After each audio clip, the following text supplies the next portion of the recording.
He'll need to be G with a line of sight and with a glance on the board to push them to now.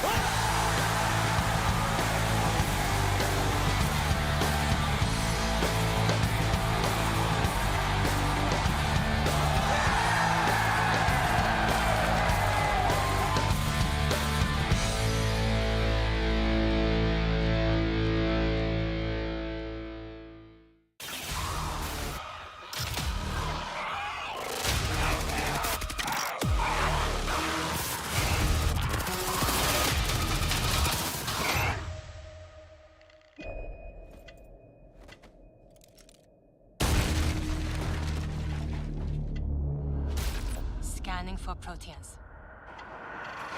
Signatures identified. Neutralize the nests. Guard the exits.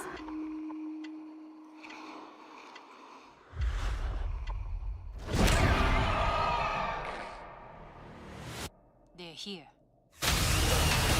Engage!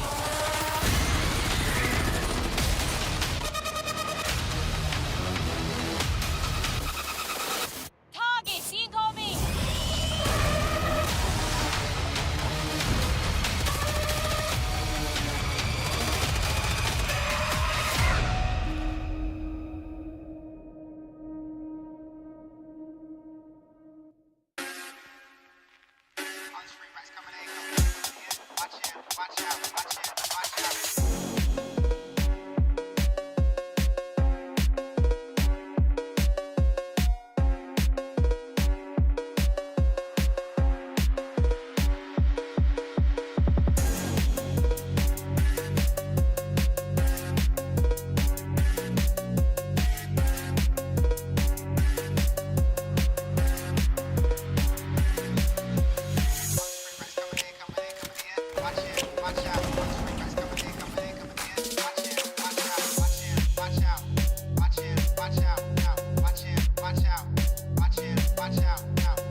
It might seem hard to believe, but the North American League is already half over. While some Siege leagues the world over only just got started this week, here on the NAL, we're already on day 6. The points are getting scarce, the games are getting harder, and those teams who aren't good enough are about to find themselves in the last chance qualifier, whether they like it or not. So all the points that teams get from today and from the Super Week from next week are really about to start mattering a lot more than they ever have. Welcome to day 6 of North American League. I'm Caliber Jacob Anderson here with former world champion Gabriel Laxing Miralez and the North American savant himself, Jesse J. Chick. Gentlemen, happy Friday. How we feeling?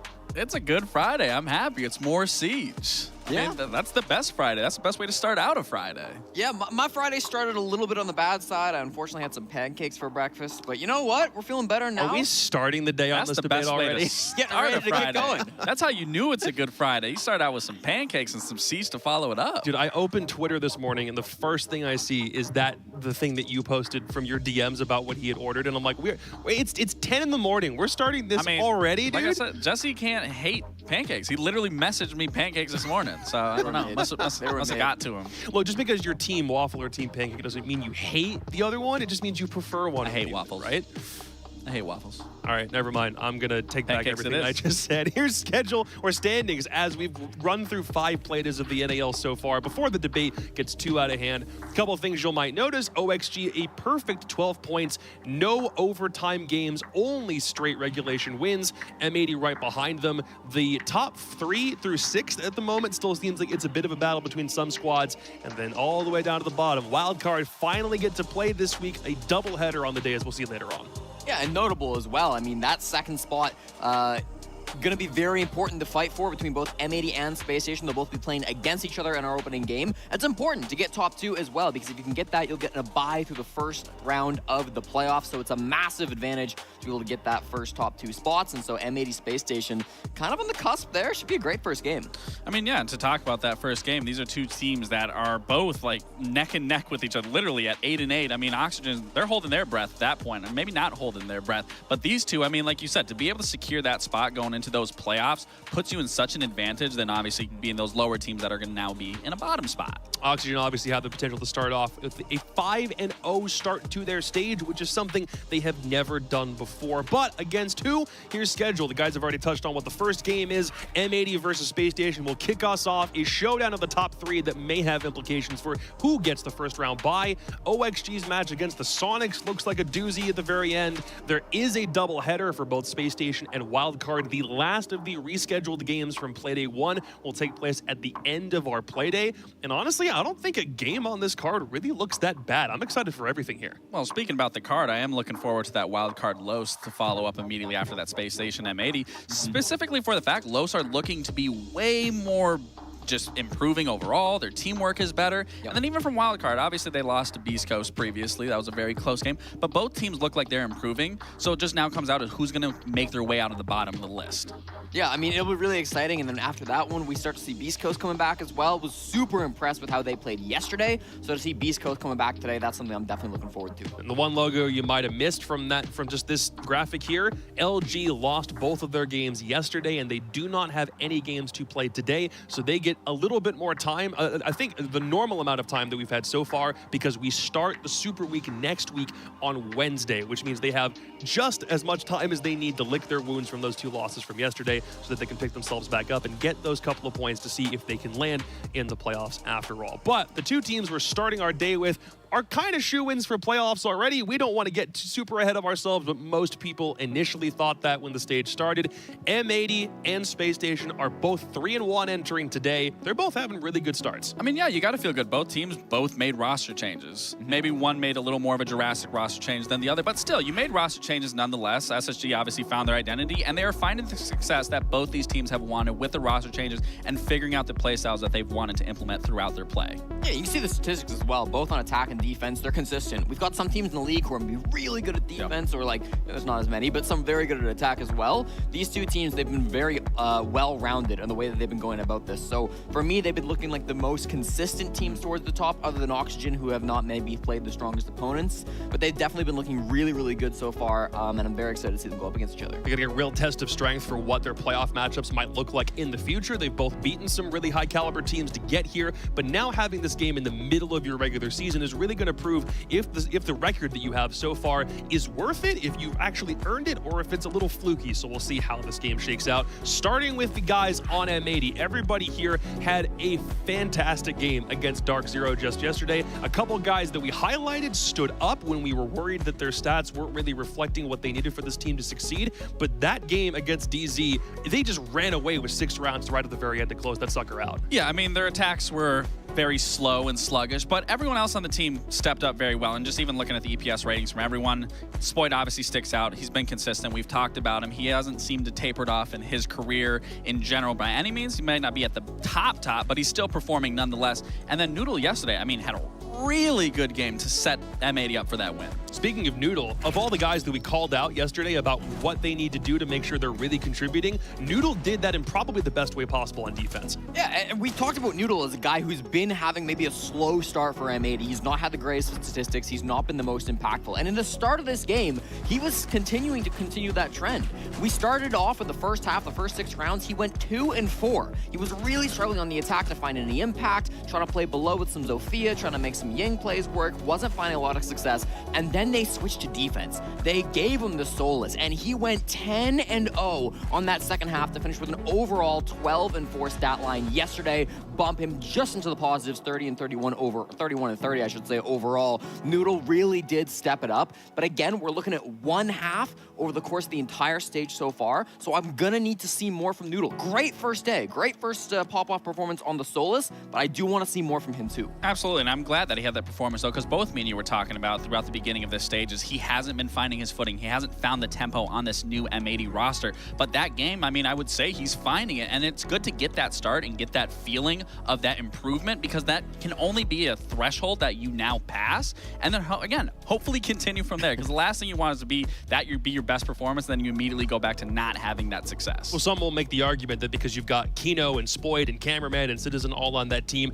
there's sometimes, if there's one guy who isn't popping off in quite the same way, it's probably not the end of the world, but for Noodle to have a game like that is still a phenomenal thing to see that everybody on M80 can step up when the pressure is high. They had that game against DZ, absolutely win their way. Space Station, for their own part, also met DZ earlier in the season, but they have come out actually from a loss yesterday. The first time the Brazilian Los team gets a dub, it's against Space Station, and it looked like it was just close enough. Maybe 1 or 2 rounds go the other way, Space Station still undefeated. Yeah, SSG, I mean, losing a tough Clubhouse game yesterday, I think Los, despite being 0-3 going into that matchup, showed up and played a great game on Clubhouse. For Space Station, you look back at that matchup, and while there were certainly some mistakes, I felt a lot of them were very kind of map dependent. They were struggling to get walls open on club sometimes. They were struggling with some utility play. They did do a good job kind of getting fast, explosive on some of those rounds, but maybe not as often as their opponents did. So there were a couple of falters from Space Station Gaming, but I'm not looking at that game as like SSG are falling apart. They lost to Los. Yeah. I'm looking at it as well, that's a Clubhouse game. Los were looking better. I still think Space Station are one of the best teams in NA.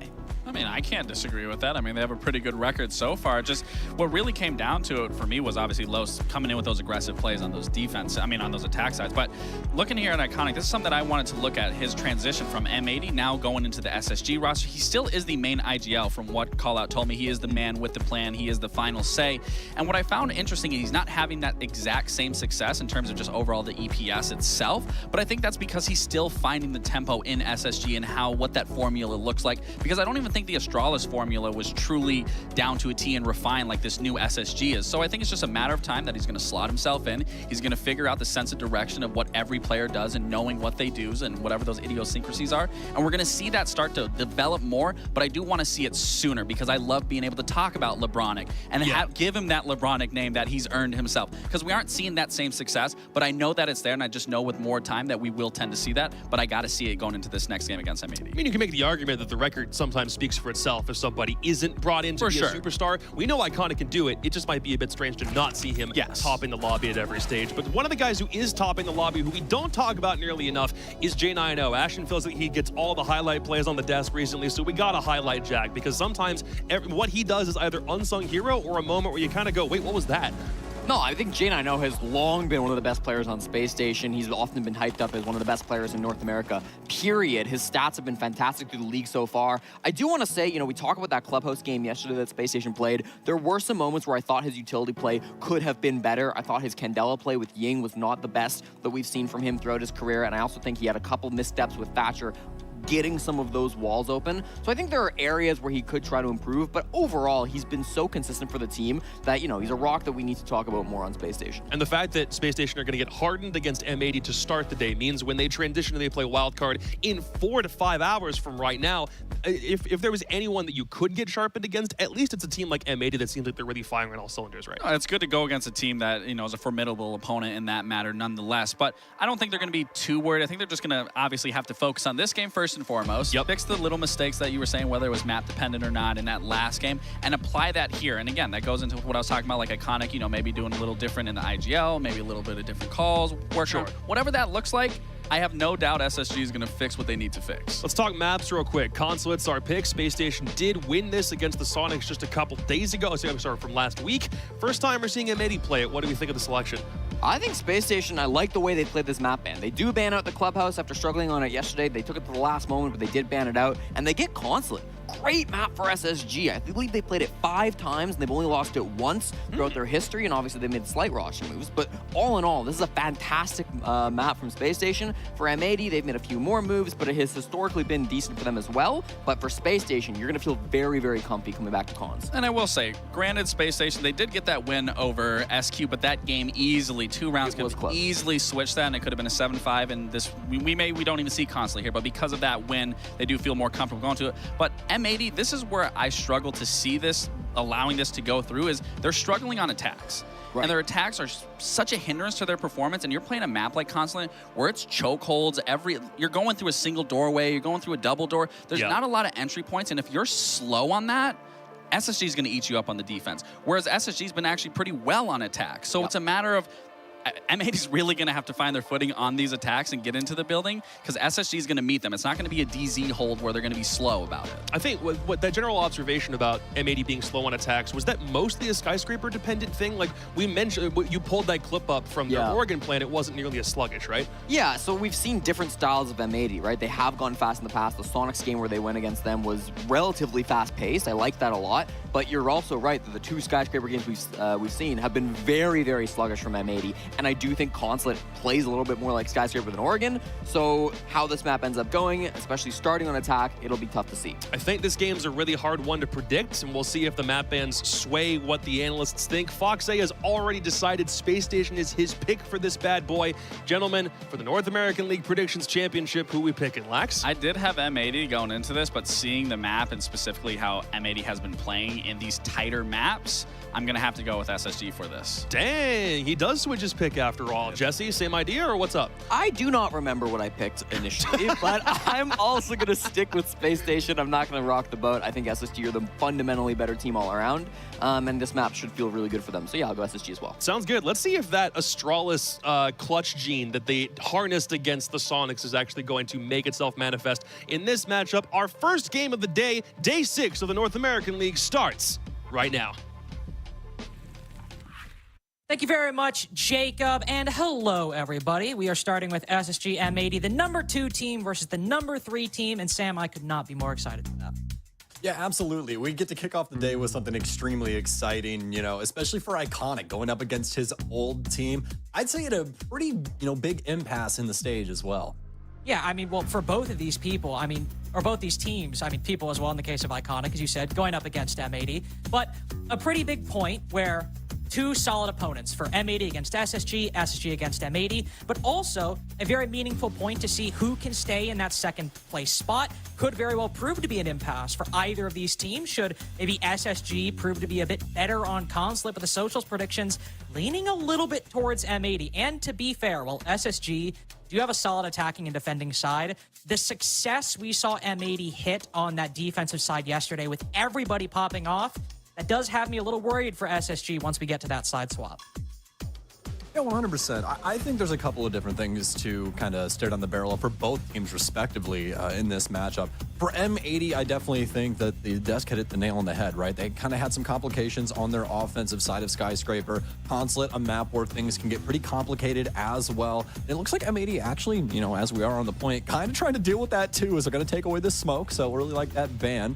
But overall, it's probably something that M80 is going to more than likely try and deal with inside of this game, especially as they'll be starting off on the offensive side. I gotta say, that's a really surprising ban for me coming out from M80. I mean, obviously it's only a few best of ones and a very new team, so they're no Dark Zero who ban Dokkaebi and Azami every game. But they have shown a bit of a tendency to take out the Fenrir, and SSG, when they played Consulate against SQ, ran Fenrir pretty consistently, and on a map that, as I'm sure many of you know, has very tight chokeholds, long hallways with small entry points. That's where those F-Knots, those dread mines in Fenrir's back pocket are super powerful. So it seems like a very logical point just for M80 to kind of repeat that, to take out that Fenrir. But instead, they take down the Smoke, one of the most notorious anchor operators in the entire game. And first defensive round, we see SSG immediately flex onto that Fenrir and the Solus, which they also ran a lot in their game against SQ earlier in the stage. So obviously, Sam, Smoke, a very mainstay operator, but I have to say, on Consulate, I'm surprised that they feel so strongly about it. They want to take it off the board. Yeah, I think there's a lot of other operators you can kind of lean on, especially with the current meta. But I don't think it's something that you can knock either. You know what I mean, Carter? Just because it's one of those things where it's like the layering of utility when it comes down to crunch time, especially with some of the stuff we saw yesterday, right? I mean, Smoke can mean so much in some of these rounds where he's able to gatekeep you just a little bit longer than you really want. So I honestly think it's a really good shout for a map like Consulate, where a lot of the times you are looking at the whole map. You know, it's kind of difficult to try and go direct in a lot of these circumstances. So for M80, especially with things being complicated in the first half of their offensive rounds, I don't think it's a bad idea at all. We'll see how it works out. SSG sticking true to their bans and what they tried to remove up against the Sonics. The Sonics the last time around removed Dokkaebi, so they banned Ying instead in that position, but they're still going to remove the Valkyrie. Just getting rid of that intel, not a bad move at all. And especially when SSG have so many options to bring that intel left up. I mean, we mentioned the Solus earlier, but also Jane, I know, all the way down on the bottom floor, over on the Visa side, playing that Pulse. So there's still plenty of options available for SSG to get that intel, but more specifically, if M80 decide to go for a CEO plant, that Pulse being down below, maybe being able to retake control. No, it's actually, I realize it's not CEO. It's downstairs, first floor, excuse me, but the entry will occur on that top floor side of the map. Everybody from M80 either on the rappel or actually inside the building, as SSG aren't really concerned about holding the second floor. They know that should M80 move down to put that diffuser on one of the middle floor bomb sites, that controlling the bottom floor, the basement, and having the ability to use any of the C4s they have remaining to deny that diffuser will likely get them the round if it goes uncleared. Yep, the site is a unique one in that regard. Top floor can be very important, but also the basement, very pivotal when you have operators like Solus, like Pulse, things that can try and deny through the floor. That's exactly what they've gotten here. M80 have full control upstairs, but they're going to have to try and make solid headway in other areas, and that's what SSG's entire strategy is. They're going to try and delay M80's time, force them into a poor execution, and hopefully get some kills via nitro cells and solid angles off this mid-floor position. Fultz is going to risk it. He's going to get the first kill on the cameraman. Great action with that C4 from Fultz, not even waiting to save it maybe the post plan. So they have Jan, I know, to do that, but Iconic found out off the site, so very good reaction by M80, acting off a very quick intel, but still, not only the kills going SSG's way, the impact is what's really been felt. Ram had already used all her boogies, but Kino, I imagine, was saving a lot of those Candelas for the execute, and Ashen knows that somebody from M80 is going to go for the res, so he won't fully push the issue just yet, move around the corner with the shotgun. Kino's back turned. Fultz is able to pick up another before Ashen even confirms the previously downed Kino, now sends him into the grave. It's a 2v4. A very sluggish M80 attack, but SSG denying as much space from M80 as they possibly can. Spoit, top performing player for M80 so far, coming up from the basement, finds not only M80's second kill, but his second of this first round. There's not much else that M80 can do. Fultz on the run out, cuts down Noodle. Spoit might be going great and will make it a 1v1, so Jan, I know, has to be careful. He doesn't end up trolling a little bit and giving away his position. We will see the IQ make his way to the room where the Pulse is, but it's still very dominantly or very strongly an SSG round. Yeah, I mean, a great show of mechanics there, show of force, you could say as well by Spoit. But at the end of the day, it is an SSG round, and I really like their look on that bomb site. A completely different way of being able to play around that. Sometimes we see some teams just put somebody down there as a little redundancy, but to completely double down, shove Solus as well as Pulse, and maybe somebody else is just trying to assist as well as just, you know, having those last two players sit on the mid floor, try and compete with that top floor presence that you're expecting out of the offense. We haven't seen something just like that just yet, so very well thought out there by SSG. And I love that they didn't try to overplay things either. You know, M80 are doing a lot on that top floor. There's a lot of different things that they're more than likely going to try and reach for to try and solve their issue that they have going on, as they really don't have any picks. And SSG just instead play patiently, wait for M80 to try and make those little moves, and are able to get some nice picks off that.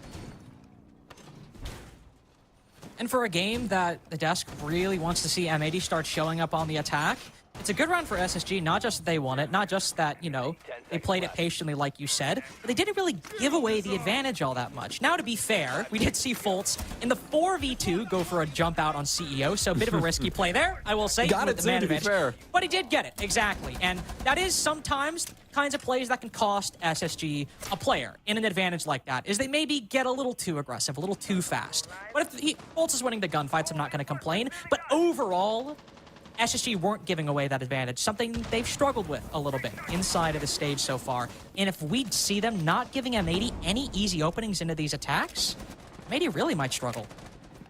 Gonna be a top floor defense here by Space Station, and a lot of issues that teams have had so far when it comes to Consulate is trying to deny the CEO plant. Whether it comes early or comes late into the round, it's just a really key position that the offense looks to try and get the diffuser planted. And I really like what SSG has done here. This is 2 rounds in a row where they've impressed me with what they've kind of reached for, especially with the Tachanka coming in, a solution that we don't usually see brought. But those fire grenades are going to be extremely useful in preventing anything from going down in that area. And also specifically to circumvent that smoke ban that we saw earlier, I mean, if you're just able to bounce a couple Shumikas around that corner, or even on the admin side right now, just fire some Shumikas in all the way from the bomb site itself down that long hallway to the kind of printer connector area where Cameraman and Citizen are playing right now. I mean, exactly. You see the fire right at that doorway, preventing the full entry from M80. This is a great tactic just to stall them out. A minute and a half already gone. And SSG are keeping them from making a whole lot of progress, but Cameraman dashes in. The F-Naut will blind him, and the deployable shield will completely stop him from pushing forward. M80 struggling to deal with this first obstacle. And this is what SSG has set up to try and circumvent M80 from coming in on this side. This checkers hallway is going to be a really big deal. You can see Citizens already tried to donate a fire arrow to this situation and hasn't gotten away with too much. EMP out here, but it's going to get eaten up by an ADS. Another one out as well. So hopefully he'll be able to open up something so they can handle Iconic. But so far it's been so very good for Space Station, especially after they take up Cameraman and Noodle. They'll go down to Ashen Shotgun. And you like that Firebolt to push Iconic out from behind the shield. And even though Cameraman is able to find Ashen, he was going for a 1-for-1, going to play aggressive.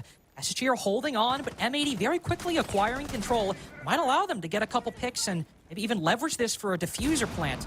You know, looking towards the long desk, right where Janino and Iconic are playing. Forest close behind, but Iconic, another 1-for-1 for SSG to deny the space gained by M80.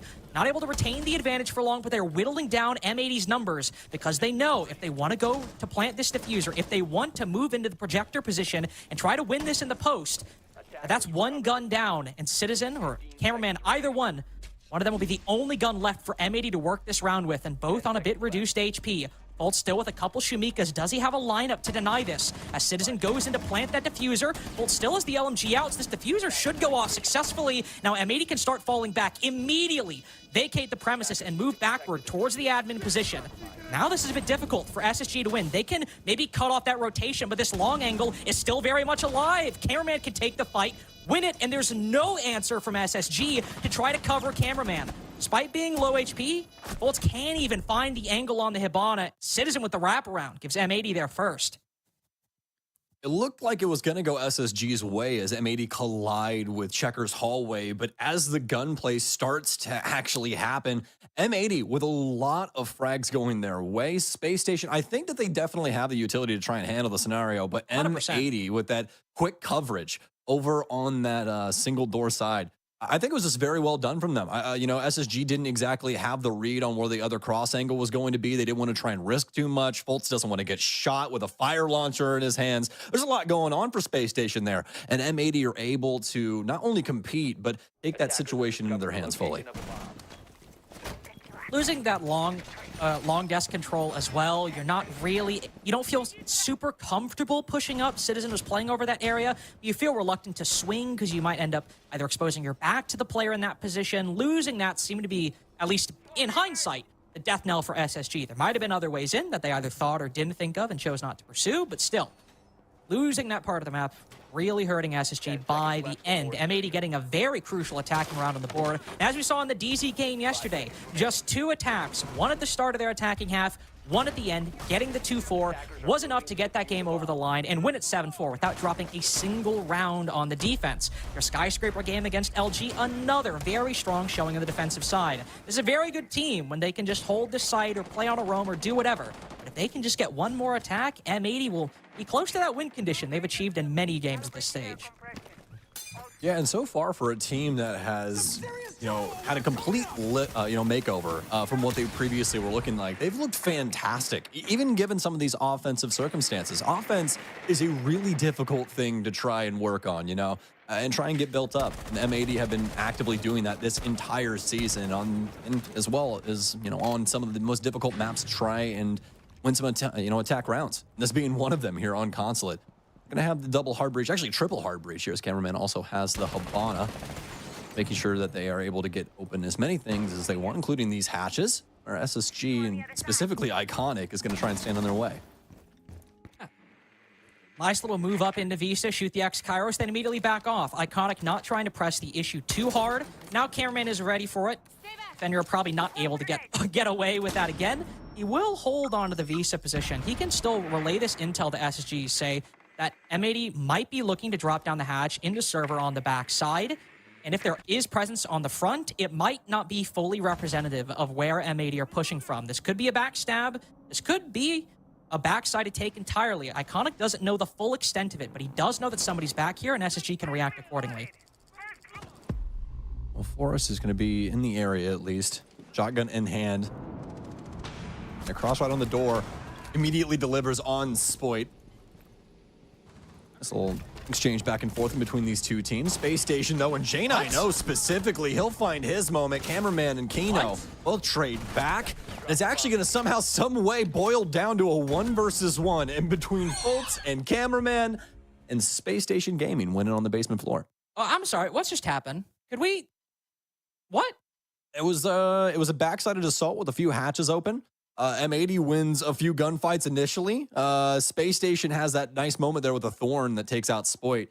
But yeah, past that, it's just gunfight after gunfight as they continue to double down on the scenario until it gets to that 1 versus 1. I think what M80 really wanted there was for that assault on that backside to try and pull a lot of pressure from Space Station, right? And then try and deliver on the garage side, maybe get a plant down, or just maybe get some extra kills to try and crunch things down on the site in the basement.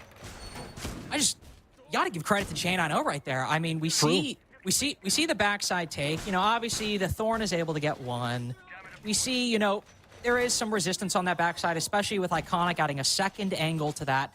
But SSG, as you pointed out, or M80, excuse me, as you pointed out, are not only looking to go for the backstab, but also looking to push through that garage wall and try and squish the defense in between. But J90 able to almost single-handedly repel it. Then obviously Kino almost bring it back, end up putting M80 in basically a 1v1, even though he ends up giving his life away. Just a very hectic round all the way through, but you got to give credit to not only Kino for almost bringing that back, Janino as well for putting that into a position where it could be one. I mean, really, the people on SSG, I guess, hitting their shots, they should get the praise. Fultz, J90 as well on the site, but man, what a hectic round for SSG's second defensive win. Yeah, when it comes to just rounds like that, you know, that's one of those pressure points that M80 is looking to exploit. Maybe it's J90 on an ISO'd position over across the other side of the bomb site from where they have these other people trying to play things out, right? And he's able to get 2 people in that area. That's just a huge moment for Space Station that definitely cannot go unchecked. So M80 now still have that 1 round to their name and more than likely not sweating it too much at the end of the day. SSG is going to go back to this mid-floor site that we saw them run the first time around. Bit of a change-up, Spoit going to the Deimos that we've seen teams sometimes flex on, M80 also being no different. Very rarely have we seen it be him be a consistent part of a team's attacking strategy. But here, I imagine that pulse sitting in garage for the entirety of the round is probably ringing very strongly in Spoit's head right now. And whether it's the pulse that's no longer with us, as Janino has instead moved to the Warden, or the Solus that is almost assuredly roaming off the site, Spoit with the 3 Deathmark trackers now, looking to hopefully hunt down one of these solo roamers. As often, we'll just see Deimos put in the hands of a really talented mechanical player on any given team and just try to power through a position, hunt down a player to get a man advantage. Half the round's gone. We haven't seen anything just yet. Still potential for Spoit to go that way. This is just really difficult for M80 right now. Space Station go back to that same site, but they play it completely differently. We don't have nearly the same amount of basement presence as we once did. See Kino make an adjustment down there just to make sure that there's no fold working its way in from Space Station that could eventually try and rebuff the plant. But this time around, Space Station are worried about the top floor, trying to make these angles so that these entryways aren't nearly as accessible for M80. And they only have a minute to try and solve this. Just such a good read by SSG, keeping things one step ahead of M80. So much utility being burned by the attack as well. Both smoke bolts now, both fire bolts, and exactly nothing. He can still hold that vertical angle, but Citizen's able to get the first pick. Iconic actually falls. So SSG have to fight back. Not an uncommon position. This team, they might be very strong, they might be second, but they often drop that opening duel, and yet they find a way to fight back. 4v5 into the 4v3 into the 4v2 because M80 have simply not dealt with these vertical angles, and the players remaining on the site from SSG are still able to win some key engagements. Ashen on this yellow stairs has been a menace to society with the shotgun contesting these close corridors against the Sonics and against M80. You cannot remove this man from the yellow stairs. 3-1 SSG. Man, oh man, M80. A little mistreated in these 2 rounds for the offensive piano. SSG with 2 amazing setups. I love the basement setup, the immediate adjustment to that top floor. And that round especially pays off, folks, because M80 has to respect the Solus. I want you to understand this. When it comes... Oh, I did not realize we were doing the listen. That's on me. So let's jump on over to M80. I'm going to bring Tachanka and we do the VP, okay? And if it's Stellars, I think you do the default attack, like clearing top of the Thatcher to plant. Okay, remember to bring the Thatcher, Adam. Okay? Yep. And the other garage, I couldn't see exactly, but I think, like, if you guys want to do kind of almost the same thing, we can bring Ash to try this mirror, and we are going to be able to walk on the hall, or we can just do the thing that we said, you know, to bring the Dokaibi and the Jackal when we kill the guys on top. Mm-hmm. Oh, the Dokaibi is banned, right? So yeah, so I think we bring a dash and we can do that. Like we're gonna try to walk on the hall later, you know. So I think we bring dash to try this mirror. Okay. Okay. So same attack. Yeah. Well, maybe they probably heard it, but hopefully, yeah. Well, maybe listen. Maybe it's possible. Maybe Vivas is just like, guys, only one consulate attack. I mean, what are we gonna do? And they're just all in stunned silence that they've gone down 3-1. That's possible, theoretically speaking. Yeah, very, very true. But yeah, we didn't actually get to hear anything if M80 did actually end up coming through for y'all on stream. But Carter and I definitely didn't. So I hope they had some good points. I hope it worked out for them. Yeah, to the point that I was talking about before, you know, the timeout happened. I really want you guys to understand that Solus is a nuisance when it comes to trying to get early information. You really can't do it inside a prep phase because she will destroy a huge swath of drones. So you kind of have to commit to things in the round, and for them to try and understand what SSG is doing the second time around on the same site, it just overly complicates things. They had to try and default back into what they thought that they were going for, and things just definitely did not work out. No, they didn't. And here for SSG, obviously, we've seen M80 have some success. They were able to win that CEO site in a key 2v2, but SSG keep M80 guessing. The sites so far have been second floor, basement, and then exposition on the first. And this time we go to the fourth site, the split archives and tellers, one on the middle floor, one on the bottom floor. So just as we saw in that M80 LG game where M80 were bouncing between bomb sites, going bedroom twice, barbecue once, only throwing out the primary sites here and there, SSG doing something very similar. And for M80, who have struggled to put together attacks so far, I imagine this is just going to be another way SSG are keeping things too, I suppose, fluid for M80 to really figure out how they want to play these attacks. All right, well, that works. Yeah, great find to start us off. You know, and I was just about to lean into the fact that this admin position is so especially because he brought Ram. It can rip up a lot of this flooring and make Tellers a pretty serious option, but SSG are at least going to be able to keep everybody else alive. And Forrest, he takes a lot of risks for Space Station, so this isn't a position they're not used to being in. Yeah, Forrest is one of those on attack or defense. He's constantly one of those guys who likes to get aggressive and sometimes tries to go for a play that maybe doesn't work. But in this particular case, he's just holding admin. He's just part of the setup. Maybe he swings a little bit too far, but the position itself isn't necessarily bad. Maybe he just tried to take a gamble and didn't end up paying off. But like I said earlier, SSG, almost everybody is negative on the entry going into this game, except Ashen, who is neutral, +0. So SSG very commonly find themselves in these 4v5 positions. They need to work back, and they've still found a way to be the third-place team in the entire league, or the second-place team in the entire league. So if anybody can make this work, it is SSG.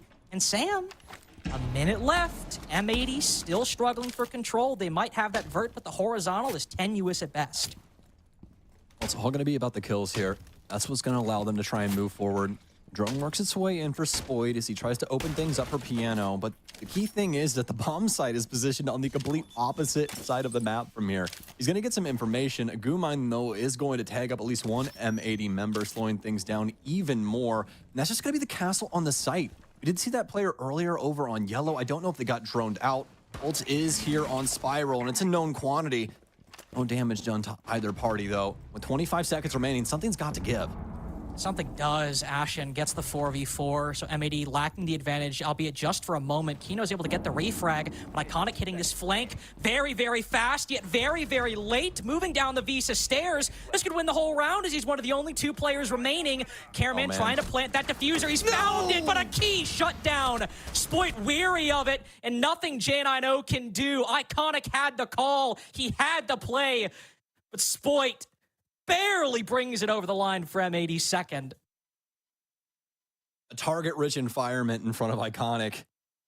And he fizzes out. Just too much going on right in front of his eyes. Ends up getting gunned down before he can get his gun up. An M80 with a pretty solid round there. And I think you had it very well read, Carter. Things were not going well over on that clear for the Piano side of things. But we did have some pretty bright moments. M80 are finally able to coordinate and get their push going for the actual site, get some pretty considerable kills, open things up, and lock out SSG's last remaining site player, the one downstairs. Doesn't really have too many options, especially with Iconic on the flank. They don't want to try and give things up and overplay that position. So instead, they have to try and assist with that scenario. And Iconic ends up losing out that gunfight, dying moments of that round. I think, honestly, both teams in that round doing a fantastic job of operating around their strategies. Oh, definitely. I mean, both the attacking rounds and now M80 have had to push into the site and go for gunfights. And to be fair, that's been a theme for a lot of teams in the NAL. OXG, Los being a couple examples of teams that execute with only 30 or 20 seconds left and have to bet it all on winning fights. And sometimes it seems very stressful. It seems very put together ad hoc.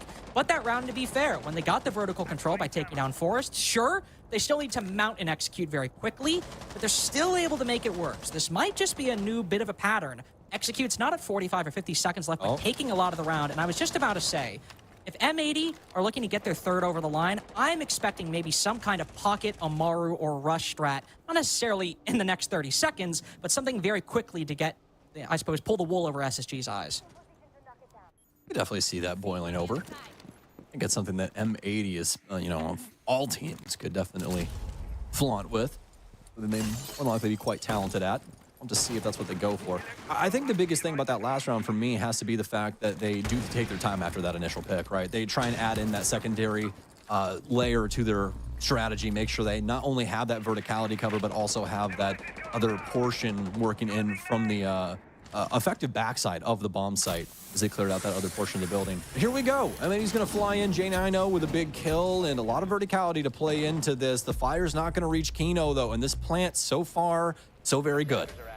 I mean, so nice for M80 right there. They have Cameraman on the backside. They're trying to telegraph a backside push. SSG react in kind. Their resources heavily biased towards admin. And now the diffuser comes in, planted on the CEO window, and SSG are left wondering, what the hell do we even do here? Kiba goes off. Ashen trying to get this counter defuse out, but Citizen still got the angle. SSG get the advantage back, but it's just a carousel of bodies thrown at the CEO window. And M80 are able to fend them all off one at a time. Finally get that advantage back. A beautiful run out from J9O. Can he get this diffuser down? Oh, man. Kino not on the position. He's got to go on this rappel. Flashbang trying to stop. He sends it in, and he kicks him in the face. Insane play from Kino. I have never, in 4 years of Rainbow Six, seen a round won by a karate kick.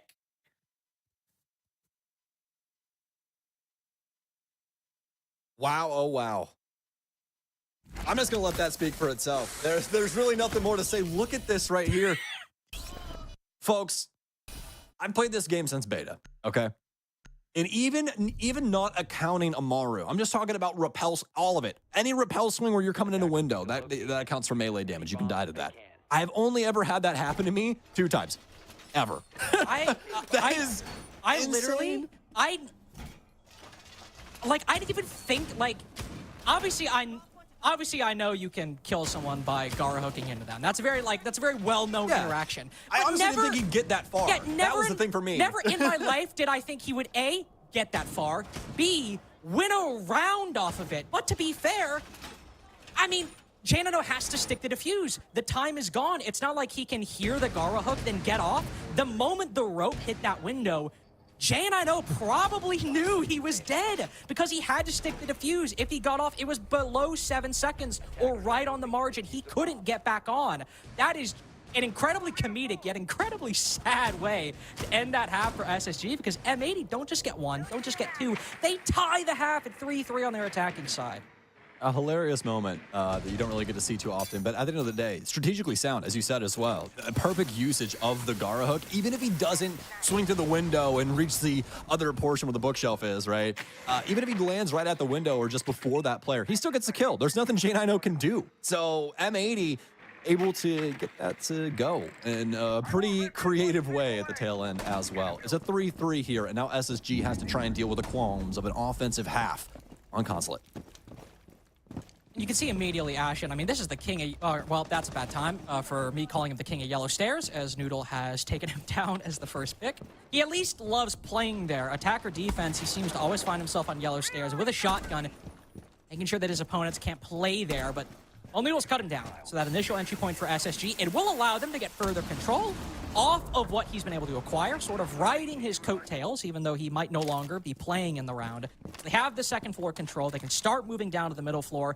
But M80 have the pick, and one thing they did great against DZ yesterday was getting either a 5v4 or a 5v3, and then just falling back. Not getting too aggressive, not playing off the site, just forcing the attack to clear them, and what's happened here? 5v4, 1, 2, 3, 4, 5 players, all on the bottom floor.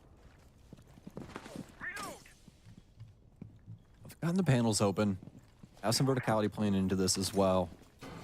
Now it's just about searching for where this plant can potentially go down. They want to try and smoke off these angles, but that begs to be spammed and is going to be. Forrest with a lot of damage dealt to him. Kino's going to run up and more than likely just simply try and spam again. He finds it with the deagle. M80 ahead on bodies as well as Kino will attempt a risk, and he gets gunned down. 2 versus 3 in favor of the defense, as they don't really have to do too much here. They have to see how SSG wants to try and deliver, as the case is down right inside the breach. They know SSG have to push. I mean, once Kino has put that diffuser on the floor, somebody's got to retrieve it, whether it's Foltz or J9O. It doesn't really matter who. M80 know they have the advantage. They know they're favored to win this round now. They even have Spoit on the Solus, theoretically able to spot when that case is in the animation when it's being put down or whether it's still there in its position. You might not be over there, but it's still a theoretical possibility. J9O has crept in, though. He's picked the diffuser back up, and Foltz has dropped. That sound cue will go off, and Citizen reacts accordingly. The 2-piece to end it off. M80 take the lead. And a great round there from M80. Play perfectly into what the setup is on that basement level. I love the late flank, especially from Spoit there on the Solus, playing up the teller's stairs, just making sure to be a thorn in the backside of SSG as they try and set up for that plant. And honestly, I don't think the plant is the worst idea in the world. The biggest issue there for them is that smoke on the breach soaks up a lot of their line of sight too. So it just makes it hard to try and cover if somebody is able to make that cross like we saw for Kino. and he's able to get things done pretty easily. You know, just spam right in the center of the smoke with a Desert Eagle, and that's about it for the round. The case goes down, M80 trades out favorably, and there's nothing really Space Station can do. M80, even past that point, still keeping things a little bit open with Squid on that mid floor as well, as well.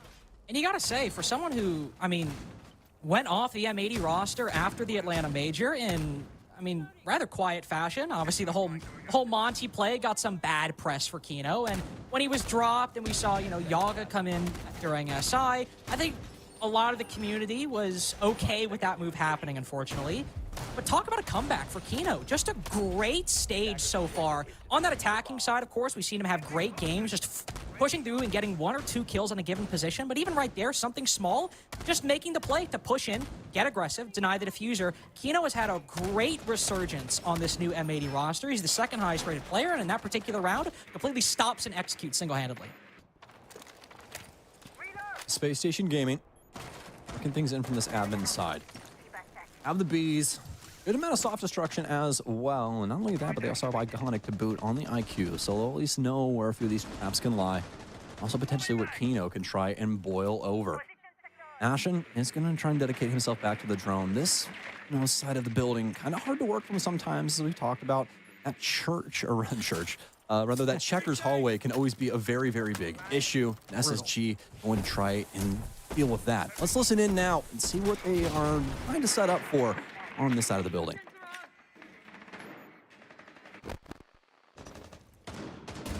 He just layered red, I think. He layered it? Nice. Good. They're gonna fight here. Let me drone top here. We're good. Yeah, there's one in the convo box. I think he's going I'll tell us where to catalyze here. Heard. Okay, he's just playing red, backed up. Fender red, I could just get in the glow. Yeah, Fender red. Yeah. He's playing on the con wall. Yeah, I'm about to get parked on. Yeah, I'm shooting. That's fine. Yeah, let's just. I'm walking Teddy here. He's back tucked. Yeah, Dave, I'm hopping Tonka. Still tuck, still has to be tucked. I have your below, Jack. Wait for the pull. Full send you can delay. Guys, I can flip C to the pull. Stuck, guys. Arthur, I'm just walk in red and kill this guy. I'm gonna float. I'm gonna come up. Emo audio. I can hit you hard, guys. Emo and tuck. Emo and tuck. I'm flipping Zero now. Yep, I need a glow. See you. Yes, I need dead. Nice, tuck dead. Emo dead. Listen. Hold. Nice. One, glow. Swing out glow. Let's go. Let's go. Glow. Yeah, lead J. Glow below. Could be yellow. He went out. He wrapped. He ran down. Intel. I have to reload. 3-man execute. Yeah. He's gonna be lounge Who's the side. last off? Do we know? No, he's going Teddy. He's Teddy right now. Gonna be like, he's gonna be lounge or lower spiral. I'm on spiral. I can top down, yep. Leave yellow flank? Dave, I have, no. No, we Yeah, don't. yellow, I can flank for it. Just grab I can play yellow flank. You saw that jammer? Yeah. Do we know where 3-man execute right now? Rock's solid here. No one's gonna be garage, bro. One yellow, 2 hatch here. 2 hatch, yep. Heard. Go yellow. I'll go yellow. Can we flip for this? No. Audio tellers, audio. It's audio tellers. Are we ready? I'll lead first. I'll go first. Yep, dropping. There for small room. We skull or expo? Yeah, coming. I'm cracking plant, heard. Cracking plant. Books. On plant.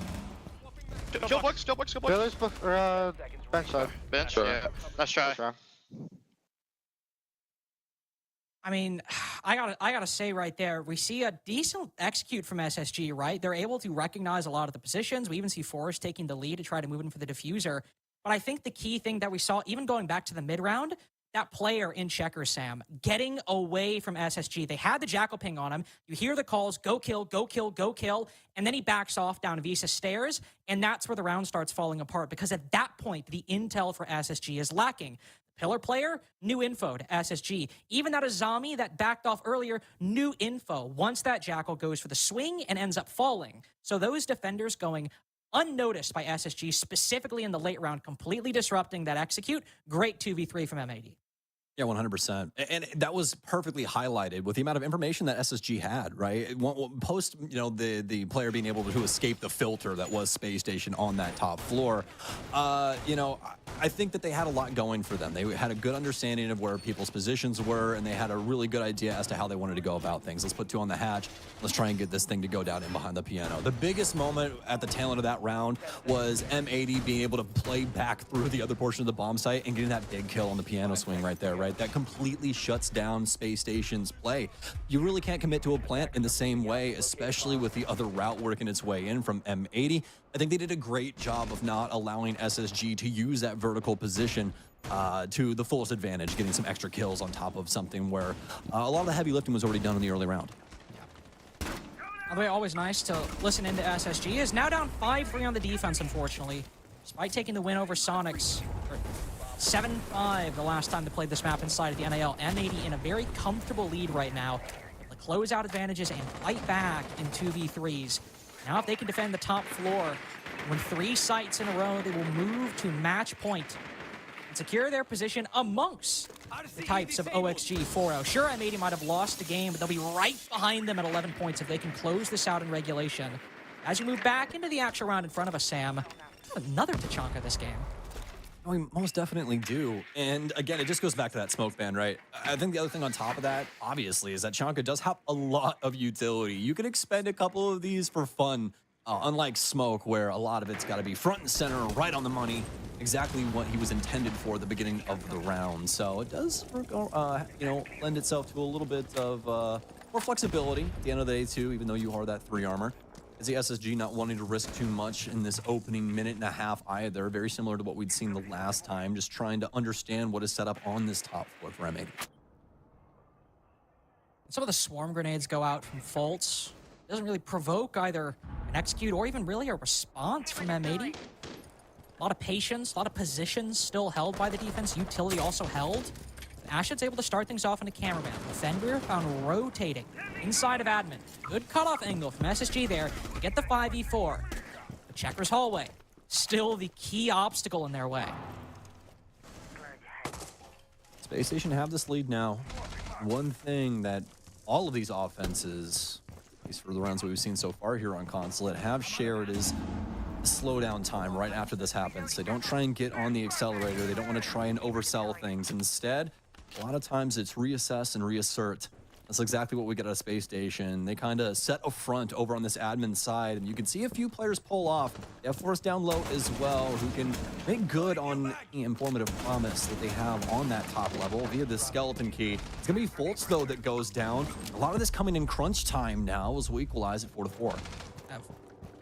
Noodle not only denying space, but also taking down Fultz with that key utility on the Grim. Nobody able to follow up or really be used. J9O caught by himself, or at least Ashen is there to trade from the bathroom window, so Kino cut down, but Iconic just asleep at the wheel, walking up long hallway. Spoik tags on for 2 as Ashen also pushing the double door, and Forrest iced out of round 9. Outside on the projector balcony, finds himself easy fodder for the guns of M80, and these defenses have barely even looked like they're forcing effort from M80. Now, Space Station get the initial kill, but the audible call, that adjustment that we see them go for, it gets completely cut off at the pass. M80 getting some very serious kills on those rotations, and not only that, but a big moment over on the admin side too, as they're practically able to shut everybody down. Let's jump in now and see what SSG has to say during this timeout. So towards the end of these rounds, just get the info, then at that point, just hit. Get info once and just hit. That's all we're going to be doing. We're going to make an adjustment on these entries right here. We're going to start bringing the Ging admin side right here to catalyze and get that foothold. I'll let you guys talk about that after I'm done talking. For the garage attack right here, our entry pattern is going to be 2 admin, 1 CO cage flag side. That's going to be the Thermite, 1 Jogga, 1 B2 side, bring the Ging admin. Piano, same thing, bring the catalyze from admin side. Next CEO, I'll let you guys kind of decide what you want to do with that. Let's get the Ying in there though, either for the CEO side for the yellow crank, or do it for the admin side based on how they adjust from that last one. And like I said, to remind again, make sure on the executes we're getting multiple points of pressure, drone and once crank. We got a big tempo on these guys. Let's do telegraph at the ending shots. Third. Crank it, fellas. Let me get the Ying.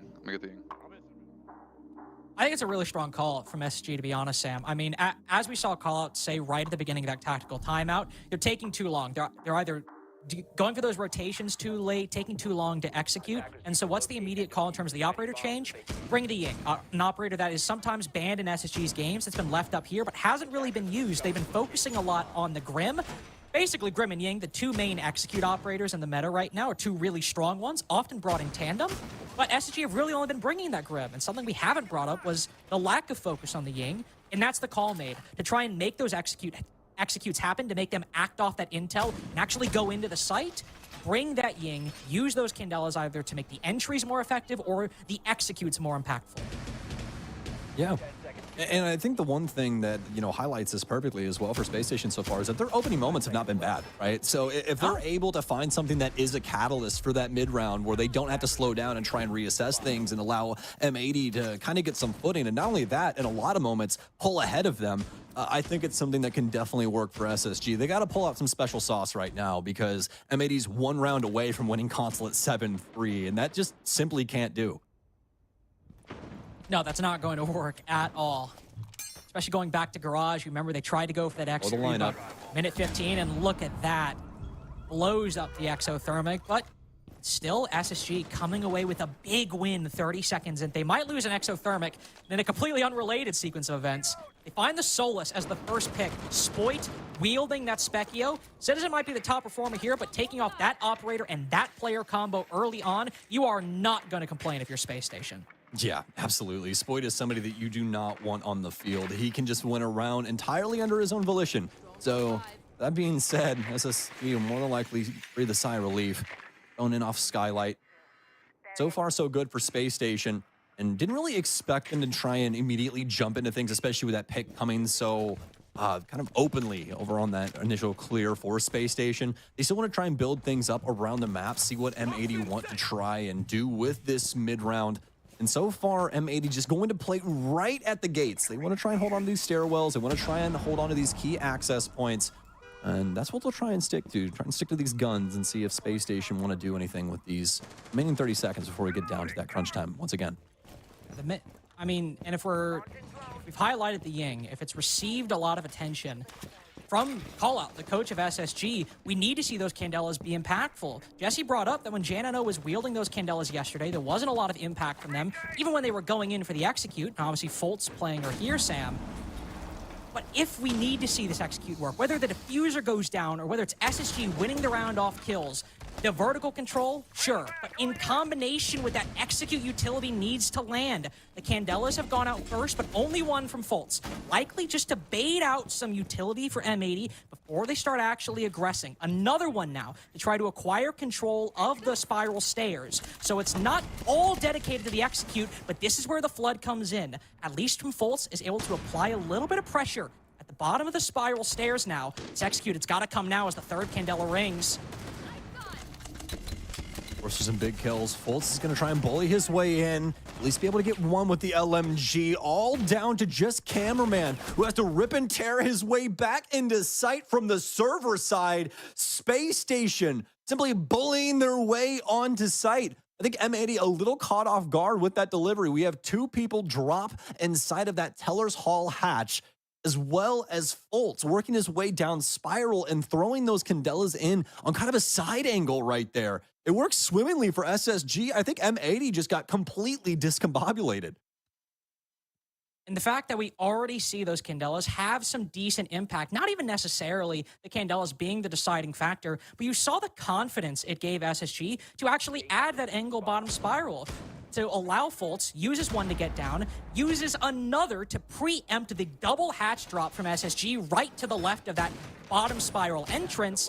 And then SSG were able to move just a lot more confidently. Not only are M80 discombobulated, but just the fact that they knew it was clear, and even if it wasn't, that the gunfights were advantage towards SSG because your opponents are likely blind. The movement felt a lot quicker. The execute felt a lot more and ended up being a lot more decisive. That's just one attack, though. A good one from SSG, a solid flood into the bottom floor. Now as M80 go to the split bomb site. The Ying can obviously be useful here, but we'll need to see another successful acquisition of the vertical, or, I suppose, Sam, could theoretically have a direct take, but as Ashen locks the Amaru, they probably want the vert. Yeah, absolutely. I'll say this, though. When it comes to this bomb site, there's a lot more moving parts, isn't there? Oh, yeah. It can be a full roam going on. They can try and hold all the way over to, Big Garage. There's a lot of different things that M80 can try and do with their setup. So SSG is probably going to do quite a bit of searching, at least initially, to understand what they have going on. Spoit, speaking of which, all the way over near CEO on the top floor, has hatch access as well, as he'll be getting at least an initial read on where the IQ will be positioned. That's just a nice bit of extra info. But I imagine even without spotting Ashen on that Specchio, M80 probably anticipating that there will be some presence from SSG on this yellow area. Flashbang will go out, maybe just to put some fear in the heart of M80. Ooh. They can question it, but right as the IQ goes up, the flashbang to facilitate Forest entry up from the bottom floor, M80 drop down. They don't try to fight SSG upstairs a minute in. They'll move not to the site itself, but instead to X position down below. So still, some control denied for SSG. Some roamers that they have to worry about if they want to go for a plant on the middle floor, but even the bottom floor to some extent, with that Solus still up above. But it's still a good show from M80, trying to pull things back slowly and not forcing things too hard against SSG. 100%. I love this because M80 have done a really good job of holding map control and getting an understanding of where SSG wants to try and set up, at least initially, and adjusting for that. They didn't try and take a gunfight. They didn't try and do anything. They said, okay, this is how you want to try and do this from this side? Awesome. We're going to position like this, and we're going to force you to try and find a solution. Solve the puzzle there, my friend. And so far, SSG have been trying to find out exactly what that solution is. It's going to start off with Ashen at the bottom of Spiral as he'll take down Spoit, but there's still a lot to do. Still a lot to do, but 2 times now they've been able to find Spoit on that Solus last round, and now here, they even got a 5v3. Iconic cuts down Citizen, the 2 top-performing players for M80 in this match so far. So how are the remaining 3 going to step up to stop SSG from mounting this comeback with just another round on top? Cameraman knows that the push is coming through X position. The Kibos will stall out SSG for a decent bit of time, but they still have that final Candela to get the Hibana inside of the site. Noodle finds Forest. But this plant is going down. The C4's got to come through. It's got to land, and indeed it does. No post plant for SSG. Noodle and Kino both shift the tides in M80's favor, but Iconic catches the pulse lacking. Kino with his back turned. He's got a bead on Cameraman's position on the opposite side of Server, but can the Azami hit the wrap as the diffuser goes down? Cameraman now tagged, made worse for wear by that DMR, and Noodle's all the way in Narnia, while Cameraman's inside of the site. Noodle going for a lengthy retake over by Yellow Stairs, so Janano has time to get into position, even finds Cameraman down below as Noodle is running out of time to bring this round back from the 3v2 advantage acquired from the good graces of his teammates. 1 HP, 2, all of SSG have moved down below. They've got the vertical angle to deny any counter diffuse from the defense. And SSG now 1 round away from OT.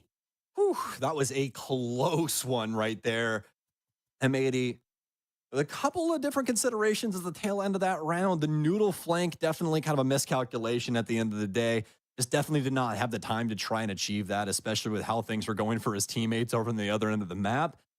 But either way, you got to definitely give it to Iconic as he was able to handle things in the basement and kind of open things back up for Space Station at the tail end of that as well. As M80, I think, honestly had a very good idea as to how to play defense on that bomb site, slowing SSG down a bit. But those 2 initial picks did a heck of a lot of damage to M80 because once it gets down to, those hotly contested moments in between both of these teams, M80 actually does an awful lot of heavy lifting. I mean, there is just that realm of possibility. If they do have 1 extra body, maybe they do end up picking up that round. But instead, SSG get those initial beautiful picks after M80 reset themselves in the mid-round. And not only that, they get the round too. And as you said, if Iconic maybe either doesn't make that play, decides to play it safe instead of going for that big moment, dropping down the hatch to get the kill, or if he just misses his shots, that could still be M80 with the round. Going from the 3v5 to the 3v2, that really, as you pointed out, is where the round shifted tides back into SSG's favor. Now, they can just win this basement site, answer M80's flawless site rotation with one of their own. We'll have our first overtime game of the day. 2 rounds now, Sam. Hate to point it out, especially because he's doing so well, but Spoit on the Solus, whether it's an early death or even the opening pick, with 1:30 seconds left, the Solus has not had the impact M80 want. No, most definitely hasn't. But I will say this, at least he's staying confident, right? You don't want to see him switch to something and start playing closer to side and doing these things, especially on a map like Consulate. This is a map where map control matters so unbelievably much. And Spoit is supposed to be the one that thwarts that game plan for Space Station. So he's staying dedicated to that. See if him staying true to himself gives them any benefit into this mid-round. As of right now, it's just going to be info processing as well as some utility game for SSG. The Rotero's doing a lot of that, at least in the moment. Finding that bulletproof camera that we saw earlier, also just trying to destroy other bits of bulletproof utility inside of the site. For SSG's positioning that we saw earlier, we saw Fultz all the way up by that admin position, but it's mainly garage-sided SSG at the moment. Not necessarily going to flood in through the wall, but certainly in terms of finding... There we go. Finding early positioning and finding early control. SSG biased towards the front. Meanwhile, we do still see that one player on the backside. And the Spoit cameraman duo has found that lone droner on the backside. Will they find him? Who's to say? But at that point, M80 are pretty confident that SSG's early round control is pretty focused on the front. Nothing too crazy going on the top floor either. SSG already done with their droning. Start moving in on this mid-level. Likely want a few vertical angles at least inside of Piano. Probably be up to Forest to try and break up with the breaching charges, but also have the secondary shoddy of Ashen. But it's going to be very minimal. As you can see with the lineup, they don't have too many things to try and add to that vertical fold. Now for M80, the time has come. It's down to the gunfights. It's down to the fun stuff. And sometimes that's what it takes. It takes those first 2 minutes to try and process things, especially for this offensive side. That's what we've seen so far. And it's allowed M80 to keep full control of this area. There is somebody directly behind Ashen right now inside of that hallway. It's going to be Spoit. And oh my, has this been a huge misread by Space Station? It looks like it has. No. They still have 6 drones too. What a mistake. Spoit just waiting. We're hoping that maybe SSG can push in, but this entire take might be completely foiled Oh my God! What? The Solus! But they've all lined up for the Jackal. Is the flank even going to matter? He finally hits it. He gets one pick. Oh! He gets a second on the pre-fire. And a round that could have spiraled towards disaster has instead been a solid M80 win. As Spoit just barely brings it back from the brink. He spotted the case going down. Can Forrest get off in time? Solo HP. It's not even the Solus to do it. Cameraman shuts him down with one well-placed shot all the way from the other bomb site. And M80 stopped the comeback. They deny even a single point for SSG. They win 7-5. It's max regulation and beautiful comms there for M80 that wins them the game as well as the round. I mean, what a flank there by Spoit. You said it yourself, not really accomplishing a lot in the previous 2 rounds on the Solus, but that round making it matter most. And most definitely using that Solus utility to the fullest advantage, knowing that there's no drones around that are active, knowing that he can sit inside of that hallway and just play patiently. He goes completely unnoticed by Space Station, and he's one of the sole reasons that M80 is able to take care of that last round of regulation. Such a brutal. I'm sorry. I'm sorry. That took it out of me. I'm really sorry about that. Oh, man. Anyway, also just a brutal way for SSG to go out, man. I mean, they play the round pretty well up to that point. Every defender just right in front of Ashen, and he moves into the backside. And just one missed drone with, as you said, 6 drones on the board. It's a very costly mistake in round 12 for SSG, but a mistake nonetheless, and maybe, well, not maybe, it did end up costing them a map that is typically quite good for them. But that is map 1 done, and I imagine if you thought that we were amazed by that play by Spoit in round 12, the desk after this break will have a lot to say about it too.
The best part about games between two teams currently in the top 3 is that most rounds are probably set to be a highlight reel. Games in a best of ones that are spectacles like this are usually reserved for majors, but we get it here in the NAL, and there were so many moments throughout that game that had us either out of our seats or wondering what the hell one team did to deserve actually getting the victory. It was close up until the very end, where it wasn't because of that last play that Ashen should have known there was somebody sitting in the back. There's just a bunch of stuff to break down from this game. It was a lot of fun. I mean, I want to talk about SSG specifically because we were talking them up quite a bit, that they were looking like the better team going into this game overall, but fundamentally watching how they played today, they had so many hiccups that were causing them to lose these rounds that even in the first half, they probably could have went up 4-2, but it doesn't matter. M80 still recovered. They won those rounds, but SSG really didn't show up today, in my opinion, fundamentally.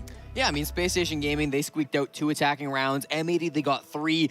Really liked how they were able to focus the plants a couple of times there. They were able to really get in and just finish the plant in time, often barely winning out on those attacking rounds. But that's what matters. That's what Siege is at the end of the day, who can squeeze out those really tight rounds. And at the end of the day, it was M80. Let's do a check on how some of those plays went. The first one we have to talk about, that karate kick from Kino. Round 6, the Omaru play. He has to go in and plant, and then he finishes it too. Yeah, so Kino, I want to watch him through this whole round. First of all, getting in obviously gets the plant down. This is the basic Omaru play. His teammates are distracting around Admin and Spiral. He's, of course, got Citizen on the cover, and then he jumps out, and he doesn't get on Rappel for the entirety of this round, because he knows, A, he's got his teammates on it, right? Citizen starting on the window. He's going to have other teammates around that can play these windows too. And B, he can play in support from down below. A, he's got to stop the runouts if there's anybody trying to jump out the windows, but B, he can still throw flashes up through this window. He can still shoot at this Kiva barrier as he currently is, and he's purposely staying off the Rappel so that he can do the play that he eventually does go for. Now, there will be a flank coming through from Faults. He's going to go bottom yellow to try to run out of this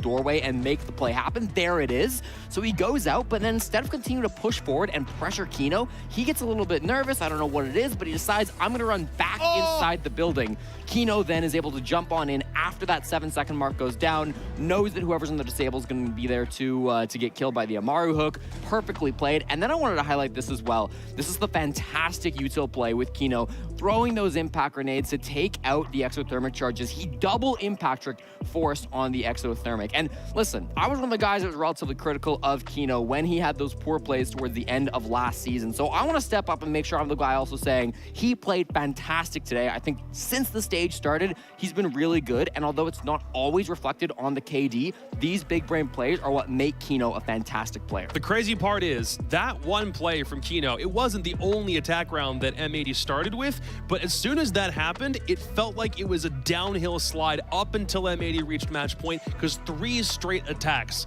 fail from Space Station immediately after that kick happens, and SSG kind of have to claw from behind a bit. I mean, you gotta feel good when you scissor kick someone in the head to win the round, especially when it looks like it was gonna be a losable situation to begin with. And I mean, I was surprised at how well SSG was recovering that, but that was a huge heads-up play from Kino to, I mean, kick that dude literally in the head off the bomb. I mean, that's the best way to possibly do that. Where did he finish on the leaderboard overall? I want to double check stats real quick and see where he landed, because he was already having a phenomenal stage up until today, but it's just a stat pattern. Citizen had a really good game. I don't think there was anybody on did anybody on M8 any disappoints on the day overall? I don't think anybody did. Even Cameraman had a decent game for being an IGL.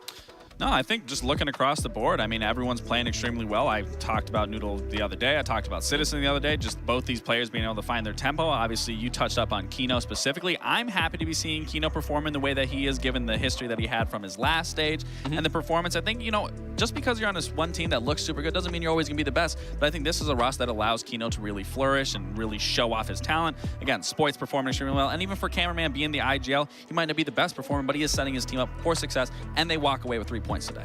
Yeah, and I mean, we did see a couple of lower numbers on the Space Station side, unfortunately. Yeah. I'm unfortunate to see Forrest the way that he's been playing the last couple of games. His stats really haven't been there, and it's disappointing to me. I'm a little confused that we haven't been seeing more shield play from Forrest. Yeah. Obviously, the Monty was banned in this game, so we weren't going to see it, but even in previous games where Monty has not been banned out, we've not seen a whole lot of shield play coming through from him, despite it being effective the few times they have used it. So it's tough to see some of these players maybe not quite finding the success that we've seen from them in previous stages. challenges. But you know what? That's why the season is multiple games long. That's why we got a long round robin. So there's still plenty of time to pick that up. Let's pull some other clips up. Round 8 in the middle of SSG's attacking failures, their woes as they were just trying to get into the building, make some sort of impact. Yeah, there were a couple miscues we noticed. Yeah, this was confusing right here. I mean, Ashen has no intel outside of knowing he's there, just runs, gets a free kill. They know that Citizen is right here, and you hear the communication because we had the plan here. And Citizen just gets out for free. They knew exactly where he was. He was getting the Jackal scan. And then had they finished Citizen here, they would have only had to focus on this 1v1 here for this post plan. It would have been a 3v1. And then this round specific, Ashen, you are literally Jackal. You put up your Jackal scanner here, you would see Spoit's footsteps here.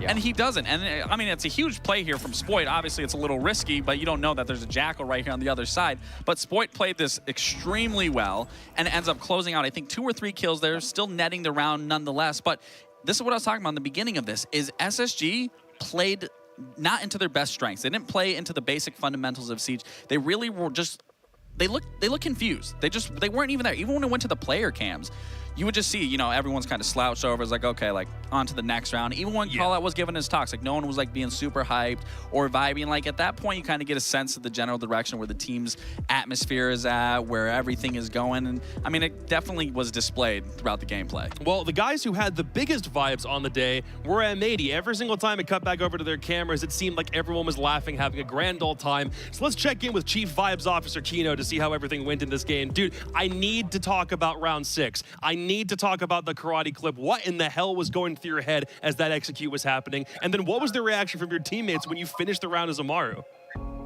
Listen, Jacob, I'm not gonna lie. I literally just posted the clip on Twitter. No credit. I have no credit on it. I was completely tunnel visioned on the guy outside yellow. I was like, if I repel, he's gonna kill me, even though he ran away. And then I think Camera and Spoy at the same time, they were like, Amaru win, Amaru win. I'm like, okay. Ball. I'm just gonna go and hope for the best, dude. Yeah, I feel that. I mean, I literally have in my notes for the 6th round, Kino kicked someone in the head. Like, that is literally my notes for that round specifically.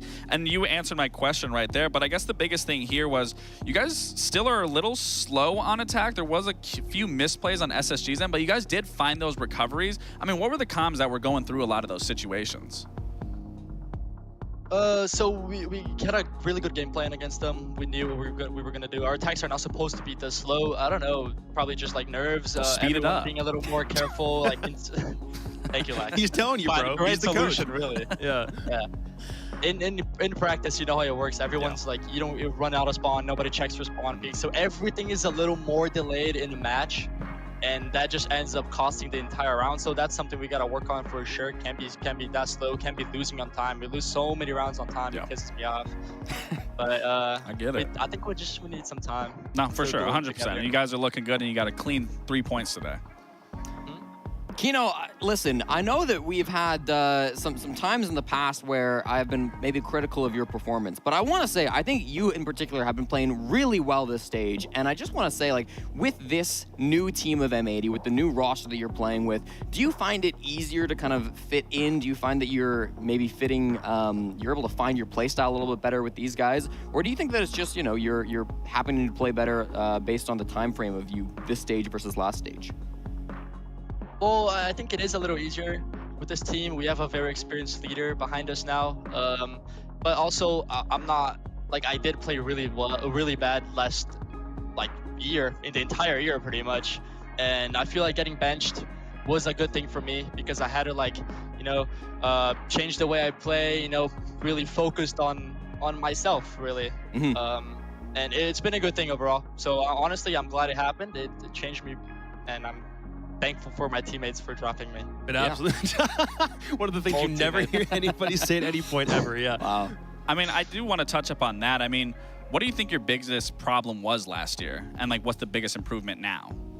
Monty, and now we ban it. So it's been it's that cut. It genuinely is just that simple sometimes. One more thing for you, by the way. It's not a question, but next time we do a winners interview with you guys, can you do your best to convince Cameraman to jump on here so we can talk about what M80 is like from the IGL's perspective? Can you do that for me? I got you, Jacob. Next one, next win. I don't know if he'll come, but I hope he does. Then I'll make sure he's on it. Sounds good. I certainly hope that it does, Leo. Thanks a lot. Again, congrats on the dub. We'll see you for Super Week. All right, dude? Thanks, Jacob. Also, I Like do Jesse. I do know the actual reason for why Space Station lost this one. Carter was wearing a Space Station shirt. Caster's curse literally right from the jump. That's the reason it happened. I mean, Biased broadcasters. that is crazy. Why would he do that to his favorite player, Ashen? Why would he do that? Come on, Carter. I you couldn't better. tell you. Carter is a diehard SSG fan. I think I've only That's seen the problem. him wear... He was even wearing the shirt. Yeah, I was going to today. say, I think I've only seen him support SSG merch. Nobody else. He's got the sticker on his laptop. He shaved his head. He shaved for that shave his challenge. head. Yeah, I remember Atlanta. That was I great. think he's low-key SSG. Part of it. Biased talent. Maybe he's got to get on the M80 train, though, because obviously they come away with a huge dub here. And I really liked the answer that Kino gave in that interview, talking about how he has had problems and how, like, he improved after getting benched. I think it takes a real, like, fundamentally mentally strong player absolutely. to go through a process like that and to be able to reflect on yourself and improve and come out actually looking better, too. Right? I think it's maybe easier for a player to look at themselves and be like, man, I played poorly, but then to actually go through and make those improvements. yeah. Like, I'm super impressed with that. 100%. Like, as a player, you are going to be your biggest critic. Even if someone else can give you that feedback, you have to identify that. Well, speaking of players who have had some time to reflect, the guys on Wildcard have not played a game in over a week, and today they have 2 games to play. Their first one against Los is the first one coming up after the break.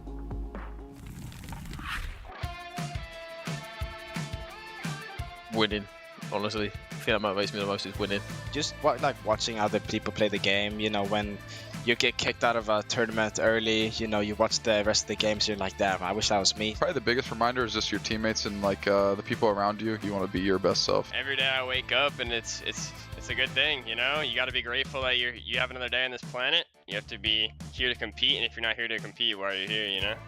You're here to be the best human you can be.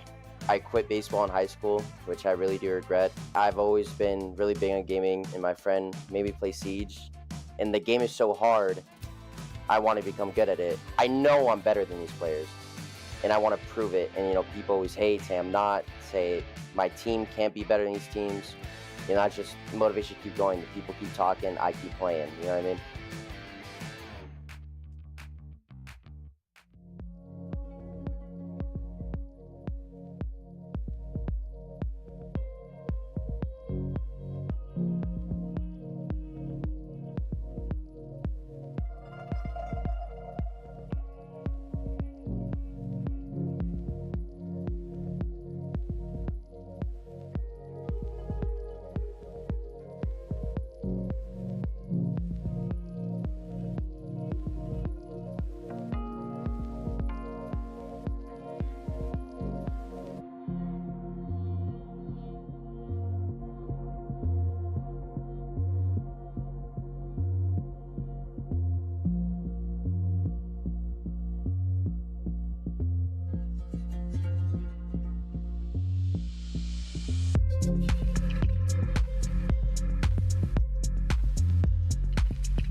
Wildcard is the team we've seen the least of so far through Stage 1, a hard concept to grasp since we're already on Day 6 and they've only played 3 games somehow.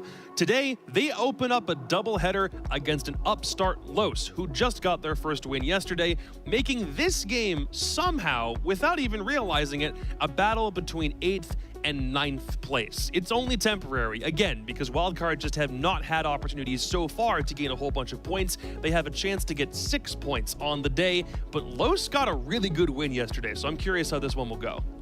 I mean, yeah, Los came in with a plan going into that game. I mean, Bursa even said it specifically. He said they know what they wanted to do. They were more than prepared. I mean, we did talk about them in that previous game that they had. They were struggling, but we didn't see those errors, and they came like a brand new team. I mean, those attacks were very aggressive. I don't think I've seen a thermite shotgun in years.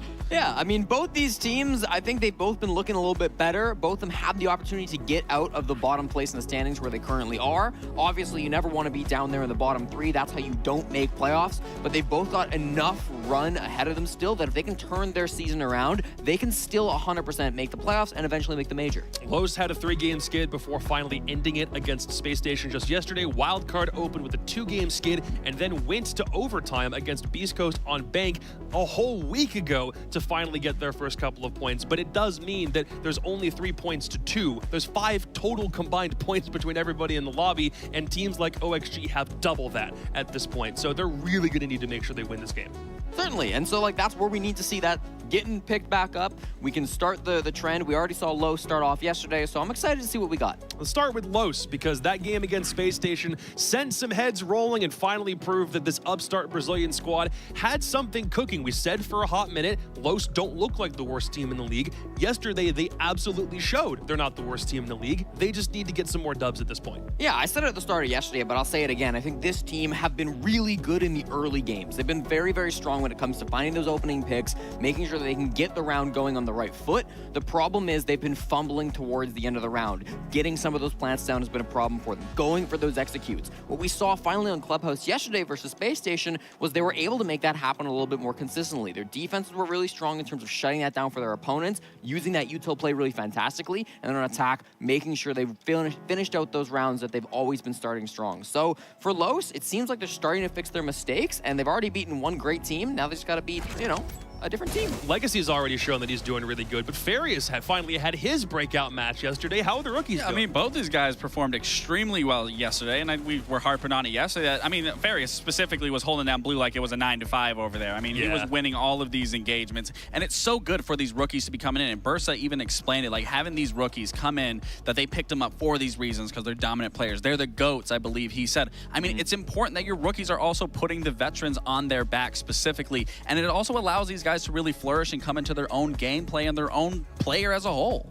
So the rookies are doing really good, but the old hat on Los also had himself a phenomenal game, and it's not the first time he's done it. I think so he had the game yesterday, Sexy Cake did, with a game just before that where he was also doing really good, so he was on a 2-game streak of doing really well. Yeah, Sexy Cake I think has been having huge impact. Sometimes it requires the stats. Both games actually Clubhouse. He was having really, really good performances. The first time, last week, we saw him doing a great job on defense, going for big roams, but the big thing for me was his ability to deny the plant so consistently against SSG, twice being able to use C-Force to shut down the math play, and then getting a double bandit trick, taking out 2 Selmas on the CC wall as well. That's 3 rounds in a row where he's keeping the wall closed. So it's massive ability to use that utility and have that impact for your teammates. Sometimes that shows up on the kill feed when you're landing those C4s. Sometimes it doesn't. In any case, Sexy Cake is seriously performing right now, and if anybody's going to try to lead Los up to that victory, up to that major position, it's going to be him. I absolutely want to get Sexy Cake on an interview at some point to talk, again, from IGL's perspective, what this team has been accomplishing, how proud of his guys he has to be. And I think for Los, they're okay if it's a slow burn, right? 3 losses is probably no big deal if a team is coming together for the first time, right? Absolutely, and that's the thing. You need reps. That's the only way you're going to improve. Doesn't matter how many scrims you play. Doesn't matter how many practices or dry runs you go through. You need to be playing and getting reps in. So 7 days since Wildcard, their opponents actually had a matchup. And again, we touched on it a little bit. There was an overtime win on Bank, but that was when both teams at that stage were winless because it was a really interesting game to witness at that point. So it was also really streaky. Beast Coast won 3 rounds straight, then Wildcard would win 4, Beast Coast would win 4, then Wildcard would win a couple more. So is there anything that we can really glean from that win? I don't want to say a ton by any means. I think more so than anything. You can say you weren't very impressed. We understand. No, I wasn't very impressed. I think given that this roster, especially these four, and then now adding Bosco into this roster as a whole, like I want to be seeing more because we saw them towards the end of last stage on Mirage that they were one game away from making Atlanta, and it comes now you're bringing in a seasoned veteran, another former world champion that was also a world champion with Rampy. Like I want to be seeing them excel and reach those expectations that we were seeing so close on Mirage. Yeah, Wildcard right now is a tale of two halves. There's a top-rated player, Kansan, who is he's in multiple like top 5 stats categories currently, and then Rampy's on the other side, the bottom of a couple of those categories. So it's a weird dichotomy with Wildcard right now. You're absolutely right, Jacob. And particularly the one I want to focus on the most is attacking cost. That is how consistent these players are being on attack. Kansan, the #1 cost player on attack in the entire league. Wow. Rampy, bottom of the leaderboard. #1 and number last. There really is a difference when it comes to these two players' consistency on the attack. And I think Rampy has even had some great moments on attack. I think you go back to even to the very first play day, Rampy was looking like a really strong player coming through from Wildcard, but unfortunately, that's just not been consistent enough. On defense, we've seen many of those problems as well. I know, of course, we had the bank game from Wildcard last week, and while Kansan was able to pop off, hit crazy numbers, we just weren't seeing that from Rampy. His Maestro play in the basement having very little impact. Sometimes his attacks also very little impact. So I'm hoping we can see that get picked up a little bit more. Bank has always been the home of Kansan Yankari, so maybe not the craziest that he would be popping off on this map, but it's got to be a whole team effort. Absolutely, and Kansan, I mean, dropping the 24 kills that he dropped, I mean, that's truly impressive, but as impressive that it is, it still comes down to the team. To be losing that game, dropping 24 kills, that puts it on everyone else's shoulders of, okay, we really need to step up, because that's not to say that Kansan is going to drop another 24 kills and push it to a match point and possibly win or lose that again. That does come down to everyone, and there is more than enough firepower on that team where they can all be firing on cylinders and all supporting each other and being on each other's back. Here's the thing, we also can't have Kansan just play bank every map where he seemingly gets totally supercharged. Instead, it's an Oregon pick, and we've seen both teams already give this a try with varying degrees of, can we even call it success? It's been a wild ride from both. Yeah, I think both teams, when they played this previously, really struggled on their attacks. They couldn't really get anything going. Los, that was their first game of the season, don't forget, against Oxygen, and they actually did really good attacking the basement. That was the one bomb site they seemed to have a really good Oxygen are horrible at basement, though, so I don't want to say, and that's been like a historic You're right, thing. That's you're not right. me just going at Oxygen. Oxygen as a whole has been horrible at basement. But Los also, I think, had good attacks. Absolutely. Had particularly good ideas on that attack. They fundamentally knew what they wanted to do on that bomb site. So, I mean, we heard it from the interview just yesterday from Los. They know that first game of theirs, they did not play very well. I'm really excited to see if they can turn that around. And Wildcard, as you've said, Jacob, we haven't seen them play in a full week at this point. Yep. So they've had lots of time to work on things, and we'll finally get to see how that work is really done for them. Are we confident enough in that Los victory over Space Station that because they can beat a team like that, they can beat anybody? Or is Space Station just kind of looking shaky overall this week? Do we like Los more than we like Wildcard? That's the big question. Jesse, what do you think? At the start of the stage, I was a big believer in Wildcard. I actually hot take picked them to make the major, but I think I made the wrong call before the season started. I think Los are the better team right now, and I think I gotta go for them. Should have had another tweet that we could pull up at that moment. All just to be right. like, what's going on? Well, Lax? What's this? I think I'm gonna have to get back to 50%, so I'm gonna go Wildcard. Oh, so you're the odd I'm man. gonna go with Wildcard. Fox has decided that game was good enough for him to pick it. Jesse's saying, yep, that game was good enough for me to pick it. You still have faith. Do you know why I'm picking Wildcard to begin with? Because the other two guys picked Los. Because there's already a W right there. So, this is the first time. And Los already has an L. Los already has an L. Ooh. I'm strategizing right now. 45% doesn't seem like I'm being very strategic, but in this pick, I'm being strategic. Totally fair. Let's figure out whether the logos have already determined the outcome of this matchup, or if Los are about to turn that W from yesterday into 2 for today. It's Lokes and Stokes with the call. Links and Stokes. Lokes and Stokes? I can't English. Have fun, gentlemen. Go get them. Well, you know what, Jacob? We'll see if Wildcard are a W team or not, or if Los are an L team. We'll see what ends up happening, Sam. But me personally, if you want my hot take, I think it's www.jover.com for Wildcard in this game. I think the firepower Los have put on display, specifically in their SSG game yesterday, I just don't think Wildcard will be able to hold a candle. It's only going to get better with time. The thing about this Los team is that they've come collectively under this banner in just like the last 6 months. So, and quite a few of them actually coming under this banner in the last 60 days. So For Los, this is just going to be something that continues to get better and better for them as they work through these games that they've already played. And at least today, up against Wildcard, especially on a map like Oregon, I think that Los is going to have it up against WG. But we'll just have to see. Obviously, a W, as what was said on the analyst desk, already in Wildcard's name. So we'll see if they'll be taking that here on Oregon. Starting on the attacking side, as they mentioned, and Sam, that was one of the first games, not only that we casted of this stage, but also, as Jesse brought up, it was Los's first game of the stage. An exceptionally weird one, because not only did they win basement every single time on attack, they also, I think, won it almost every single time on defense. But it still bodes well for this game that if you can win basement attack twice, even if it's in some weird ways, or against a team that, as Gabe said, maybe has a very checkered history with the basement bomb site, it still looks very good if you can win an attack on one of the primary bomb sites on this map, and maybe even get a win on dorms if Los are gelling a bit better together than they did in that day one game against a team like Wildcard, who struggled to put attacks together despite having some of the most veteran players in the whole scene. But I'll finish yapping. The operator bans are all finished, and to be honest, I'm really liking that Flores ban that we saw from Wildcard. Yeah, you know, Flores, this is probably, arguably, one of his best maps in the game to bring him on, as there's usually so many deployable shields, so many rolls of barbed wire, just a lot of things that he can deal with, including Kiva barriers. So something that is definitely going to be sorely missed from Los for right now. So probably a really good ban there from Wildcard, very well thought out. But speaking of Wildcard and something that the analyst desk ended up touching on, Kansan has looked fantastic. This entire stage so far. Kind of a second coming for him, as we did see him have quite a bright moment on that Sonics roster too, but it's been very nice to see him back, not only in the kill feed, but in the good graces of playing positive.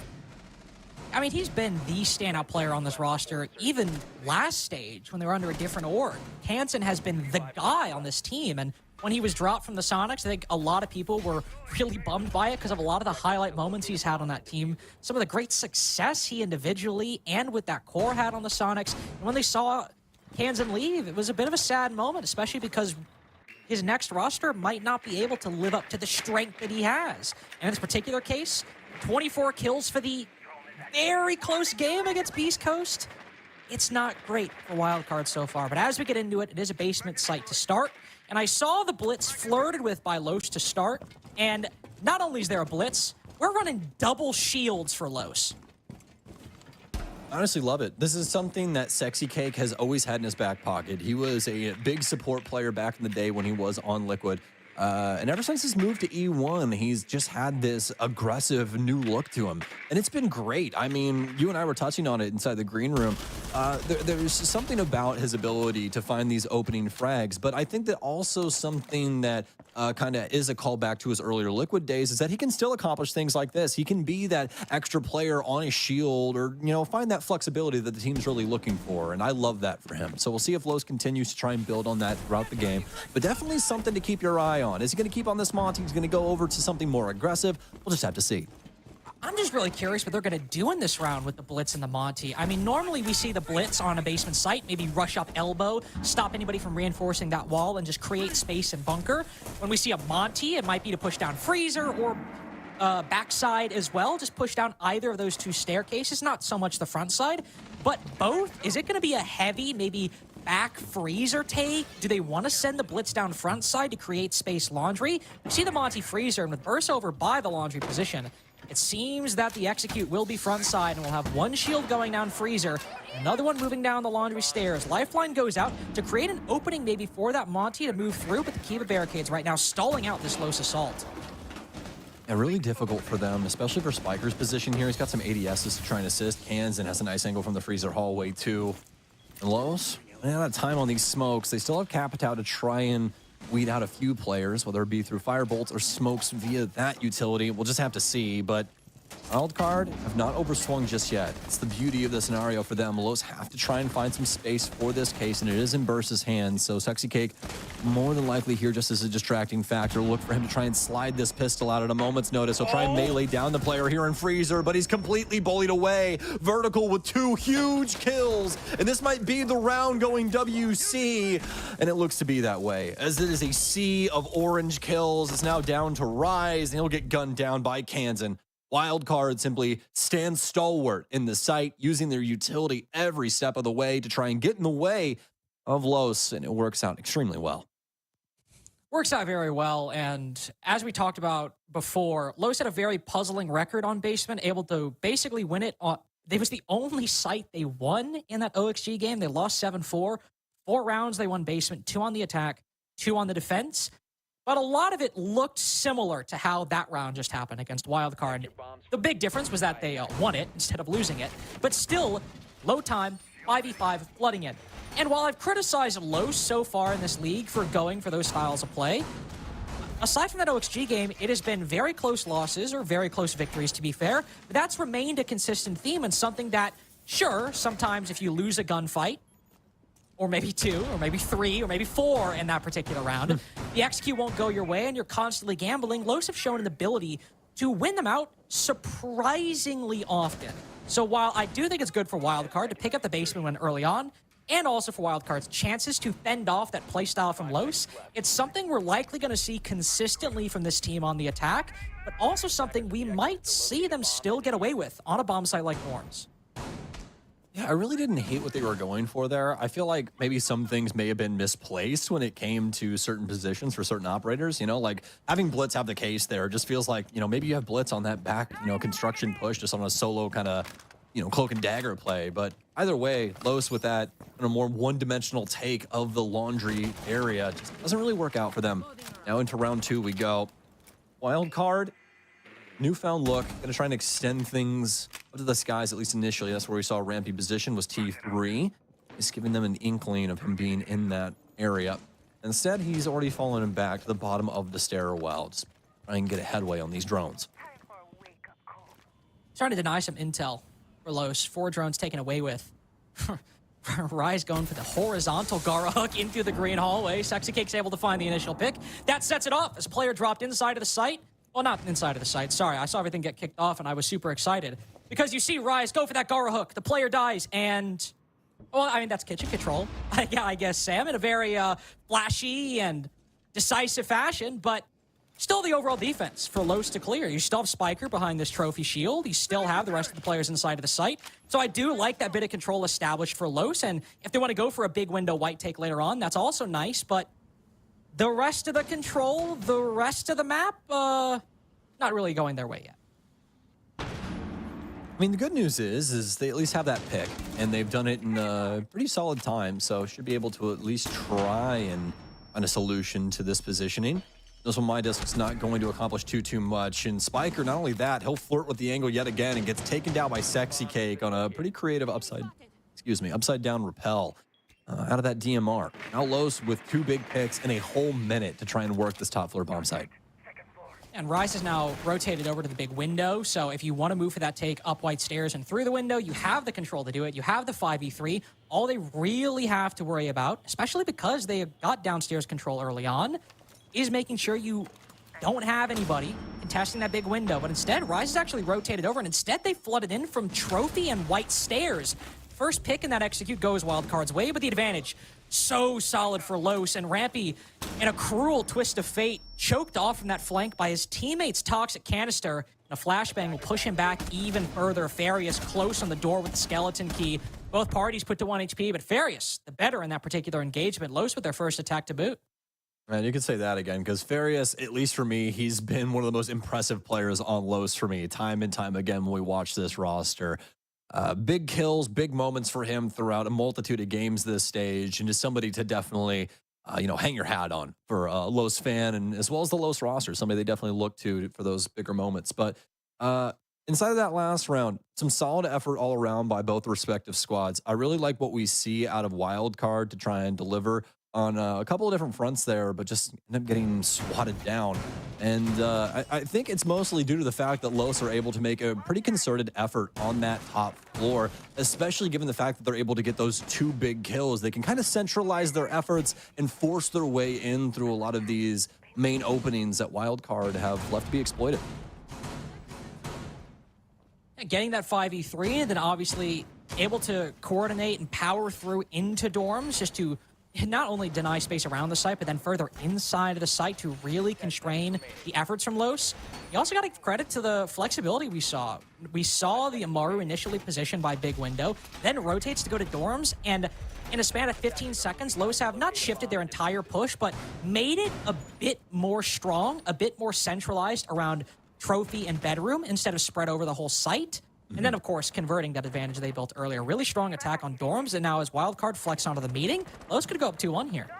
Yeah, you really got to feel for Rampy in that last round in particular. Yeah, it's good to mention that. It's like, he tried his best to get ahead of Los on a couple of different fronts there, right? And he just cannot find them. They're constantly in different areas that he exactly can't deal with, and ends up meeting his fate at the top of White. And doesn't really have the opportunity to play back through on any other manner. So, Los now, be a tie ball game in between these two, and a pretty fast acting round to boot here for round 3. A flying Amaru will get gunned down by Kansan as he looks for more inside of dorms. And it doesn't seem that Los will be able to find much of anything. Vertical and Rampy cutting down. The round. Yeah, Vertical and Rampy cutting down 2 more players trying to flood into dorms. Sexy Cake, the 4th. Second to last out. Bursa can't even get an exit. It's a flawless round with, sure, maybe a minute in, but the entire round really only encapsulating about 15 seconds.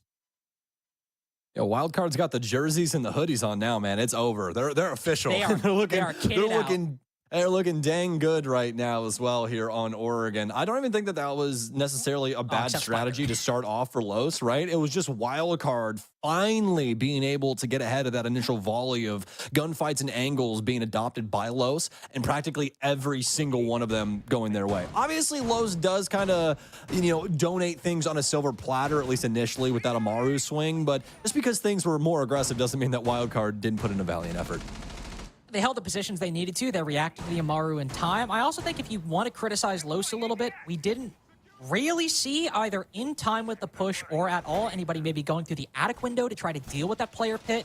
So we had 3 different players in either dorms or by the big window, and we saw a push from Trophy. We saw the Lion and the Ace, but with Akiba in their way and also basically pushing through the same doorway, they also can't really deal with the players playing in pit or playing in attic, so Kansan has a spot to completely shut down the Amaru that, whether he predicted it or not, he's still able to do so successfully because Los lacked some dimensions that could have made it a little easier. But they still got a very strong win on dorms, and moving back down to basement, we certainly know they can make this site work, even if it is very, very little going their way. They can make do. And Los not feeling as confident in the shield strategy as they were previously. This time around, Bursa will be the one on the Monty. I feel like we might see a similar start and end to this, but just with different operators. Bursa more than likely is trying to lean things over towards that laundry plant position again, and just be that Los has more guns this time around. Maybe potentially a player to work down Big Tower or construction. We'll just have to see. At least for the initial portions of this round, though, folks, it's more than likely going to be a decent amount of boredom as they'll look to try and get these hatches open and just try and keep Wildcard at bay around the stairwells.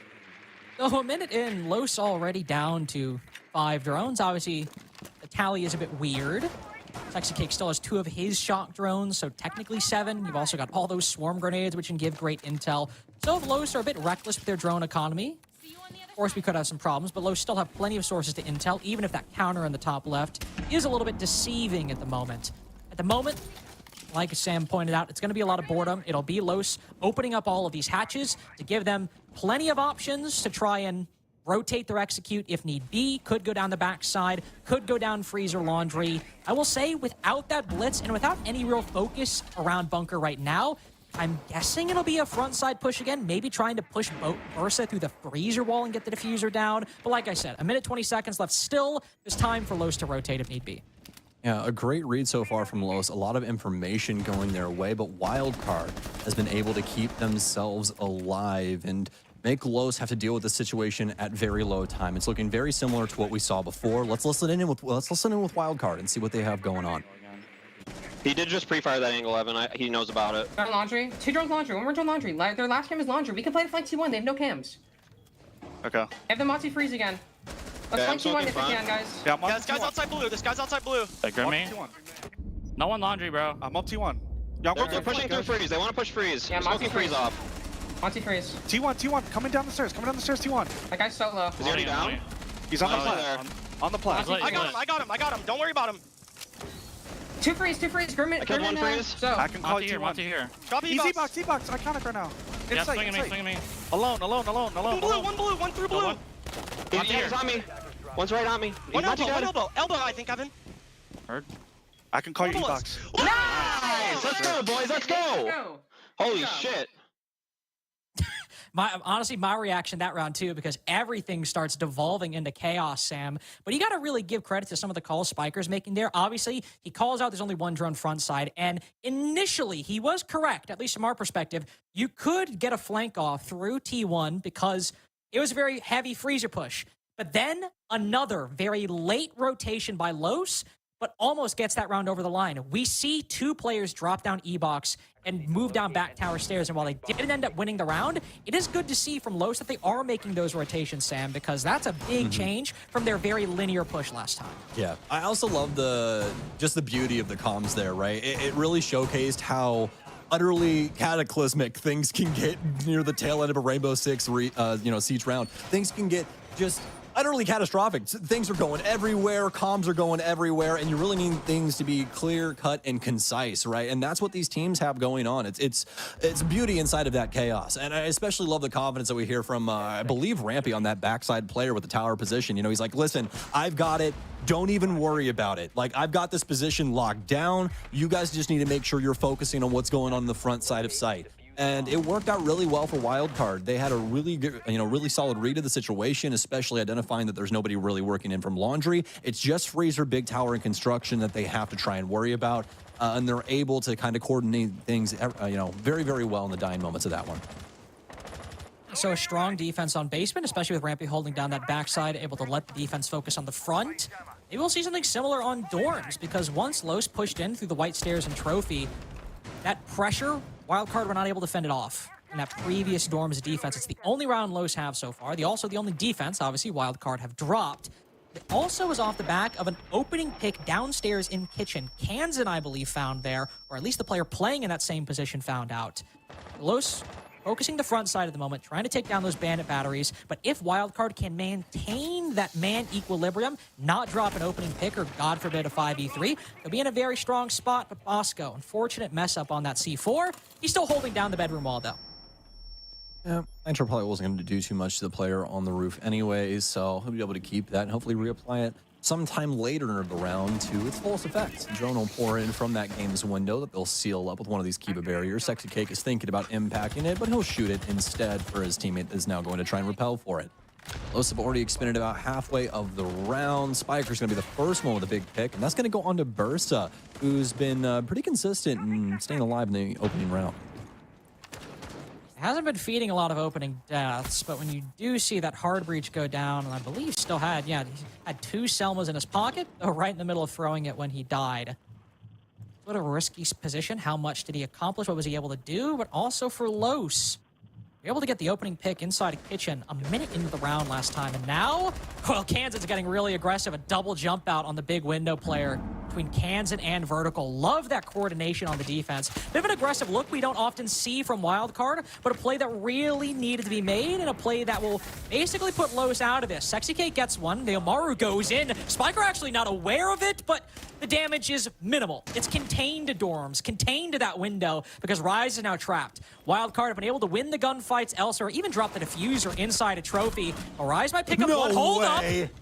He's flicked onto the second. He doesn't have diffuser. Where the hell is Rampy, and how is he going to fend this off? He's downstairs right now, coming up white, and Rise has recovered the diffuser. Spots him on white stairs too. It's still the Amaru. Worse for HP. Rampy cannot deny this from below unless there's intel given him inside of the site. He melees the barbed, walks up silently. Rise doesn't hear until the very last second, but as he swings, he prones at the worst time. Rise with a beautifully mechanically gifted clutch to get Los a key second victory on attack. Oh. And honestly, I wouldn't be surprised if we see a timeout after that. I know Wildcard has a decent lead right now, but Rise getting away with practical murder on this moment right here. They take out Farias. It's down to Rise in a 1 versus 3. They have solid positioning around the Dorms area, But look at this, Wildcard, they play things so slowly. Nobody's holding an angle, and it lets Rise work all the way up into their portion of the bomb site and get 2 huge kills on an ISO'd swing, something that you would never expect to happen in a moment like that. It's really a shame too, because I literally 20 seconds prior had just got done praising Wildcard for denying space, not letting that big window player get comfortable, making a very aggressive play that we don't often associate with this team to not only make it a 5v3, but just to make it so they don't have to worry about the big window player, or they can listen and see if somebody rotates over, and that can then influence, all right, if there's somebody big window, that means there's 2 players, probably Trophy or White Stairs or somewhere else. It allows them to focus the other positions if somebody retakes that angle because they removed the very player holding it. But then to see them be so passive in that and Los get a second round on attack, it doesn't need to be clean because Wildcard have been struggling on attack this whole stage. Outside of Bank Sam, 1 round going into that game against Beast Coast. And now because of that win, Wildcard looking a lot weaker at the side swap. It's going to be hard fought. We knew that coming in, especially from the scrappy games that we've seen from Los especially. That's these last handful of days. Previous playdate Wildcard, not having to do too much as it was their bye day. Now today, back into the saddle once again. So far, they've at least gotten that 1 round over the top of Los. This Carter was just touching on it. It's not looked too hot to trot past that. Wildcard going to try and dip and dash away from that position over on the shower side. This is going to be a kitchen meeting setup. And Los will be looking to try and consider what's going on around these other portions of the bomb site. These outer lines. We had that Legion as well as a player upstairs. Wildcard with a couple of different looks that Los have to consider, at least for them, pretty one-dimensional right now, as they do have a player, at least 1, on the far side for Big Tower. You have 1 extended far out. Oh, well, extending outside of the door. What? Wow. How has Rampy been traded there? That the shot through time, I guess, from Bursa somehow found Rampy on the trade. Still a good 4v4. That Malusi utility is down. All right. A lot of weird stuff happening in the first half of this round. But more importantly, Twitch obviously taken off the board. Sexycake, a very solid player for Los. Perhaps most importantly, I mentioned earlier how those shock drones could potentially give more intel and make the drone count deceiving. Well, there's only 2 drones left for Los, and their control around the map is not looking strong. Hansen has found another for Wildcard, has made the 4v3, and with one of their only remaining drones, they found Vertical's position, but he gets away safely in pit. Spiker might fall, but Wildcard are maintaining this advantage so strongly. Kansan good for 3 in round 6. He even goes for the 4th with the Deagle. 4-piece for Kansan, one of the highest rated players in North America. It's a 4-2 half for Wildcard. And has been on an absolute tear ever since coming off that Sonics roster and just letting that talent show once again inside a trophy. Is more than likely to call ban, hey guys, I've got it. Swings him with the Deagle and finds him inside of Master. Los giving up a lot of early pressure there with those kills going the way of Wildcard. And Wildcard have not missed in a lot of these scenarios so far. And it has to be said on top of that as well, Rampy having a heck of a game for WC too.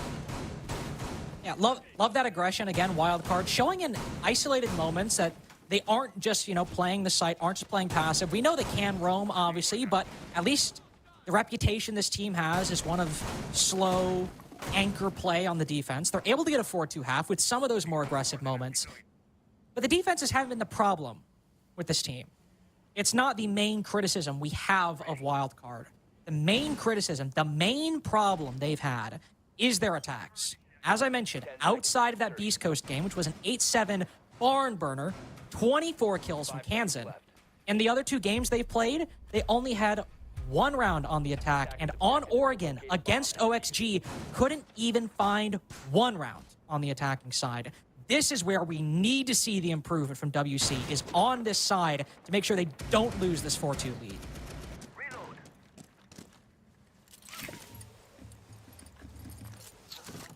Well, looking across what they brought the last time on their offensive side up against Oxygen, just the mainstays, just the key operators that they played. We did have Monty in for Kansan, so might be a key component there, as we did have one of the top performers for WC off of a mainstay gun. On top of that, though, they didn't really have any other like real pressure points you could look at inside the op list and be like, oh, this could be a big issue. They had their hard breach there, doubled down, and you know, some cases tripled down, depending on the secondary hard breach that they were carrying. So, you know, for Wildcard, just more about retooling the positioning and seeing how they want to go about clearing things. And so far, they've at least shifted Kansan on over to Ash. I don't know if we exactly saw that in that previous, you know, game on their offense, but we'll have to see if it's going to be something that benefits them, as they don't have him on a shield, at least for this one. With the performance he's had, and alongside Vertical, a very well-respected entry in his own right inside of North America. One helming the R4C ACOG, the other with Finka LMG. Couple different metas, couple different time periods. Making their name inside of round 7 with Wildcard's lineup. At least in terms of what they're actually doing, a whole lot of standard. Opening up the freezer hatch, opening up the meeting hatch. Zoto canister actually going out a little late, so doesn't stop the hard breaching. Fortunate, Los will end up losing one, that's why Sexy Cake has 3. How are Wildcard going to take this? Obviously, the Azami is something they'd have to worry about. Oh, wait. Los aren't running it, despite the Flores being banned, and how strong we've seen those Kibas can be on the bottom floor. So a lot of the execute utility Wildcard has to use won't be impeded by the Kibas maybe stalling out a drop-down E-box. Yeah, they've went for a couple different things. They have a decent amount of redundancy when it comes to delay. You got the Goyos, you got the smoke canisters. They also have the capabilities to freeze as well. And what was this wild swing into E-box? It gets one. It's immediately traded back. Another kill boils over from Fraser Hall. And so far, so very good for Los, as they've gotten a whole swath of kills. But Wildcard now gunning back. Bosco gets one of his own. Farias has been down. It's a 2 versus 2. He's still got one swarm canister left over, too. There's not a lot of time to reset. Rise even still has 2 toxic canisters, but Los are just not denying this space. They don't want to let Wildcard get comfortable. But Bosco's confirmed. It's now a 2v2, but Rise, 20 seconds of denial in his pocket, and we've just crested over that period. But he smokes off the long haul. That allows Spiker to push in, allows him to pre-fire through the bunker wall, and put Sexy Cake inside a laundry in a 1v2. Spiker can cut this off. The C4 might go out. He'll only back up. He knows it can't really land in time. It even goes wide. A good throw from Sexy Cake, but it misses his mark. It misses his man. He misses the shots, too. Wildcard, a beautiful recovery with one of the best attacks we've seen the whole stage.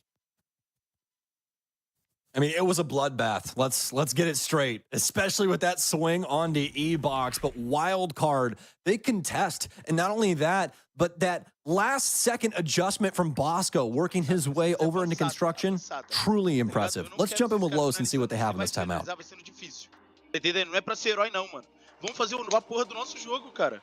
Lembra? A porra do nosso jogo. Vamos subir kits, vamos fazer a adaptação da congelada que a gente fez com Farias lá embaixo de Solis, tá? E aí a gente vai jogar, mano, incomodando. Sempre incomodando os caras. O tempo vai ser nosso, tá entendendo? O tempo vai ser nosso, incomodando. Não trocando tiro besta. É incomodando os caras. Pô, finge que você tá ali, começa a dar pressão nos mapas, tá ligado?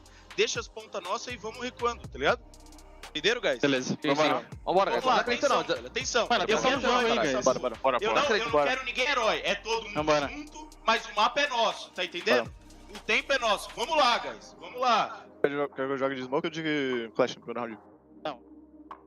Obviously, Sam and I don't speak Portuguese, so we can't fully tell you what went on there. But what I will say, at least on the timing of that tactical timeout, I think very well called by Los, because Wildcard, who did not manage a single win on the attack on this map against OXG, being able to go up 5-2, even if it was a 2v3, well, technically 2v2 the whole time, but once Bosco confirmed it, a 2v2, even if it was a close round on the attack, it's still a win on basement in a game that could be decided by just who wins 3 attacks instead of 2.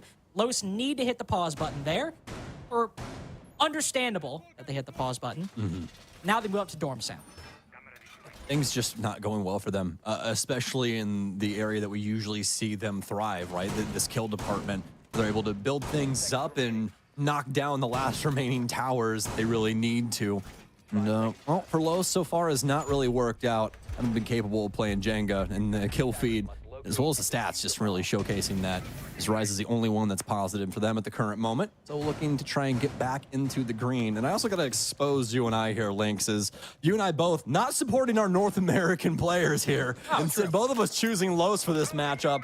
And they're letting it show. I mean, listen, one of the reasons why I felt confident that Los could win out these defenses against Wildcard's attacks was actually from what we saw in that round, even though Los ended up losing it.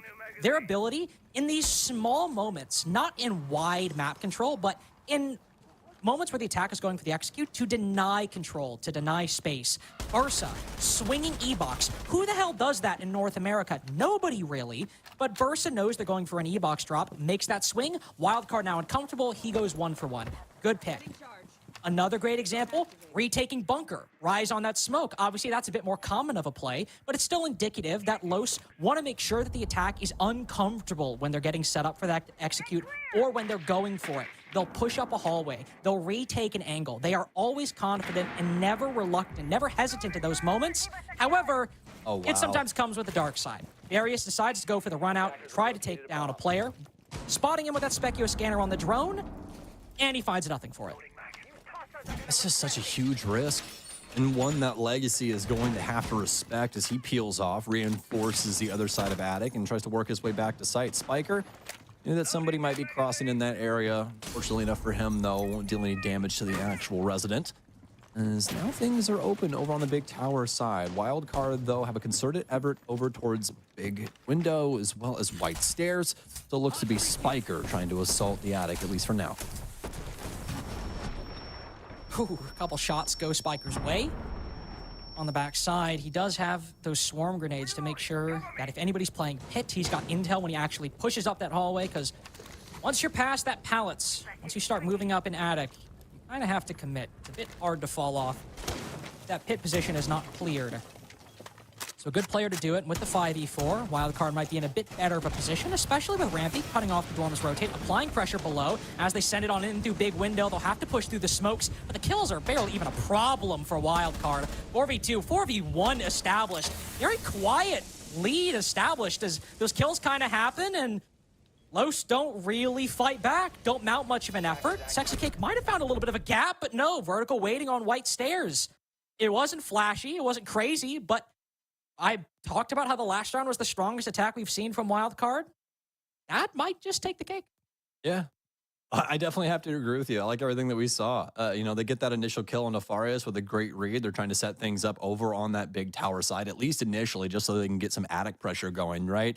And they set up that attic pressure. And once things start to boil down, they start to understand that that big window take looks more and more appetizing. It looks like they can potentially get a plant down on that reinforced corner, you know, inside of the bomb site. And that's exactly what they go for. The biggest, you know, motion there for me on Wildcard's side there was Spiker's ability to not only go and get that attic pressure open for them, but also readjust over to the big window. So they had that beautiful crossfire for that attic position. They also had that skeleton key down low. Just make it so complex to try and stay alive inside of dorms, Carter. I mean, you can't practically breathe. They're just snuffing out every position.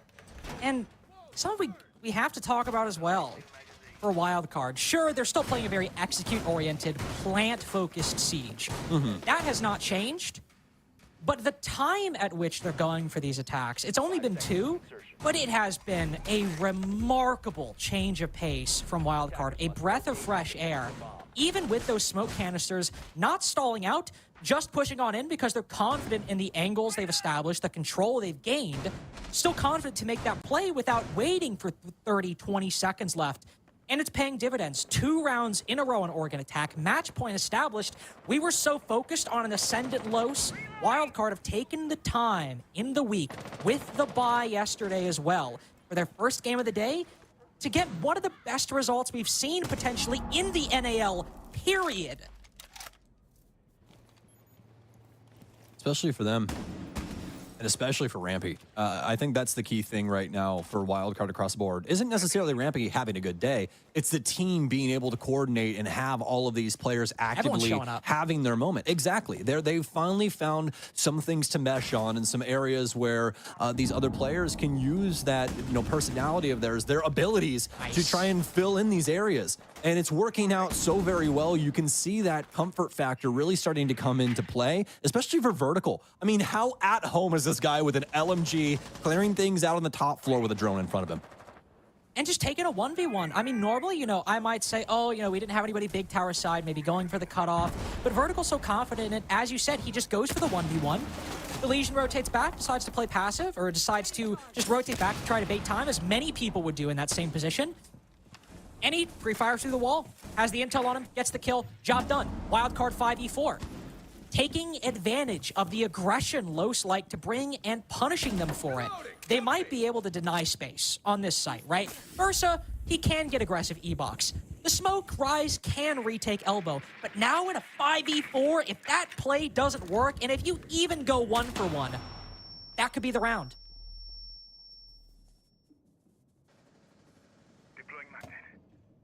Most definitely. WC, they've got the man advantage now. A beautiful moment for them. Moments away from getting into this execute as they've got everything going their way, utility included. Aids in hand, Bs in hands too. So start launching those in. The smoke's trying to keep them back for now. Bosco, a huge bout of damage, pours over into him, and Los looking like they're going to be able to take this round right off the initial volley. And yeah, not a single kill going the way of the offense. What a beautiful moment there for Los. That's how those Los rounds, I will say, typically go more often. If they are able to maintain their positions, if they aren't pressured substantially, they are just so strong on winning those fights when they're presented with them. It can be difficult to really mount anything. And unfortunately, I don't know if Bosco's ahead of the play, if the smoke caught him off guard, but as you saw, he drops down in the E-box right as that smoke canister goes off, and the rest of the attack, obviously, they don't want to follow up. They don't want to drop immediately into a toxic canister. They've done it a couple times now, I will say, but in that particular moment, you don't want to take half your health and damage on an E-box drop when you have to drop down the hatch, have to eat that damage if you drop down into the smoke. Nobody wants to do that. It's a perfectly understandable call to make, but it does mean that Bosco's ahead. You lose that advantage. It's a 4v4, and now Los feel a bit more comfortable to get aggressive as they like to do. Farius wants to take the fight with the players, pushing either through E-box or down the backside. Same with Legacy, also getting a couple kills in that execute. A bit more of a standard Los round, able to take down a push that went awry for Wildcard. But they still have a 6-3 lead. Wildcard still have 3 rounds on the attack to close this out. And while they have struggled on the attack this stage, and it is entirely possible this could be a game of 4-2 defensive halves on Oregon, but going to dining and kitchen, Sam, this could be it. Especially with Sexy Cake, he's going to play small office off these Kiba barriers. And I'll be the first one to point it out. There's not a Jaeger. There's not a Wamai. These are 2 of the mainstay operators that you would see if you're going to try and hold down this position, because a lot of throwables can mess things up for you, truthfully. But you look over at the offensive side for Wildcard. Yeah, they have a crap load of stuns, but only 2 frag grenades, and past that, not really any utility that's going to give them a whole lot of problems when it comes to that position. So this might be something that works out very positively for Los at the end of the day. Even if Wildcard don't want to clear it, if they try to hold big window, that could prove to be an issue, but problems already cropping up for Wildcard's attack. Hansen, with a couple well-placed shots from Rise, falls on that buck. So if you wanted to get vertical control and open up some angles into kitchen, you better hope that Los open up a lot of them for you, as most of that soft destruction is now gone for Wildcard. Rampy found his way in a nice position in meeting. The Frost flirts with the engagement, but instead the shots baited out from Rampy just confirm his position in meeting, and now he can't make that play. They have holes watching from kitchen, so Rampy's got to back off. Could have been the 4v4 right there, but Los Jiggle Peak get the info, back off, and Wildcard are forced to retreat.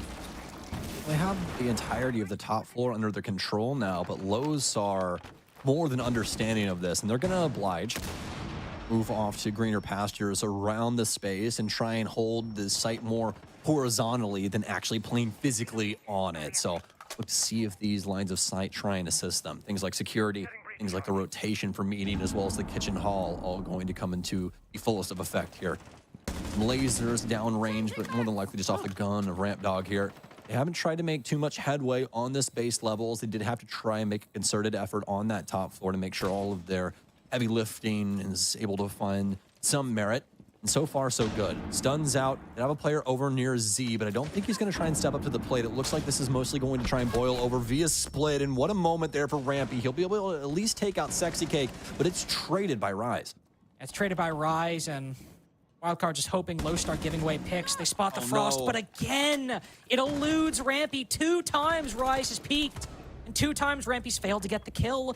But Spiker's got it. He's got the 3v3. Bosco going in for the plant. They can cut off the push-up Z, but can Rise get an angle from inside of security? Yes, he can. The one spot, Spiker covering, can't see the Frost on the long angle. And it's just compounded in his mind, the failure of coverage as Rise gets a 4th 2. With a Frost mat in pocket, by the way. Not really mattering, but then again, 2 players go for the Bearing Legacy. You just have to not troll. You just have to not throw it away. Nice flashy play by Spiker, but it's impactless. Los get another round. Man, oh man. Wild card, a literal fraction of a second away from getting that case down, and that's a completely different round. You know, I think the key thing there was, like we were talking about in the mid-round there, Carter, those angles working their way in from the horizontal positions. Let's hop in with Wildcard here and see what they've got to say during their timeout. Because it's something that we've not seen just yet, which would be perfectly fine for us, but expect the kids, expect an adaptation for what we did last time around, okay? So let's start cooking now. So what are we thinking? Like, do we want to do we could do the West Tower, or do we want to just do the Master like what we do Master? We're gonna get faced off by Clash. I feel like we're gonna get stuffed on the Master side. I'm down to do West Big Tower again. Let's just see what they give us. Let's just see what they give us. They're gonna give us West most likely, so let's just see after we get West. Like, if Master's free, we could probably just take it, but yes, the biggest thing with these guys, right, is to take your time on the drone and double up on your picks, okay? Be careful soloing stuff. Remember, it doesn't have to be perfect, but it does need to be good, okay? Yeah. Heard that, maybe. And you can see, I think, a very smart call there as Los do, I will say, when they run that clash, they do tend to put her over towards the Master side, and that makes pushing into that side a little difficult. But Rampy at the end there says, let's see what they give us. Let's see what they give us. And there's no clash in this lineup, Sam. So if they were really concerned about a strong Master hold with that clash, won't be a factor as much. There is still a deployable shield, so Legacy could end up holding it on that side, maybe with some Los defenders to help him out. But I'm curious, will Wildcard go for that West take? Will they try to power through the big window? Or will we see them just kind of play patiently in the first minute and see what Los have opened up like Rampy? Yeah. I love that entire timeout through and through. The things that were talked about, the adaptations that they were looking into, sort of the play that they should be going for. I think Meepy provided quite a lot there. Not only that, but the adaptations also being discussed there for Wildcard too. Okay, if they bring the clash, we're worried about getting stuff. Well, maybe they do just give us the West side. Maybe we can, you know, try and keep an open mind and look at things inside of the mid round and call that audible. It's a lot of really, really good ideas swimming around for Wildcard. So excited to see what they can do with potentially their last round here on Oregon, especially after the timeout. Feels like it's their moment. It does. And again, and also, I was riding off the high of the 6-2. It felt like they had the momentum to maybe close it out. Going to kitchen dining. Felt like on the off-site, they might have the momentum to close it out. And it's starting to slip. It's not unwinnable, obviously. They just need to win one attack. But I imagine similarly for the team, they likely felt very strong, so powerful after going up 6-2 on a side you've struggled with this whole stage. But now that momentum, that confidence is starting to wane. They've taken the time out to try to bring it back. And what are Los giving them? How can Wildcard regain that confidence? Well, they found a solace inside of security. We saw on that previous basement attack, the one that Wildcard lost, to be fair, but still one where they found an isolated player. Vertical was able to get in, get the pick, get out. They found a solace in a similar spot. Can they make that magic happen here? And silence in the server. Own play in for Wildcard as they do not want to miss their mark. And this position for Farius is already a known quantity. More likely might have a drone down low, but no, he's going to drone through again and once again discover his location. So he'll force the Solace's hand as he's going to go for a rotation back up Freezer, but this is usually a played out motion as well. He's going to find quite a few drones, not even having to use his scanner in order to do so, and he'll be headed back down into the basement, but at least still be able to maintain his life. Los trying to defend things on this top floor. Vertical the moment there, but neither party striking true. Now, neither party finding anything with the Omai. Oh, gets over aggressive, and Kansan's able to cut him off. Gone unread on the bedroom balcony, despite Sexy Cake still holding trophy. That's a huge find for Wildcard. Not only that pick, but Vertical a bit more comfortable on the white stairs now. Spiker waiting for the flank up Big Tower. The Sola strikes, but Spiker, the worse for wear after that engagement, goes for the retake, goes for the vault, but I think overcooks it a little bit. He knows he's facing the pressure, but as he falls in Legacy, good for 2. It's still a 3v3 with Sexy Cake down, but Vertical domes Kansan. Is that the round gone? Vertical has to cover, but the smoke grenade, it's on the opposite side of the bunk. They can get the diffuser off successfully, and now force rotations out of Los. It's still a potential 4v2. If the defense can revive Sexy Cake, impact from below, Asperia is so out of position, can't deny the diffuser. It's why Wildcard made the call in the first place, and Vertical's vaulted out everyone from the attack outside of the building. So as Rampy moves down below, Los will start to move in, start to tap that diffuser. They've got an angle right on it. They'll fire the skeleton key shot, move them across. Gone 6 even to destroy the Kiva. All the bases covered for Wildcard, but are they good on the time? Going for the retake. Vertical spots 1. Sexy Cake going. He falls off at a key moment, and with the concussions, that's the game. That's the 7-4 for Wildcard. That's the attacking half we needed to see if this team stands a chance in North America. They counted them out, Carter. They said, wild card, they're a bunch of old heads. I don't know if they're going to be able to compete with some of these younger guns in North America. And today, they came to play. And not only that, they played things out in every sense of the term, down to the gunplay, the strategy, as well as just those clutch moments like what we just saw from Vertical. Wildcard had it in spades. What a day for them, especially as they have a pretty dominant game up against a very solid Brazilian squad. Yeah, for a team that has been struggling on the attack so far, I'm focusing on the 3 attacks they won instead of the 2 they lost. It's Oregon, after all. We don't expect a team to be flawless. And if it is, that's usually the exception to the rule. But Sam, when they were winning, they looked so good on that attacking side. Oh, absolutely. I was impressed on all fronts and very happy that Rampy finally had a good day for this stage as well. I've been feeling for the guy a lot, as he's usually that name that you're like, oh man, he's gonna pop off, but this really has not been happening up until this Oregon game. And then obviously Kansan, just with so many moments that'll make your head spin. Ever consistent Kansan, Rampy having a good day, and Wildcard, their first regulation win of the stage. Their first strong performance of the stage. And we have the desk to break it down right after this.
Looks like Wildcard used that week away from playing any NAL matchups to their advantage, not just in the way they played Oregon, but the fact that Oregon was allowed through the ban phase in the first place, considering what we saw Los play, how they played it earlier on the stage, considering what we saw Wildcard do earlier, it was kind of an unknown what this Oregon was going to have in store for us. It turned out they had that thing dialed in from the very beginning. That should have been a 5-1. This game should have been over way sooner. Wildcard let Los through just a little bit, but it wasn't enough for them to lose today. I mean, that last round specifically, I mean, Vert was going on a rampage. Vert didn't know who to fight at that point. Like, they get the bomb plant down, Rampy's hiding for his life, and then Vert blows the floor underneath, and Rampy somehow makes it out that big window. I mean, ultimately, Vert ends up clutching that round and playing it beautifully, but that was pretty hilarious to watch towards the end of that round. But nonetheless, I mean, they secured a solid 3 points. We just didn't know what the hell was happening. I know. Dude. Vert, I've seen Vert in those situations, and he's a scary man when he doesn't know friend to foe. Suddenly it turns into a 4v6. Yeah. I mean, listen, it got the job done, right? Absolutely. And I think when you're going up against Los, they had the perfect answer, right? Wildcard knew exactly what to look for. We saw a lot of those swings coming through. They were trying to get aggressive a lot on the defense, but it was always being shut down by Wildcard. Super ready for that. And yeah, that final round for the big post plan as well. Great work from both the team, from both players in that 2v4. Had it not been for Rise in this game, it wouldn't have been nearly as close. It was that Amaru 1v3 clutch that Rampy had the opportunity to stall, and it didn't quite work out. It was Rise with that 4K when they shifted sides and didn't allow Bosco to plan in kitchen. He had himself a really good game, but it wasn't enough to pull Los out of the dumpster on this one. I mean, I'll even say this. I even just like the basement round, specifically in those listen-ins. Like hearing Spiker give those call-outs of telling everyone how they need to play this position, where they need to be holding, where these pushes are coming through. Like, I genuinely love these listen-ins because it really gives you the in-depth of what's going on in a round outside of just watching what's happening. And even the casters highlighted that Spiker was giving those call-outs.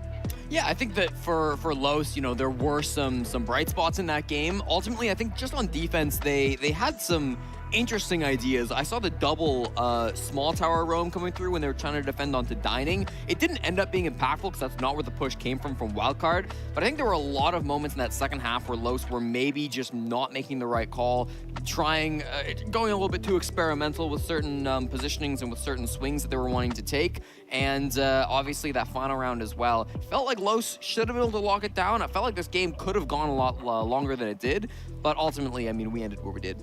To give Los a little bit of credit, there was something they did when they played Oxygen earlier on that it wasn't something that I think it wasn't countered nearly as well as it should have been. Rampy had one very specific spot that he likes to play, and when he played it earlier on Oregon, it went pretty well. But when he did it against Los earlier today, it seemed like Los at least understood what that specific play was meant to be about. Right, so last time when we saw them, Rampy, he loved to play below against Oxygen when he was roaming on this top floor bomb site. This time, however, Rampy was really not being able to have too much impact. He did get a kill in this round too. He got a C4 kill onto Sexy Cake, but the fact that he's in a 1v4 now, he's really not able to have impact until all of his teammates are dead. Round 5 was the exact same situation where, yeah, technically the team's done pretty well, but Rampy has yet to find any impact on the kills. Rise able to clean up the 2 site players, and Rampy is nowhere to be found. And the big thing for me, again, is Rampy played the exact same position, that is down on the bottom floor, in this match on the Dorm's defense as he did against Oxygen. So Los were able to completely go through the VOD review and were able to both find Rampy and Kansan and either lock them down, lock them out of the bomb site to make sure they couldn't have that late round impact that they were able to have maybe in previous games, or hunt them down and take out Kansan particularly so that he didn't, again, have that same impact. Which I think there's give and take to both of those situations. Obviously, they read into what Rampy was doing. They were able to ignore it, but then even going into those basements where we saw those double shields come into play, the problem with I see with double shields going into that, you're losing that sense of gunplay. So once you take another person out of that gun advantage, you just keep dwindling it down. And then again, it gives you that false sense of confidence. Is you played against Oxygen that was horrible on basement, and then you look at how Wildcard played basement, it immediately countered what Los was trying to do or what they were trying to adapt and move around with. So it's a double-edged sword. Is like you have great success on one map going against a team because they didn't play it properly, so then you think that's going to kind of be the same similarity going into the next game, and it's not. And Wildcard displayed that beautifully in how to properly play basement. So everything Wildcard was doing, even if strategically it maybe didn't make as much sense, for the most part, it still absolutely worked out. Yes. Who was the guy who was spearheading it on this team? Again, can we take guesses about who their best performer was? His name starts with a K. It's Kamikaze. Wait, that's the wrong team. It was Kansan. He had himself another double kill game in this one, or double-digit kill. And, dude, it's like he can't be stopped. It doesn't matter what the map is at this point. And to be honest, I really never see Kansan underperform. Even when he was on Sonics, it shocked everyone when Kansan got replaced to begin with, because it was like, wow, like he was your flank watcher, he was your support, like he was setting you guys up for success, and then he got replaced, and he's still performing at a very high level. I'm dropping 24 kills the other day, and now carrying it here, getting tons of, well, 2 multi-kills. It looked like it was a lot of multi-kills when you were seeing him on the board, but Kansan is a phenomenal player. Yeah, actually, the fact that it's only 2 multi-kills kind of speaks to Kansan's biggest strength. He is consistent. Every single round, he's getting at least 1 kill. The fact that he's not getting like only a couple rounds where he's hitting 4Ks or 5Ks, maybe like somebody like Rise does sometimes, every single round, Kansan is there having impact. He's showing up, he's getting his 1, he's getting his trade, whatever it might be. He's always making sure he's having an impact for the team. So I really like the way that Kansan's been a rock for Wildcard, and he just continues on with that. And even Rampy specifically, we were talking about, he isn't performing where we want to be seeing him, even back to his old days back on SSG when he was performing extremely well. So it's good to see him back on the board performing and being up in there in the leaderboards right behind the dominant Kansan that we know. Yeah. Kansan just seems to be the definition of, in your ranked games, make sure you at least get the 1 kill. Win your ones, and then everything works up. Let's get Bosco on the horn real quick. Dude, it's been a long time since you've been in the league, and we haven't had the chance to talk, but welcome back, dude. It's always good to see you. How's it been working with Meepy and this band of misfits over the past couple months? It's been great, honestly. I think that the team honestly reminds me a lot of SSG when I was on it. It's a very similar vibe. All the guys are really close. We hang out all the time, game all the time. It's a really good vibe being on this team, and I enjoy it a lot. Yeah, Bosco, coming through to this game, it feels like, obviously, it's taken Wildcard a little bit to get going, you know, but this felt like you guys really hitting your stride. It didn't have to go all the way to overtime like you did against Beast Coast, and you actually walked away with the W, which was great to see from you guys. What do you think the biggest thing that you guys have improved on has been from the last week now coming into this game? This week we just focused a lot on just taking more initiative, you know, seeing plays and not trying to coordinate like a perfect execute between us, but just going for things and trusting in teammates and what they see and trusting in the calls. I think that's something we were just lacking. We were trying to do things too perfect, and you know, it's just not the name of the game anymore. The meta doesn't really allow for that. So yeah, just taking more initiative, being more aggressive, and I think it really worked out for us this week. Nice. Well, I got the most important question of all, Bosco. Is what's it like being back? I mean, you were gone for so long, you had that solid break. I mean, what did that do for you mentally, and now just being back in this atmosphere? I mean, the break was very good for me. I think it was like just over a full year. It was like a very much needed mental reset, and I wasn't really sure when I took the break if I was going to play again. I kind of hinted at it being like dependent on the team, but when Rampy came to me, you know, he came to me multiple times throughout the year too, trying to get me involved, and I always turned him down. Jeez, you're playing hard to get. Yeah, I just wasn't sure, you know, and then for sure came a point later in the year, and I was playing the game a lot, just on my own time, and I was enjoying it a lot, and I was like, you know what, maybe I do still have some left in the tank, so I mean, I took the opportunity to come back, yeah. You definitely have some left in the tank. I mean, everyone was speculating, how good are you going to be, and then we saw your first game back, and you were absolutely ripping off heads like you never even took a break to begin with. Thank you. One question just specific to the matchup. It was Oregon, and I think in the back we had a conversation about, was that really the smart play, I think, for either team? Los has already played it, you already played it, you both had various struggles on that map in particular. Was that one of the specific points you wanted to clean up over the past week? Why was Oregon the play in this specific game? I mean, Oregon's one of those maps where it's like, even if you have info on someone, it's a very default map, and I don't think you can change a whole lot with like the way you do attacks. You can't get like crazy cute with executes, because it's just that kind of a default map. And we just knew what to expect from them, from VODs. We knew they were going to be playing a lot of power ups, a lot of shields, and we were just really ready for it, and we had no problem challenging them on that map. Fair play. Well, you got that game against Space Station you're going to have to worry about in a couple of hours, Bosco. Thanks a lot for taking the time. We'll see you in a few. All right, thank you. That game against Space Station is going to be a good one, especially because Wildcard got the dub, Space Station got the L, and I think most everybody had those positions reversed. I mean, not laxing. You had Wildcard from the start. You knew exactly what was going to happen I here. saw the W, and I mean, the W came. W versus the L on Los. You read into it. I did. You saw it in the logo. It was a deep dive.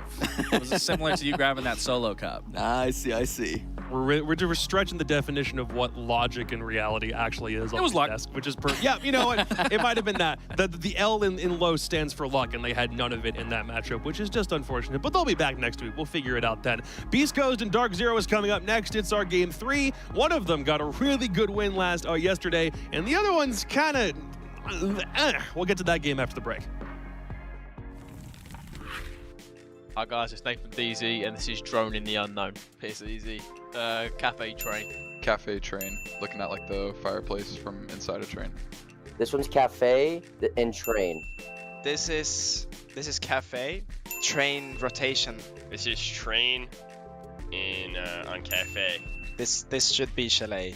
It's either in Solar upstairs or it's in Trophy. I don't know. I just know that's where it's at though, but I don't know. Chalet, kind of by like the master closet, maybe. It's on Chalet in Trophy, I believe. I'm gonna guess it's Trophy downstairs. Trophy, I would assume. Chalet, somewhere where the owl is, like somewhere Solar. Is that right? This is Chalet Solarium. Oh, it's that one. Oh, wow. Okay. Oh no, it's in the solar room. Dang. I'm smashing these. Judging by the top left, it looks like Cafe. And I think... Wait. No. The bricks on the bottom right make it bank, I think.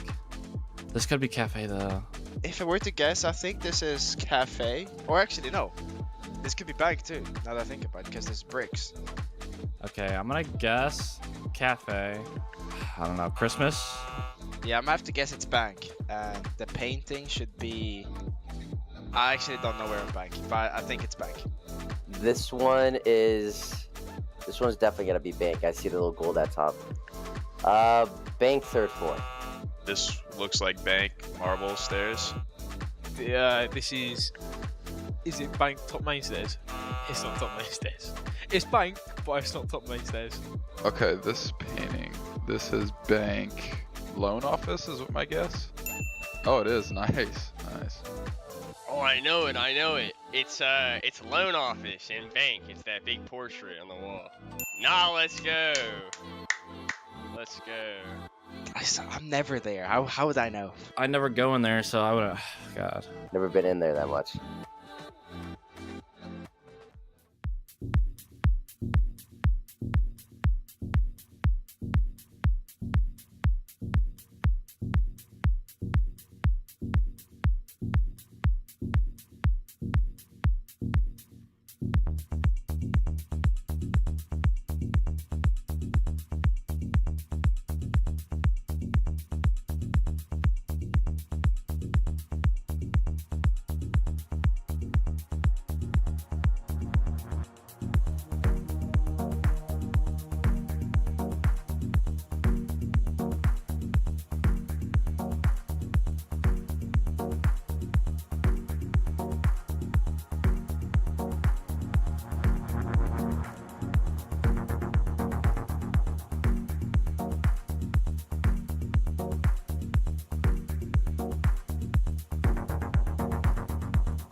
Dark Zero and Beast Coast have been fighting as NAL counterparts since 2021, and every time they've ever played, Dark Zero has always come out on top. It's a 10-game winning streak, but never have I ever been so worried that that streak is about to be broken than I am this week. Dark Zero are coming into one of the darkest timelines we've ever seen them in, and Beast Coast are riding pretty high after getting a dub versus the Sonics yesterday. So does that winning streak stay alive? This is, and I quote, the best version of a Beast Coast roster they've had. And you quote. Who said that?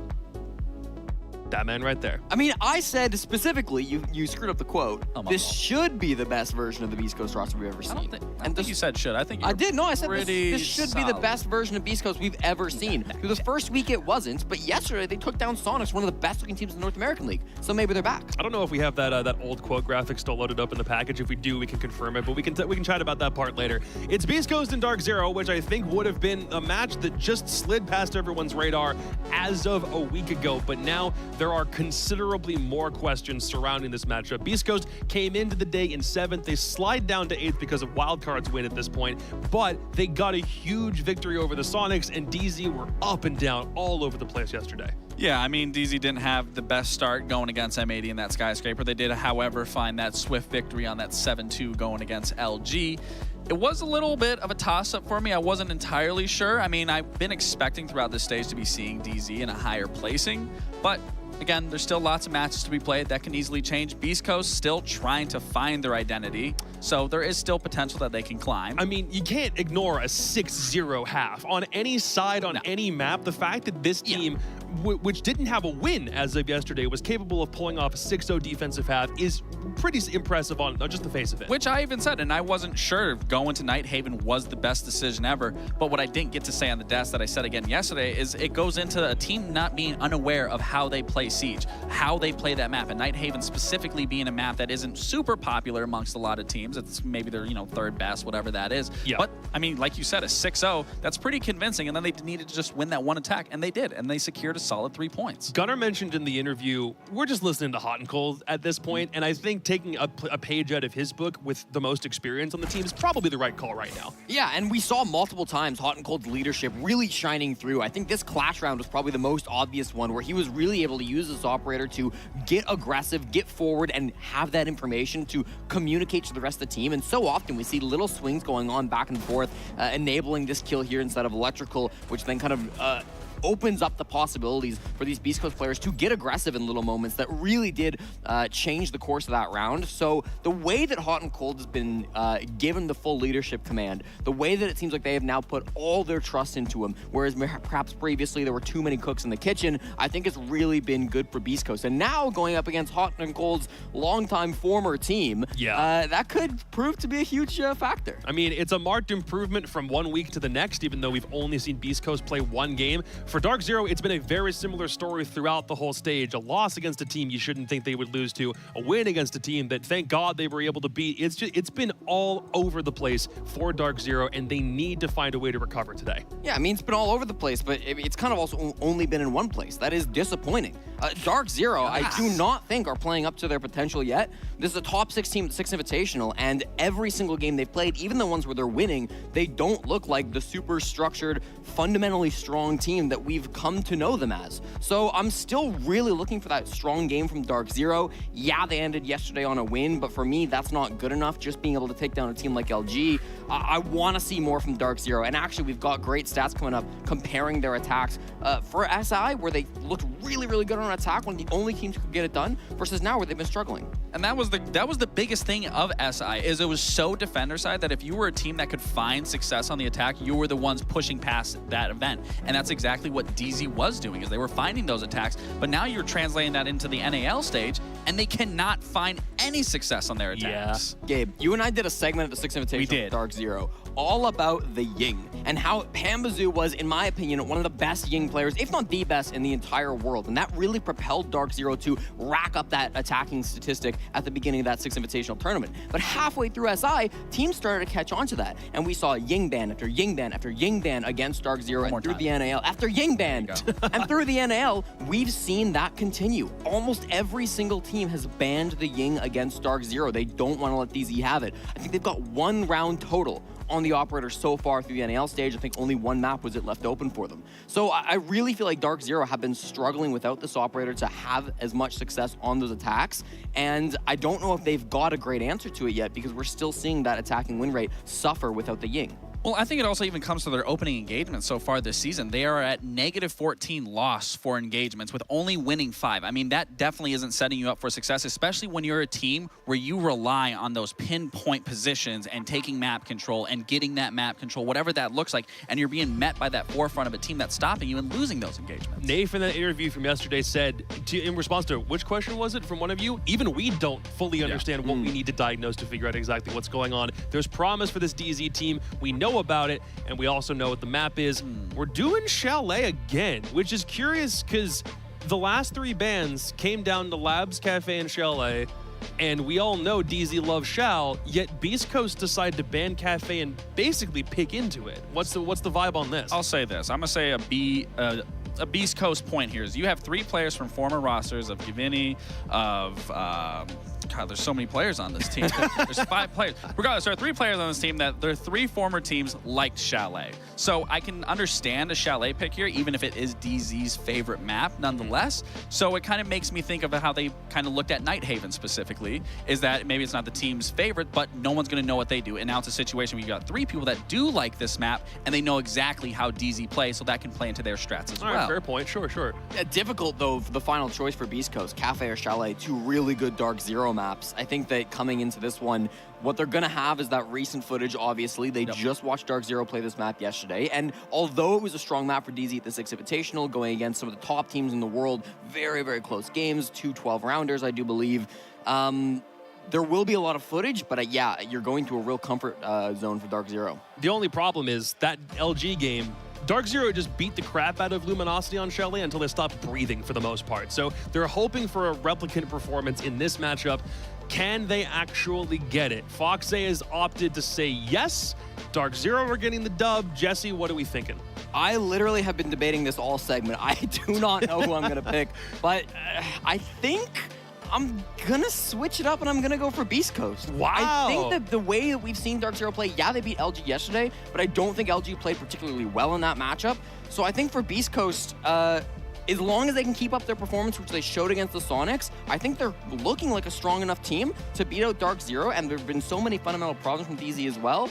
It's a bit of a risky pick, but I think I'm switching up. All right, it finally took until Playday 6 for this to actually look like a pretty solid anti-DZ pick.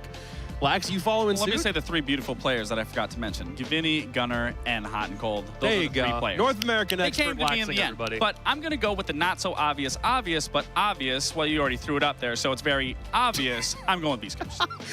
Production portrayed the bit like that, damn. Beast Coast. Beast Coast. So the stage is now set for if Beast Coast win, both of the analysts on the couch can propel their prediction percentage up and get 1 step closer to catching up to Foxe, who is still the leader for the North American League Predictions Championship. Let's see how this bad boy goes. Can Dark Zero actually win Chalet 2 days in a row, boys? What do we think? I mean, I'm going to flip the question around on you. Can Beast Coast translate their dominant defensive half over SQ into a victory over Dark Zero today? I don't know, Sam, if I want to ride the wave like Jesse and Gabe do, but yeah, this is a bold pick for Beast Coast to go here after Dark Zero's 7-2 LG yesterday. Yeah, it most definitely is. I mean, the good news is, though, is that they will have some homework that they can work with. So that's at least a positive boon for Beast Coast. But I will say this, Beast Coast, it kind of came into their own in their previous game as well, especially when it came to the kills. I mean, a lot of very big moments for them. And I think against a team that has looked a little destitute in certain scenarios in the, sense of Dark Zero, this might be the time for Beast Coast to try and exploit something that they've seen from them already this stage. Remember, yesterday it was 6-0 to nothing on the defenses for Beast Coast yesterday, the half they started out on. Obviously, they're on the attacks here. They just needed to win the one yesterday in order to get the win over Sonic. So, yeah, their Nighthaven attacks could be horrible. They could be great. They only needed to get one. But at least for those defenses, the ability to get aggressive, but more importantly, Sonic's, and we'll get to this when Sonic's play later today, Sonic's ineptitude, even at times, to clear certain positions of the map, acquire control, play as a unit in acquiring that control. It allowed Beast Coast a lot of free reign on the defense to do what they want. The attacking sides at Beast Coast obviously start out strong on. We'll kind of talk about that. But as the op bans conclude, what I'm really thinking about is how are Dark Zero, a team that has struggled in the attack, how are they going to contain that Beast Coast defense? And, I mean, this might be the most straightforward ban phase you can ask for when it comes to Chalet, especially for the offensive, front. You get rid of Ying, you get rid of Dokkaebi, two operators that are extremely problematic when it comes to the defensive perspective, as there's a lot of things you have to try and deal with, a lot of things that they can try and clear out with and try and assist with on those executes. And we all already know how volatile things are for the defense when it comes to Chalet normally. We'll to see how that works out for Dark Zero, as obviously since they did get the map selection, East Coast more than likely got the offensive side just by their choice. Have to see what they can do with that. And they've already made a couple of adjustments in their lineup, as they'll add in, obviously, some new things from what they see inside of the prep phase. Hopefully they don't lose too many drones, though, as Canadian does have Solus. And talking about things you can always bet on, Canadian, Solus, Beast Coast probably have this in the game plan that, all right, check to see if Canadian lurking in basement by himself as Solus. It's a constant theme on a lot of maps in Dark Zero's pool, and on Chalet, it's no different. One thing we could see from Beast Coast later on is maybe bringing the Deimos to exploit that fact if Canadian continues to go for these solo roams. But at least for right now, Beast Coast focusing on, of course, some utility clear with that Rotero drones that we saw absent on the Oregon game and now present here. But with the Capital and the Gridlock in play, Sam, some execute utility that breaks from the trend of that Ying or the Grim that we've seen a lot recently. I really like this, because this is going to make it where once Beast Coast do get a foothold, they'll be able to establish it just that much more. And not only that, they won't have to dedicate nearly as much flank watch utility. Like, things like drones, they'll actually be able to get some extra info out of those. So with Beast Coast especially bringing the Rotero drones along for the ride as well, they already knew that this is going to be something that was going to take them a little while, not trying to get super aggressive and, go for a rush strat or something like that. So just try and lean on that utility of hot and cold, lock up these stairwells and some other flank options, allow Beast Coast to kind of work that info game a little harder. Already have some cutoffs established like what we see here for D.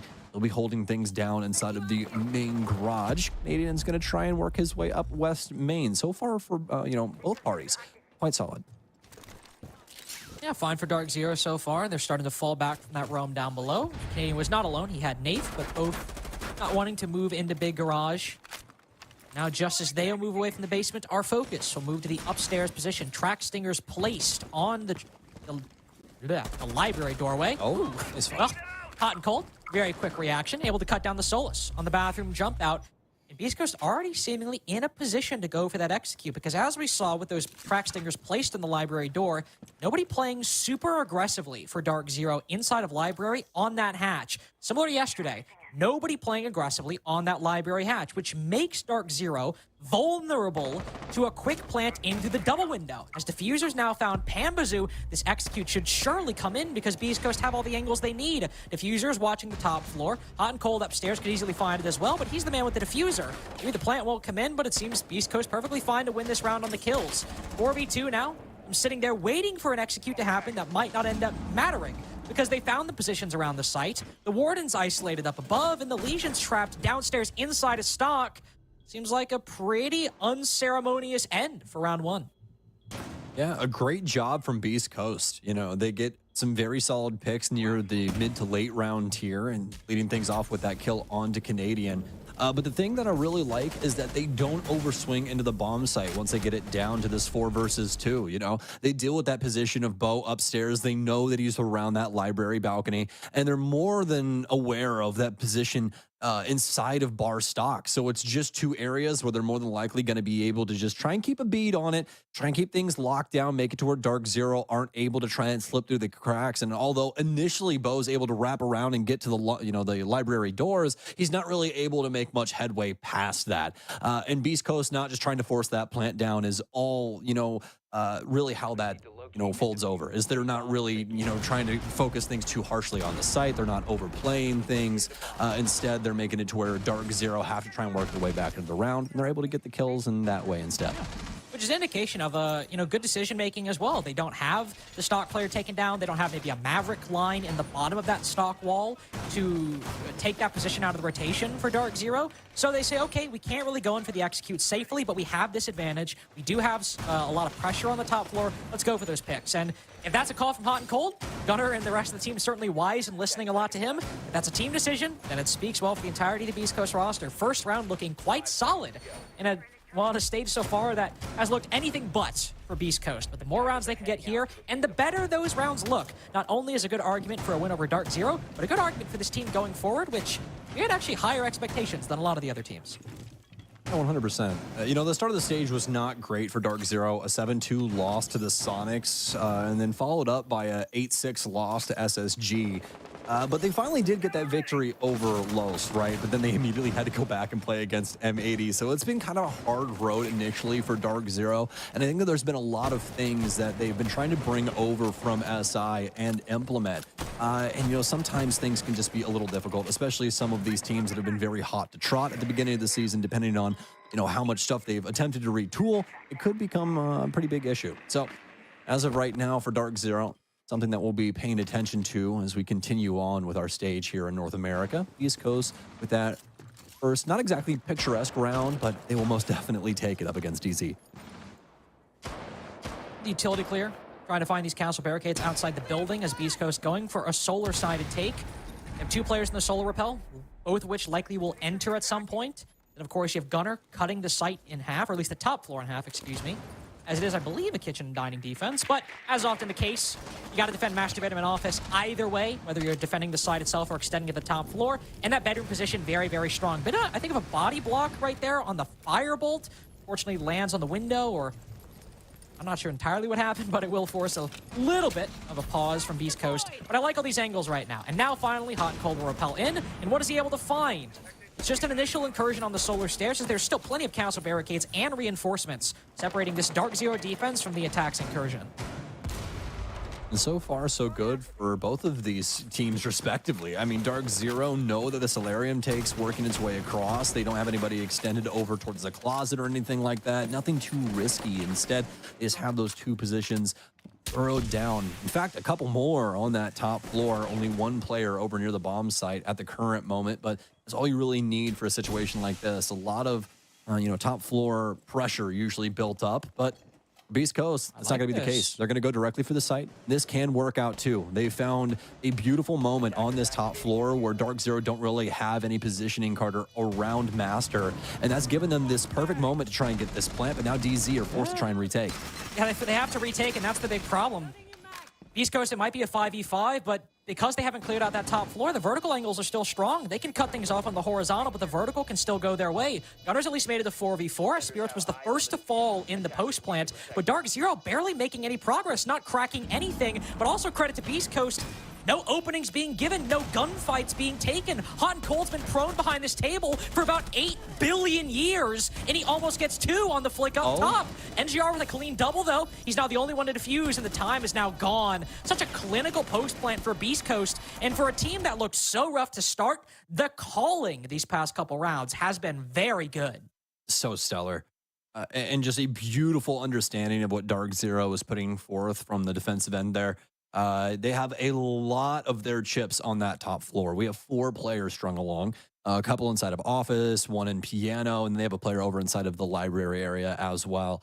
And Beast Coast, once they drone things out for that Solarium side push for their initial players, right? They have an even bigger understanding of what's happening over there, Carter. They see that there's nobody in Trophy. They see that there's nobody really playing that top floor area for Master or the Closet, and they're able to pretty much just walk directly onto the site. There's nobody for Dark Zero Home minus the one player in behind the dining table, but even he is susceptible to a lot of different things that are boiling over from Beast Coast. He doesn't want to try and risk things, especially with Beast Coast already being in position to put that case down behind the bomb chassis. The moments already went by. So for DZ, they're forced into that retake strategy, and it just simply does not go their way.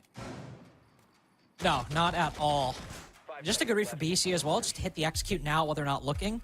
Just to get even a little bit of that surprise factor over Dark Zero. Really impressive 2 attacks to start out so far. And with how aggressive their defenses can be and how worrisome I think a lot of us are, how weak the DZ attacks have looked, how those 2 styles will mash up. If you're a Beast Coast fan and you want to see them, skyrocket up the placings, a regulation win here would tie them with Sonics in 4th. Obviously, with still games to play, but still a very strong improvement. East Coast making a good argument right now that at least they can potentially make that happen. It's 2 rounds now. They've been able to not necessarily get a bomb down, but get enough control to finish it off afterwards. Here as we go down to basement. Another round where, Sam, the options are open. If they want to go for a plant, they can open Snowmobile. If they want to just go for the kills, they can encircle the site from wine side on over. The options, it's entirely up to Beast Coast and what they find. Dark Zero's going to put the breach on ice for some time. Still 2 of those Zotos for Knave, so it's going to be a little bit. Some more utility down just to try and assist with things, and it's going to be an exchange back and forth with these 2 sides, at least for a little bit. East Coast will more than likely have some other things actively happening across the map, minus these 2 sitting at the breach right now. It's going to continue to try and flirt with this. EMP perfectly timed there, and that might be the breach going the way of the offense. It might, once the ice thaws and thins, and Exothermic immediately opened up. We did see a couple players over on the BC side over by the wine position. The OSA you could see also going in for this plant. But I will say, Sam, as the walls are being opened up, as the execute's starting to form, I'm really interested how Dark Zero are going to try to fend off this onslaught from BC through wine. So we have a listen in to the Dark Zero comms to see how they'll react in round 3. It's on that 4 ping. It's on like the corner of the floor. Putting an Oath Shield down. Not in. Okay, Jason. I have the snow cam. He's back outside snow, left side. I don't see it, Jason. Not the default. Yeah, you're good. I'm gonna go K9. Yeah, you're good. You're good. Going for your snow walking. I got that I ace have the off. I have the BP on snow. You have to jump the boiler. Yep. I have Active snow. boiler. Anyone ready to help with trench or not? Nah, man. Anyone help trench? I can sit from hatch. So I mean, that's all I can really do here. Honestly, can one of you come back and Outside replace me lobby. blue? Outside lobby. 45. I'm not. I think they're gonna come lobby. I have lobby. I have above them to go lobby. They're joining lobby right now. 40. There's that flash. Active boiler. No one to dead. I'm gonna come blue. I'm gonna go play. They can't get breached, right? They can jump. They can jump. One snow, In ace. west. Right side snow, ace. Anyone got that? No, I can come blue there. Trench door, walking, wine door. Trench door. One's just sitting outside snow, right side. Jesse, you want to draw off? Play a retake? Boiler. Walking through snow, in con. Right through pillar. 15 seconds to go. Attackers recovered. 10 seconds left.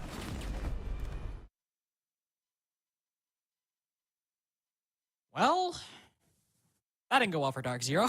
It most definitely didn't. And I think the key thing there for them, Ray, is that they had a good understanding of what Beast Coast were going for initially, but things started to die down. Beast Coast started to go about things in a completely different manner, and it really catches them off guard. We're going to go immediately into the timeout for Dark Zero. Let's see what they got to say. At least 2 of those rounds, they're kind of just getting, picks. We're not able to trade or anything like that. I think we just need to make sure we're doing something together. I think we have a good plan next time. On bar, they were definitely ready for our quick play. They're looking to just cap fire and hit Nick if they don't get any picks, and once they get bottom. So let's just be ready to kind of reinforce site. And their cap fire sucks, so I'm free. Yeah, exactly. And then on dining, I think we have a good plan there. If we just contest a little bit, because there was really no one there. Gav's K9 side ready to hit the back. They had no one West Main. Just have eyes on the plant. We're fine. All right, start talking, start doing things together. You can see from Mint there, definitely the big concern is a lot of individual plays from Dark Zero. And to be fair, so far, definitely a bit on the money. 2 rounds now. Obviously, Beast Coast winning 3, but 2 rounds now.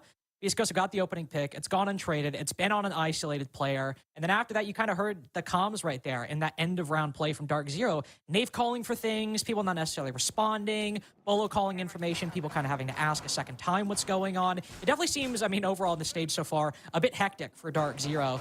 And now down 3-0, obviously attacking tend to be the favorite side on Chalet in general. And Beast Coast obviously looking very good so far. But I think Dark Zero might have the right call. If they're able to maybe deny a bit more space and get more aggressive as a team against Beast Coast, not necessarily, you know, swinging windows and going for these big plays, but just making sure that Beast Coast aren't able to get set up with the few positions they want to then either move into the site or get a man advantage, I think we're going fine. Because Beast Coast haven't been playing crazy, Sam. They've just gone for the control they want and then ended the round on their terms. Yeah, it's just been, I think, that delayed delivery at the tail end that's been catching Dark Zero off guard just a little bit, just to add to that as well. And that's kind of what we heard inside those comms, right? Like I was saying, Dark Zero had a really good understanding, at least initially, as to what Beast Coast wanted to go for.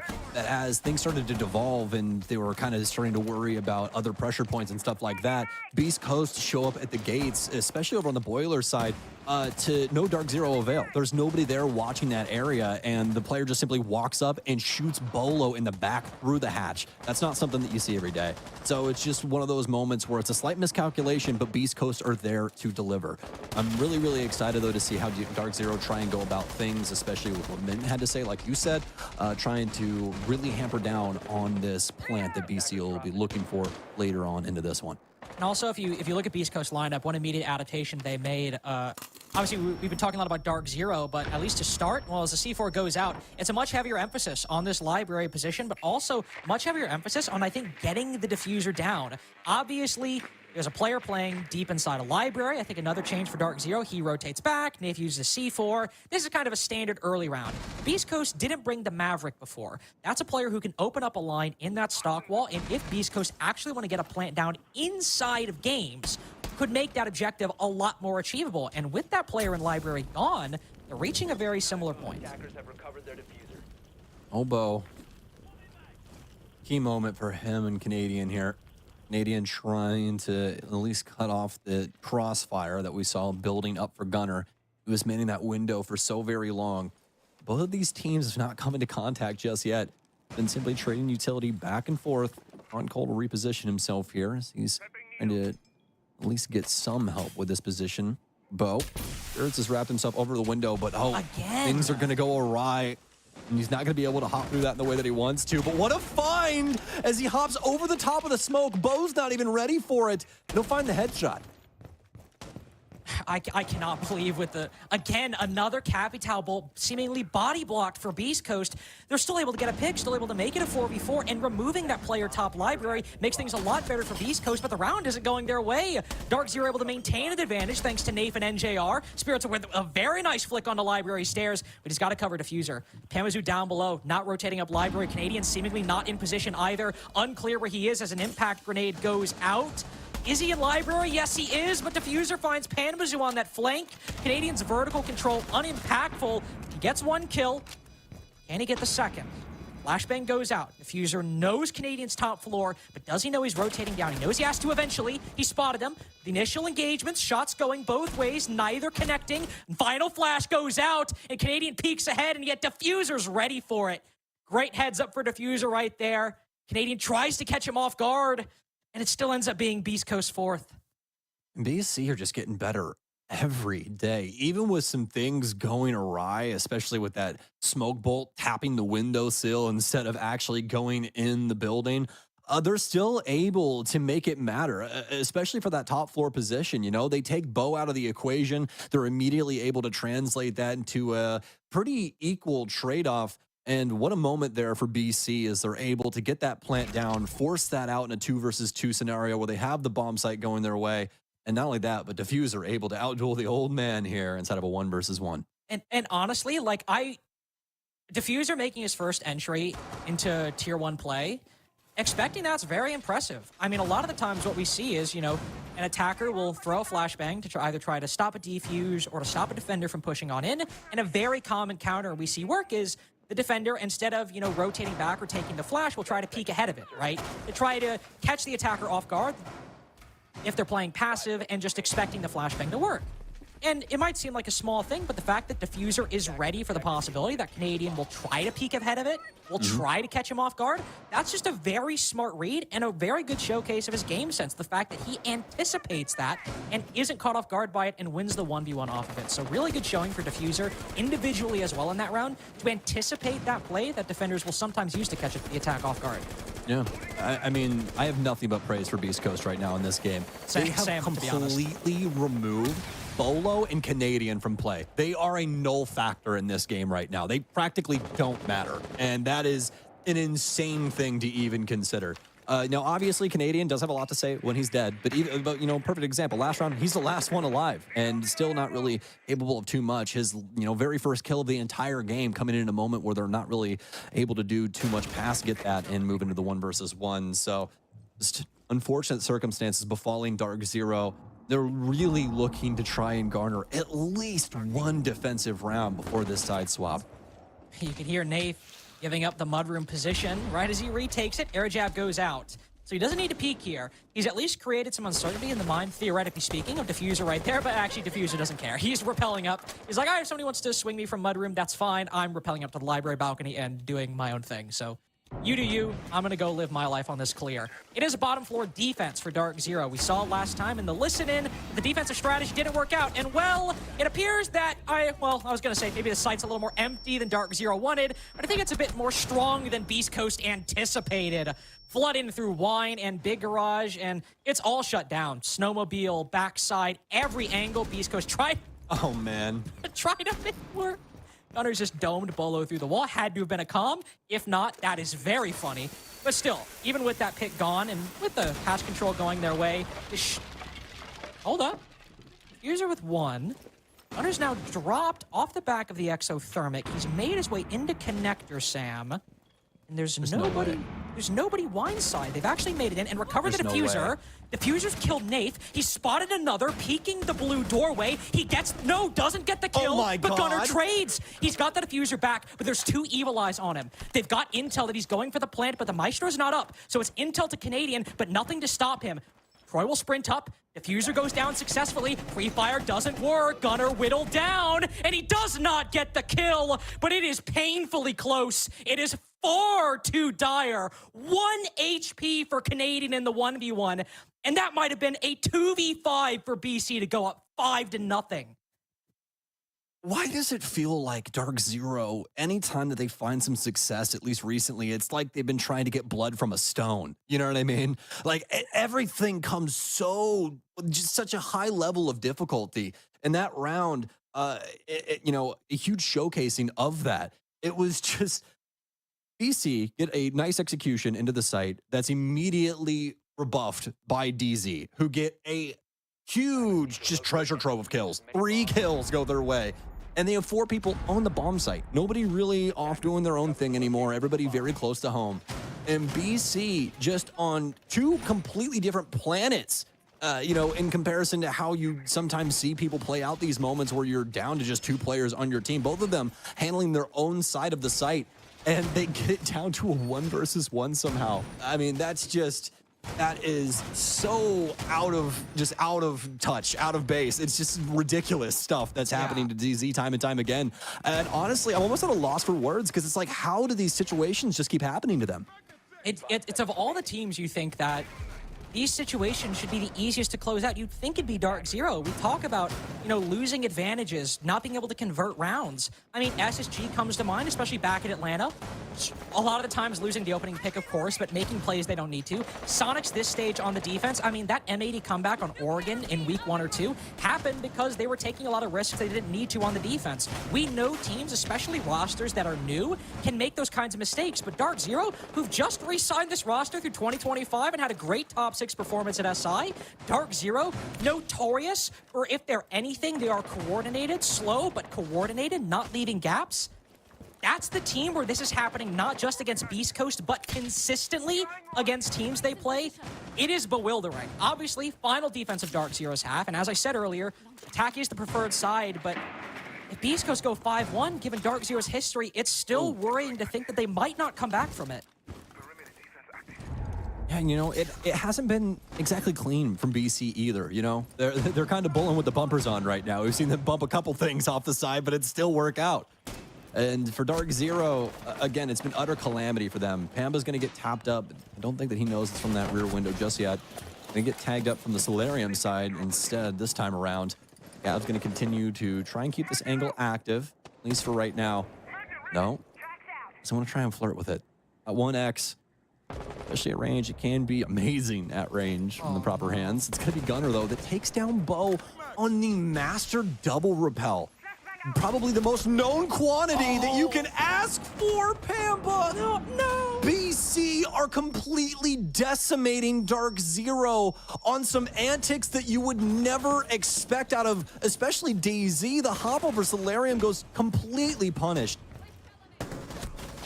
In the 1v5, I mean, what do you even do here, man? Die. That's what you do. I mean, yeah, and they will. Flawless round, 5-1-1 for Beast Coast.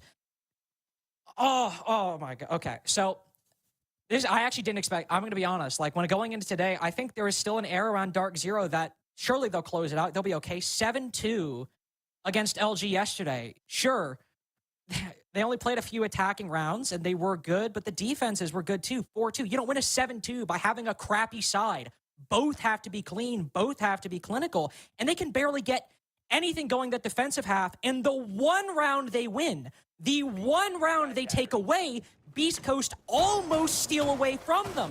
Almost get another 6-0 2 days in a row. And not only did we see how strong Beast Coast's defenses can be yesterday against a weak attack, against a team rebuilding in the case of SQ, able to get 6 rounds of the defense in a row, we know how weak DZ are on attack so far inside of the NAL. One of the lowest attacking win rates in the entire league at the moment. And Ying, that operator that, as Jesse pointed out, DZ so often relied on to get those attacks, it's been banned against them again, and without it, they've struggled for momentum.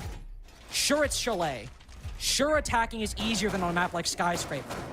But are those struggles going to bite DZ in what might be one of the biggest upsets of the whole stage from before today and after? It's truly impressive what BC has been capable of so far this stage. And, you know, I think Jinxie, oh my gosh. I'm sorry, Jesse. I don't have to apologize for that because that man is much more famous than you are. But Jesse said earlier on that this is the best roster that BC has ever fielded. And I wholeheartedly have to agree with him. This team in every single slot, you know, you look at the name and you're like, oh, no, very capable player, has a good head on their shoulders, and has continued to improve over time, you know. And some of them, you know, falling off just a little bit. Hot and Cold, not exactly the greatest run recently with Space Station, but since he's gotten on Beast Coast, he's kind of found this new energy. There's this new glow about him. There is. It's been fantastic to see. Okay, Miniden. Fine so far. Nothing's collapsed for DZ or Beast Coast. Nothing's gone great either way. As you could say, Nate may be able to get a lot of hard breaching off as this X-Kairos detonate. As it's a bottom hold from Beast Coast, downstairs in the basement. Gavini, as we saw, with a nice vertical angle down onto the west main stairs. Do you believe? We want to. Sam, you want a Beast Coast call-in? You feeling it? You know, I am feeling a Beast Coast call-in. Well, let's hear. Okay, listen, IQ's just gonna hold from outside west main stairs. I'm just sitting on short. Okay, listen, one of you, I like that spot. Yeah. Diffuser, come back and go down main stairs and hold main for me. I'm gonna play blue. Where's that door? He's in bar, he's in bar. He's in bar, I can come down. You good? Yeah, sure. I have a cam, you got the cam? Bar? Yeah, I'm on the cams. Outside trench? Well, I've had West Main, so. He walks in red. One's main door, outside trench and push up. Can you mind the fridge? Yep. What's fridge? Yep. The second he walks in trench to get the wall open, I'm gonna go. Yep. And then I'll walk. Going down west. They don't miss me. They miss on this side. He's going better. Going better. Good. In trench? I can't hold blue in main, Matt. Do you have blue cam? Yep. I'm ready. Walk and fight, dead. No blue info. Blue, I think. Push up. I have your fridge. I got back here. On the wall. Nothing blue. There comes. I need help, please. I need help. Right there, Trench, guys. What's my door? Walked inside, dead. Might be Westers. Westers. Last one Westers. Nice! Go, boys. Good fucking help.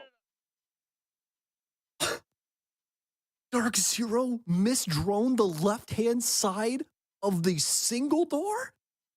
And not only that, but Habana just has no idea about that position at all. Spirits hits the deck and switches weapons and kills them. Like, oh, Dark Zero.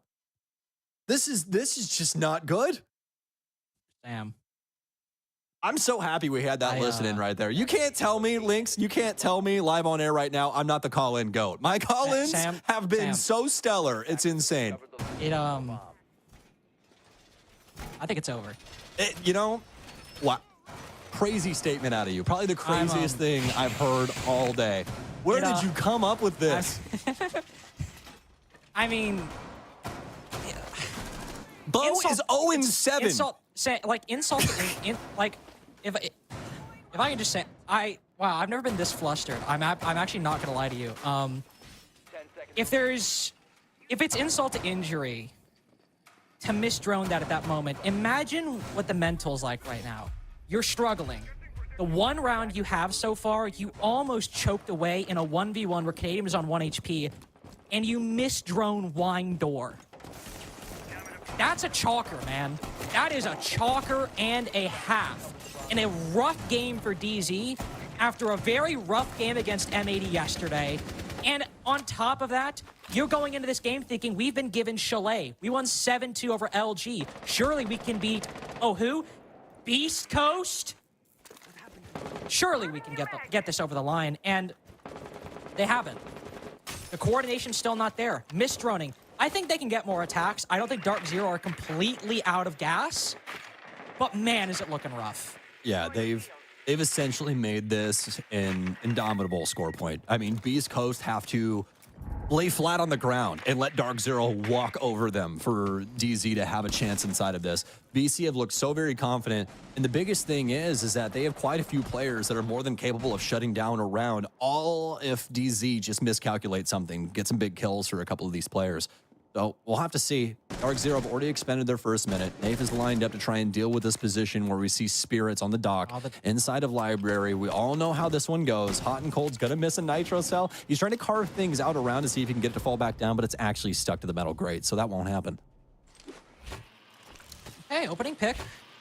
But look at so how smart. Here we go, yeah. Burns the magnets, but this is the point of the position. Spirits can stall it out. He can heal. Get back to full health. Second firebolt goes out. On the final stim, can Spirit survive? One more in the pocket. He goes back to full. Can he outlast it? I think he just might. 1 HP, and look at how much time has been wasted. 1 minute and 50 seconds, and Dark Zero unsuccessful. They've still got that pick on Gavini, but Spirits can hold this position. He knows if somebody has to hop in the Library double, they need to look down at the Frost Mat first, but to be honest, he's so low HP, they could probably flick up and still kill him. But it's one factor going Beast Coast way that Dark Zero maybe you weren't betting on. Man. The swarm goes out. You see? Oh, another pick going Beast Coast way, but Dark Zero maintained the lead. Gunner. Do it. Oh, what a shot from NJR. Such minimal time as well for DZ, but practically on perfect pace with the kills that they've garnered. But Hot and Cold and Spirits, it's happened again. And then NJR, he somehow killed Nafe, and it's a trade! Oh my God! Beast Coast! How do you win off that? The universe is against Dark Zero as they lose 7-1. I have no words. I genuinely have no words. Okay. All right. Let's calm down. Let's dial in for a second. So, I'm gonna talk for a second. So just cut me some slack. I get it's best of 1 round robins, right? I get, as long as you get into playoffs, it's fine. As long as you can come back later during the best of 3s, it's okay. And Dark Zero, at 5th place before this game at 6 points, could still do that. But the way these games are going, the way the Chalet game last night aside, which they look strong, the way these games are going, this team looks like a shadow of their former selves. Corners going uncleared, gaps galore in their attack. Seemingly the communication problematic as well, with East Coast and plenty of other teams, Los, for example, even in a close victory for DZ, able to find gaps in the late round. Sam, again, they can come back. Dark Zero are a great team, and that doesn't take it away for them, but that's a rough one. That's a tilter. There's a lot of things going wrong right now, Carter. And, you know, I'm really happy that we did the listen-ins what we did because it gave us a good little kind of unveiling of what's been going on for DZ. Just a little bit there. Obviously not all of not the whole the whole story, right? But I think especially for that defensive round that we got to listen into, there's just a couple things that have been miscommunicated. And I think another thing for Dark Zero is that they've not been able to find, you know, good value inside of these rounds. They can get their initial setups links, but once it comes to finding these initial picks, maybe, you know, a good portion of the map to be able to carve out with some utility, it's just not there right now for Dark Zero. It's not. And I'm sure, listen, Sam and I have already said enough. We've taken up enough of your time. We'll have the desk after this break to break it all down even better.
I have some bad news for Dark Zero fans. Coming into the stage, a lot of people thought top 6 finish at SI means we're going to playoffs, right?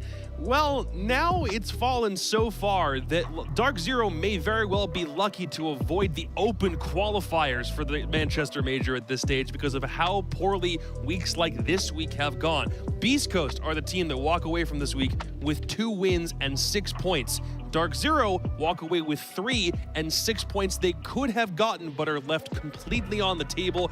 That was DZ's map, and Beast Coast were their daddy on that one. Dap me up, we were right. Dap me up, we were right. That was a bad. No, I mean, to be honest, Beast Coast played a wonderful game of Siege. I don't even want to say DZ played bad by any means. I think Beast Coast. Okay, Dark well, Zero that's fair. played poorly. They were That was horrible. not a Sorry, good all game. right. They were horrible. But I don't want to discredit Beast Coast, though. I That's mean, true. they definitely came That's into this prepped. They had a plan. I mean, hot and cold, clearly, after what Gunnar was saying yesterday, I mean, this is a night and day difference in terms of performance from this team. Yeah, you're 100% right. Like, Beast Coast did play that really well. I thought the Fuser played fantastically today. It was so clear that they had a very good idea of what they wanted to do every single attack. They clearly came into it with a game plan, and even the one round they lost, it looks like they almost won it, if not for a Canadian clutch. But every single time, it felt like Dark Zero in the early rounds on the roam clears, they were getting absolutely annihilated. If they weren't, if the roamers were surviving to the late round, then they were baiting and not having any impact when they actually got to that late round, and we just see Beast Coast hit the bomb site and it would be done and dusted. It felt like Dark Zero had absolutely no control over this game, completely falling to pieces, and I'm left wondering where the hell the DZ went that just got top 6 at SI. The one round DZ won was a Canadian 1v clutch. That was a 2v5 that Beast Coast themselves should have converted. This game basically should be a 7-0. DZ shouldn't have gotten a single round, but even though Canadian was the reason they won that one round, you're not very happy with the way he played overall in this game. No, I mean, Canadian, he tried to play the Canadian style of Siege. That is out roaming on the Solus, trying to have a big impact out in that early round. And I understand it, right? I even have defended this playstyle in the past where he wants to get aggressive so that he can find that information to call for his teammates to help play these intel operators. But so often, it just ended up meaning that he was dead early or ends up not having enough of an impact in that late round. That Valkyrie clip that we saw at the end was a great example. Where, like, yes, he got a kill up above in the 2v2, he did manage to force down to a 1v1, but at the end of the day, he's not having that impact early enough into the round. He's not able to coordinate with the rest of his teammates, and I just feel like we're starting to get to a point, we're kind of at a point where the playstyle and the IGLing style that Canadian has used for so long in his career just doesn't work anymore. Here's the thing, it's not all on the IGL. It's easy to blame your in-game leader when things go wrong. There were several DZ miscues in this game we need to talk about. No, I mean, Bolo didn't have the strongest performance either. Did he get a kill by the end? I don't remember if he did. So, I don't think certainly so. 0-7. That one I remember, but I mean, especially clips like this, Laxing. We were screaming in the back. This round blew my mind for many different reasons. I mean, the mist drone, like, whatever, that happens. There was a mist drone before this, but the fact that he swings out and Nafe is just like, all right, dog, you got it, and then dies. And then how did Hot and Cold get there? Like, Hot and Cold spawned there. He wasn't there originally. And then, I mean, it was a perfect play from Hot and Cold to retake this position, gets another free kill, and then it just falls apart for DZ. I mean, this does not look like the DZ that we saw at SI. It just, the performance as a whole, And then this round right here, they get it down to a 4v2, right? They've just thrown away that last round with some scrappy droning, some scrappy trading, fine. But you get this to a 4v2. NJR has played great so far, but then they just end up team kill trading on the final frag. The TK from NJR, again, he played well this round overall. I think he played, you know, compared to the rest of Dark Zero players, pretty well in this match.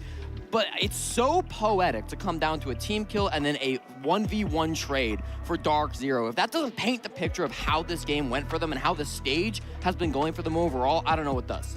Let's switch gears, because yes, Dark Zero lost, but we have to remember Beast Coast also won this matchup. So let's talk about the guys who were the impact players in this match. It was Diffuser and Gav all the way, but we also mentioned how much it seems like listening to Hot and Cold is just the future for Beast Coast right now. Yeah, Hot and Cold. I mean, Gunnar said it best. They're just now focusing on one person making that call, and that is ending up to be Hot and Cold. He does have the most experience, and if that truly is what's happening, again, this is a night and day difference team overall. I mean, again, going into this map, they clearly had a vision of how they wanted to play this. They clearly had an idea of what DZ was going to do, how they wanted to counter it, how they were going to play it, how they were going to get into building, even how they were going to play it on defense, and they displayed it beautifully. So, speaking of the man, let's talk to him. Matt, can you hear me, dude? This has to feel really good given the way that Beast Coast are playing over the course of that first week, dude. Talk to me about what you're feeling and what this week of 2 wins has been like for you guys.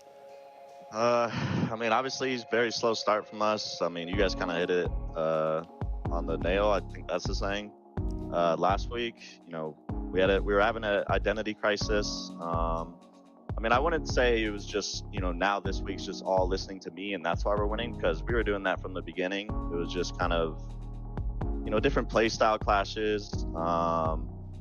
Just honestly weren't playing like ourselves in our games. And then, you know, now this week we're playing like ourselves. You know, we've had good practices since the start, so no reason for us to start as slow as we did. Hot and cold, obviously this game, it felt like you guys were in total control. I mean, yesterday you guys played well, certainly against the Sonics, and I guess that one you even started off ridiculously strong on that first half 6-0. But this one especially, it felt like start to finish, there wasn't a moment where you guys didn't have a grasp of this game. What do you think it is about, you know, the teams that you've been going up against, both Sonics and now Space Station, or sorry, Sonics and now Dark Zero? Do you think that these teams they have fundamental weaknesses that you're exposing? Are there things that you're pinpointing in your prep and your practice, or is it just you are solely playing your game and your game is better than the top teams of North America? Well, I mean, I'd like to say it's prep, but you know, we had no prep on Sonics Nighthaven. They're a new team. DZ, we had prep, but honestly, we just been playing our game. You know, focusing on our strong suits. And those two teams, you know, even though Sonics is a different team now, like they've never changed their play styles as a team. You know, even since like DZ got in the scene when I was on there, like we've always played that slow style of Siege, and they still play it. Yes, it works. Yes, it can work, but like I feel like it's very easily counterable, and you know, obviously that's what we've been showing the last couple of games. Yeah. I have a question. So going into this match, obviously it did come down to Chalet, and that's DZ's one of their favorite maps, but you have an experience on Chalet, being on a team that enjoyed it. Gunnar as well, Gavini as well. Did that play a lot into the map selection of letting it go to Chalet, or was that you guys were just comfortable overall with that being possibly one of your guys' favorite maps as well? I mean, DZ's map pool kind of lined up pretty strongly against ours, so it just we had to go one of their stronger maps, and you know, Chalet was it. We felt confident on Chalet since the start, and we knew that if we wanted, or if we let it go, like they would take us there, and yeah, you know, worked out for us. Definitely. Otten, one more question before we let you go here. You guys obviously are a roster with a bunch of new players coming onto it, lots of experienced players as well, but one guy who obviously doesn't have the same experience has been Diffuser. This game for Diffuser in particular was really, really good for him. What's it been like kind of bringing him into the system of Beast Coast? How has it been playing with him on the team? And, you know, how do you expect him to play going forward from this match?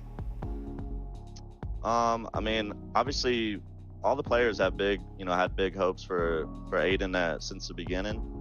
You know, we weren't originally supposed to have him. We were supposed to have Tristan on the team, but Tristan, for some reason, didn't want to play with us or didn't want to sign, didn't want to play. I don't know what his issues are, but fair play. Yeah, I mean, Diffuser's been really good. You know, I think he finally, the last couple of games, like stepped up in terms of his calling, because I think he's a really good like play caller on defense mainly. And you know, that's been our weaknesses. Like one of our biggest weaknesses. The first 3 games, you know, just our defense has been shit. And you know, the last 2 games, I feel like we've, you know, actually stepped up our comms enough to play defense. And I feel like Aiden's slotting in right where he should be. Well, that's a really big 6 points on this week, dude. Again, congratulations. We'll see you back here for Super Week next week. All right, dude? Appreciate it. Have a good one, guys. That is 6 clean, straight points for Beast Coast that they have now earned at this stage. They propel themselves up pretty far in the standings as a result of that. So let's check that real quick, because we need to paint the picture in the opposite direction as well. Dark Zero, with that loss, sit in 7th and will remain there for the day. They do not have many opportunities left to get out of elimination potential. They only have 6 points remaining, and if they can't get into top 6, they will have to face the closed qualifier. Jacob, I hate to correct you, but they may not sit in 7th, because we still have another wildcard game coming up today. They could drop to 8th. That's even worse. Yeah. That's even worse.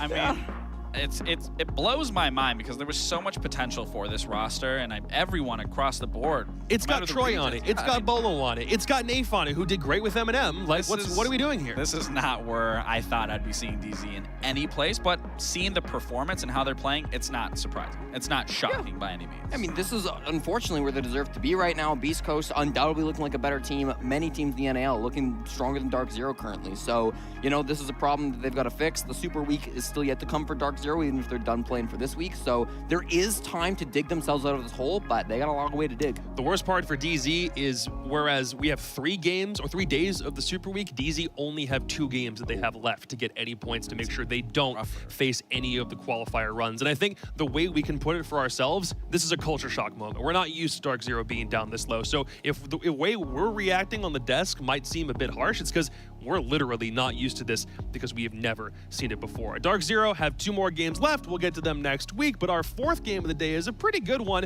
because Oxygen themselves are the complete opposite of DZ. They're undefeated. They've got 12 points, and Sonics are looking for a game to finally put them back on the winning way. And it's coming up after the break.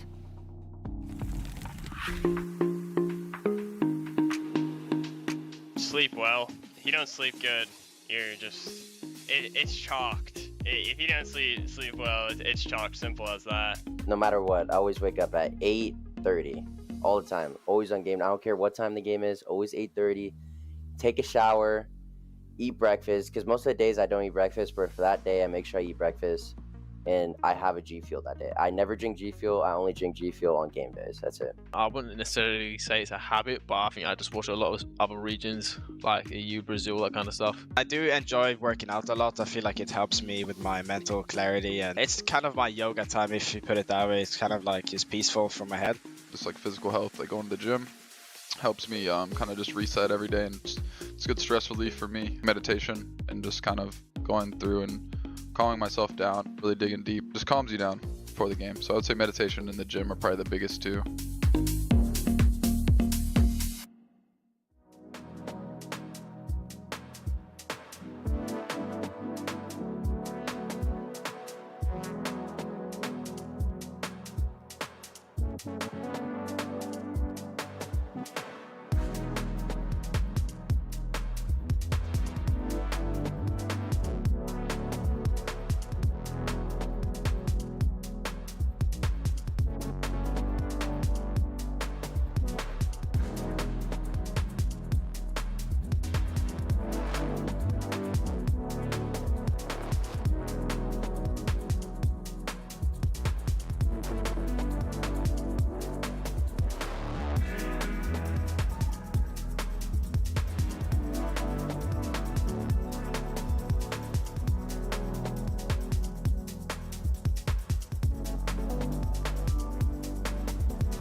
Yesterday, there were 2 teams with undefeated streaks that remained in the league.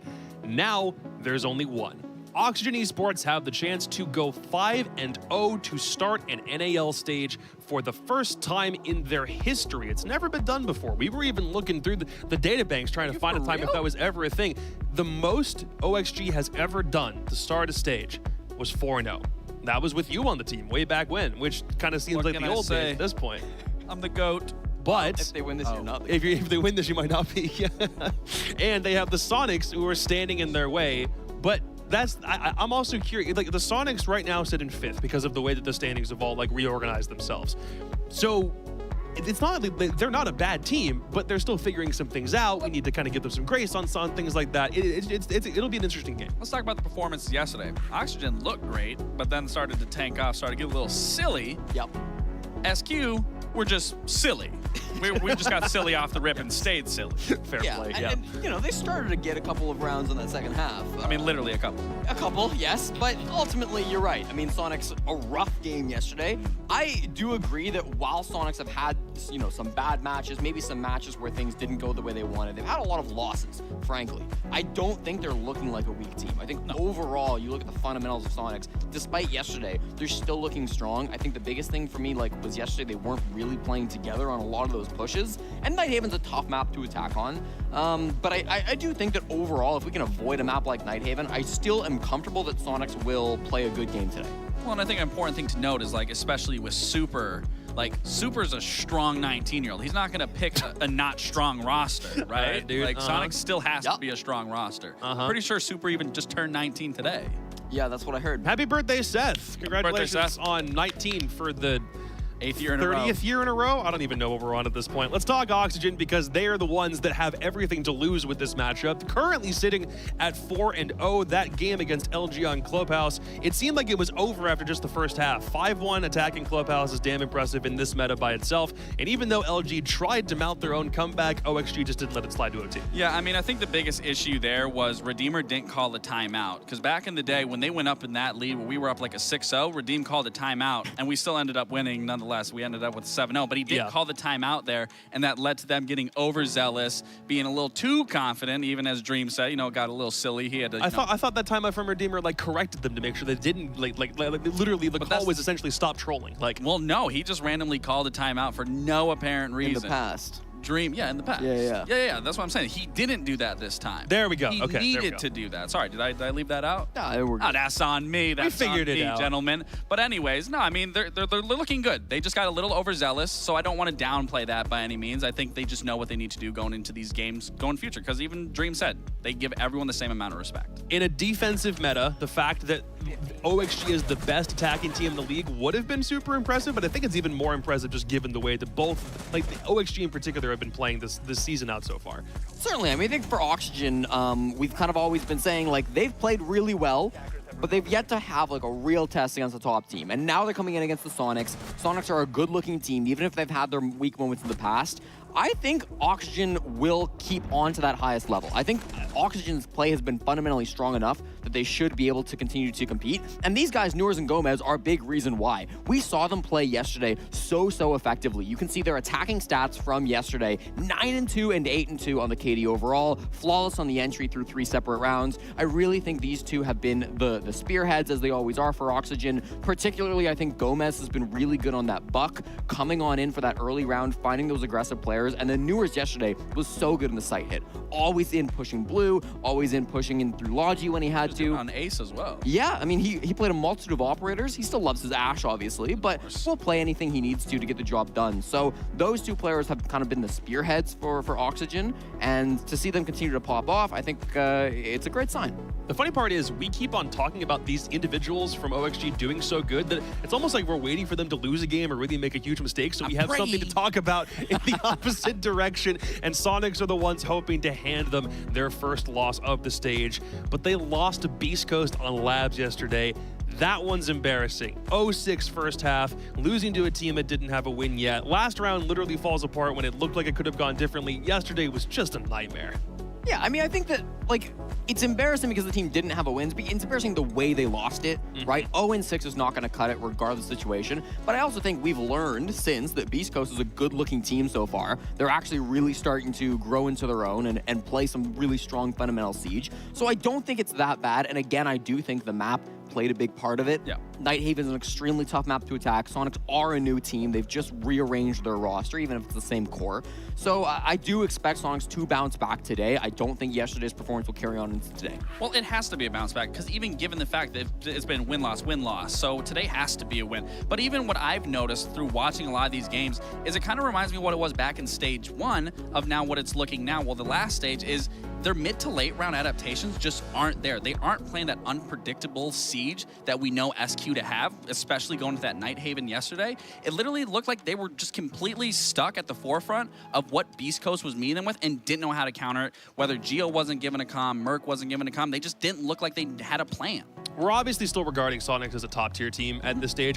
We're not sounding the alarm bells quite yet. No. We're giving some leeway to a team that has 2 new roster changes, and it's 2 wins so far and only 3 losses, so it's not the thing that you need to suddenly, like, a hurricane's coming in, we need to just throw everything out the window. But if you had to identify anything other than just that adaptation piece, is there anything else that stands out that Sonics could do better? I think just working the map a little better. Like, because like when you think when Grixer was on the roster or Citizens was on the roster, they were around the map, converging onto site, finding these roamers, doing a late flank, doing anything like that to catch the team off guard, which goes into what I was saying, that unpredictable play styles. Sure. You aren't sure what a player is going to do, but that Nighthaven specifically in some of these maps throughout the past, they look very telegraphed whether they won some of those games or they lost. But specifically talking Nighthaven, it was very telegraphed of what they were doing, and they also didn't know how to find themselves out of a situation. And we're kind of going back to basics here with Sonics on Chalet. I think I like this pick a lot. Yeah. Sonics historically have been known as like a great Chalet team. It's not bad for auction either, to be clear. But the Sonics have always loved this map. It's certainly one that's easier to attack than a map like Nighthaven Labs. Yeah. So I think they'll be pretty confident on that. I like this pick from SQ a lot. I mean, I definitely like the pick as well. They also will have feed on OXG. Granted, you know, it's 2 members on the team. I doubt Oxygen's going to make a lot of changes, just like Sonic is going to make a lot of changes. I think this is going to come down to a situation is one of these teams is going to have to run away with that attack, so when it switches to that defense, that's where we're going to see the team excel. So one of these teams need to be starting out strong on the attack. Obviously, slightly different roster, but Sonics are on a 4-game winning streak on Chalet through Tier 1, including SI and Stage 2 last year. So a bit of a streak to keep going, bit of pride to maintain. And like I said, they're on a win-loss. True. Today has to be a win. You'd hope so. I mean, it's a trend. It's looking like the trend. Yeah. That's literally your job, is to analyze trends and figure out what is relevant and not relevant to talk about. So I think I was at 43%. Oh, who's that up Whoa. for first? Uh-oh. Pardon me? Uh-oh. Pardon Fox, me? it's crumbling. It's crumbling. I'm coming back. I don't even care about Who's you caught up? guys. Is that me? Fox, if anybody on your co-stream is watching this right now, you better step up your game. And I know the reason you went with Oxygen is because you're still on the payroll, but I'm more curious about how the other guys on the couch are going to think about this game. Picking against Oxygen, do we like Sonics on Chalet enough to do it? What's the call? Lex? Listen, my ego's there. They end here at a 4-1. They don't go to that 5-0. I'm going with SQ. Wow. Streak ends here. Graphic is wrong. He's gone with Sonics, just to clarify. Jesse, are you following suit? Listen, I've now caught up to Fox A. I have the opportunity perhaps to leapfrog Fox, who has had a really rough day on predictions, to be fair. He really has. But I don't really want to do Fox like that. I think the 2 of us can probably stay at the top together for a little bit. So I'm going to pick Oxygen as well and maintain my... You have an opportunity, a prime chance to vault over him, and you pick the same as him? I came into this week 2 games You were down literally on telling me Fox. how much you want to beat Fox, and now you want to be on the same level. This thing is on the line, and you're not taking what looks like a really good chance to win. The belt is calling your name, and you said no. I don't want to do that to Fox. He doesn't want it bad enough. I want to see Fox here in person, and then we'll see how those prediction competitions go against each other. All right. I guess that's it. Fox, you might be on your own on this one, at least not for now. Jess has got your back. You're tag teaming this one, but only if Oxygen pull out the victory. So we'll see if Sonics can play spoiler to OXG's undefeated streak. It's Links and Stokes with a call. Oh, listen, Gabe made an awfully compelling argument. Sonics start with a win, then lose. Win, then lose. And I mean, they have to win. They have to win now, like, right? I mean, that convinced me. I think Sonics are good enough for the win just off Gabe's argument alone. Yeah, no, I would most definitely agree. I think that this is going to be a really, really difficult situation for the Sonics, especially after they got battered and bruised on Nighthaven yesterday up against BC. But it's going to be Chalet once again with the snow-capped mountains, and going to be Oxygen and the Sonics. I'm really excited for this one. This is the one I've been looking forward to all day, especially because Oxygen have looked so very stellar throughout this entire stage. Diaz and Gomez have got to go down as one of the best duos to kind of globetrot when it comes to Rainbow Six Siege. Every roster they plug into, Carter, they look so fantastic. We had, Xset back in 2022. Obviously, M80 was, internationally speaking, not exactly the greatest of experiments in 2023 last year. But Diaz is putting up solid numbers, consistently usually the second highest rated player. Gomez improved dramatically from the start of 2023 to the beginning of 2024. And then right now, the top 5 players in the league are Newers and DS Lucas and Sam. Guess who's number 6? Who is number 6? It's Gomez. It's the other part.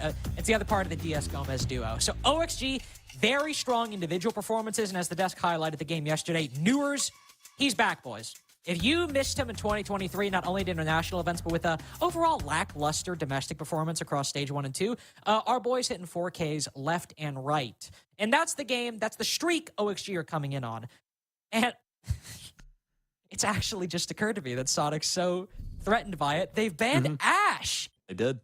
That derails everything I was going to say. I frankly don't care. Sam, they've banned Ash. Oh, it's got to be over now. That's going to be the straw that breaks the record of Oxygen. Newers? It's going to be their first loss off of 0-10. You know, Newers just can't get a kill. No, I highly doubt that happens. But no, I think it's a great ban because it's something that makes Newers feel very comfortable.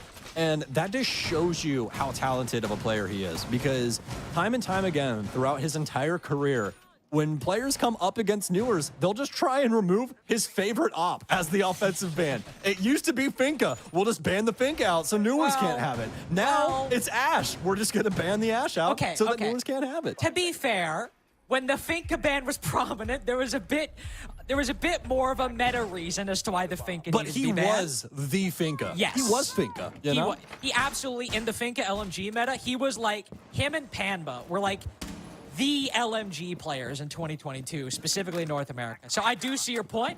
You'd want to add the asterisk. The meta was named after Finka at the time. It's kind of like if you banned the Ying or Glass during the Ying Glass meta. Anyway, the operator bans overall have gone through. We also see Monty, Fenrir, and Azami off the board. Solus is in play, and Geo will be playing her in Sonic's first round on the defense. It can obviously be good if Sonic's able to maintain vertical control in the later round, as just to also cover all of our bases for the first 45 seconds. There's a kitchen dining defense, which means that vertical control, somewhat important. Yep. Not from the basement, though. And you will be able to at least get a read on if a plant's going down, but Geo won't be able to have anything to say about it. Let's have some impacts, but those aren't exactly going to thwart the plants. So Oxygen, they get a foothold over on the library side. A lot of the lean off points from a lot of offenses. This is usually the first part of their conquest.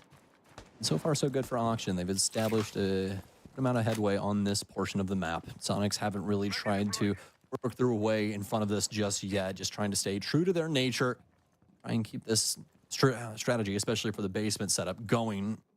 Not too much to say past that. Oxygen have at least been able to get control of the top of the library, starting to break things down on this top floor hold that the Sonics have going on for this kitchen setup. Sonic's also peeling back pretty early on. I mean, OXG have initially found Geo all the way around Snowmobile Garage. He's now backed off to Big Garage.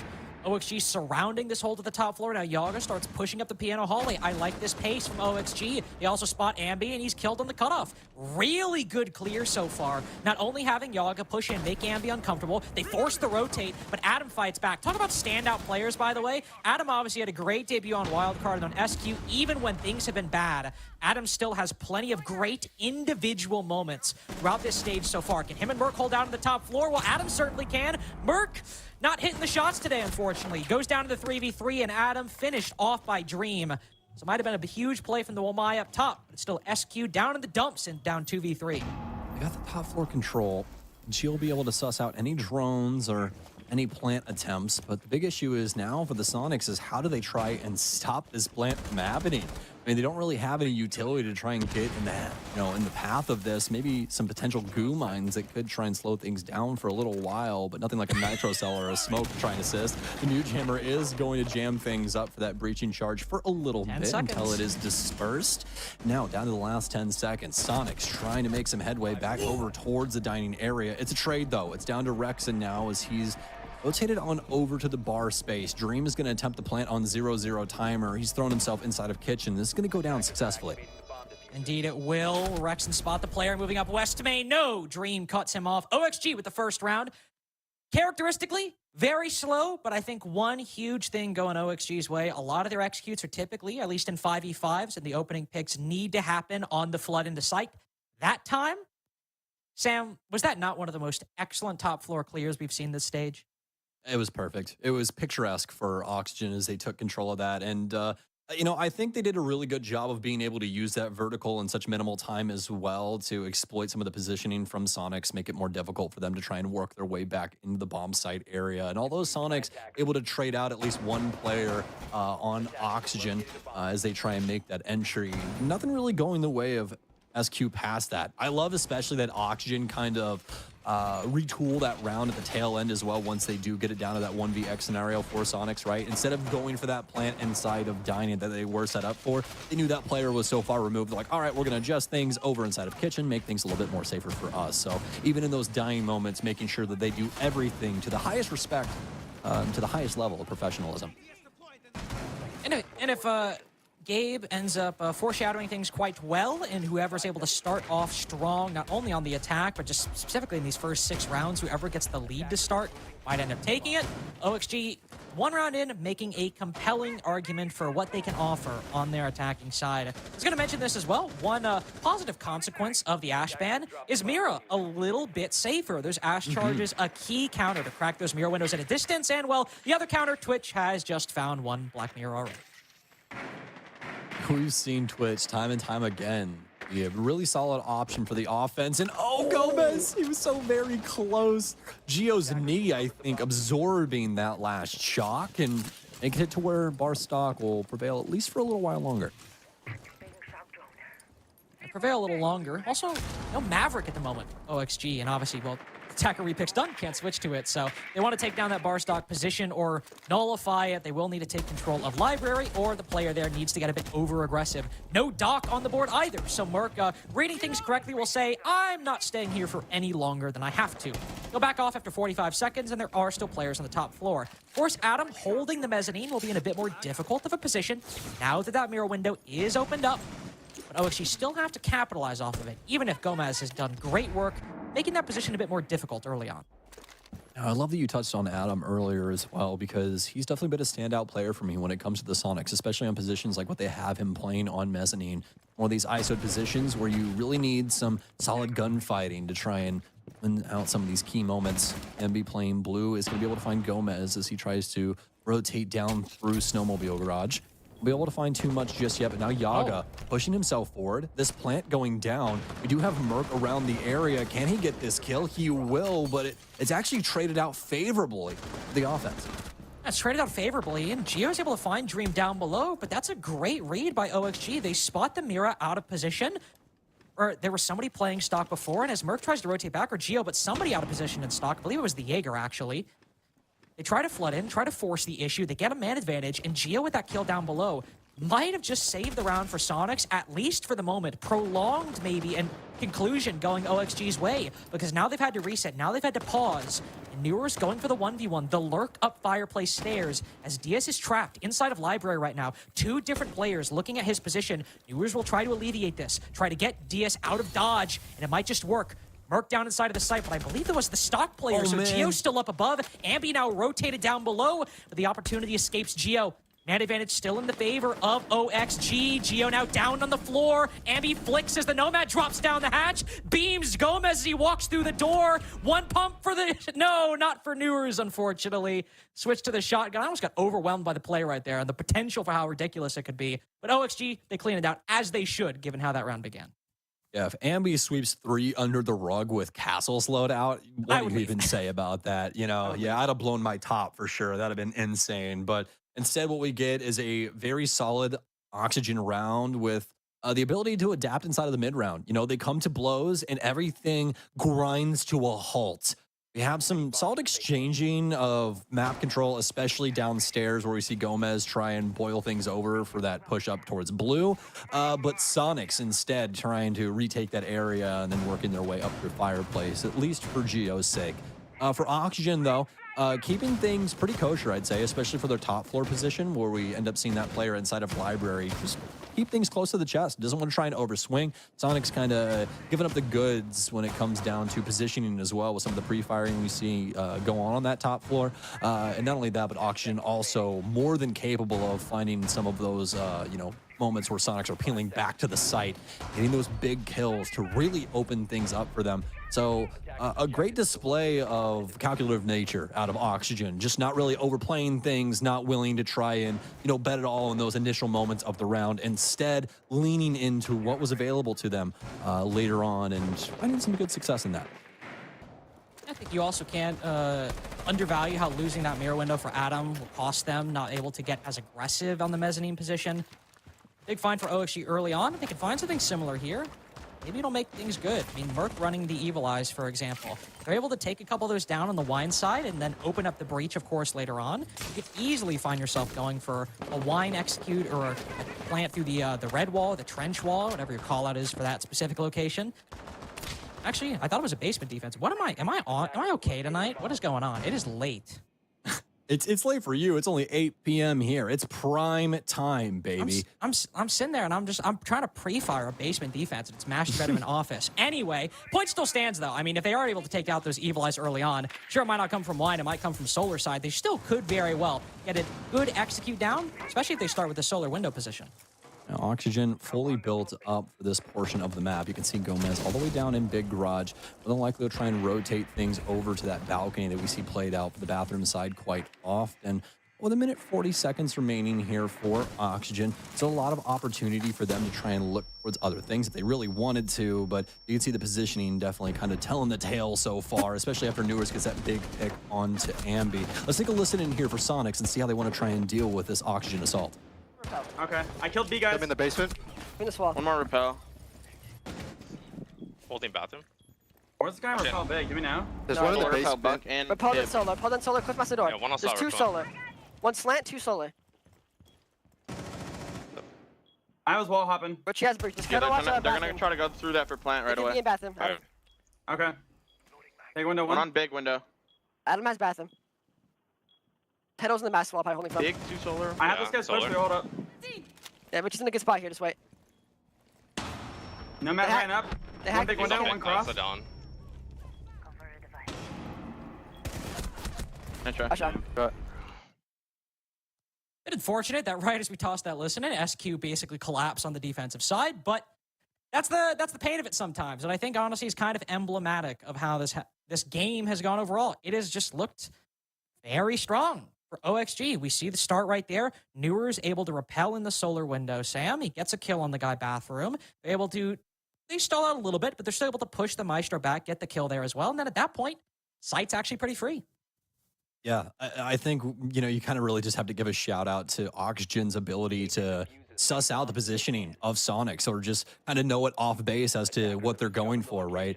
As a lot of these moments here for Oxygen, they are getting just some major kills with really no repercussions at the end of the day. We've seen it throughout the rounds that Sonics have been able to at least get a couple of moments where they're able to equalize or maybe get a kill in the moments where Oxygen do end up brushing up next to them. But for the most part, it's been OXG all day. Most definitely green time and time again every time they take a shot.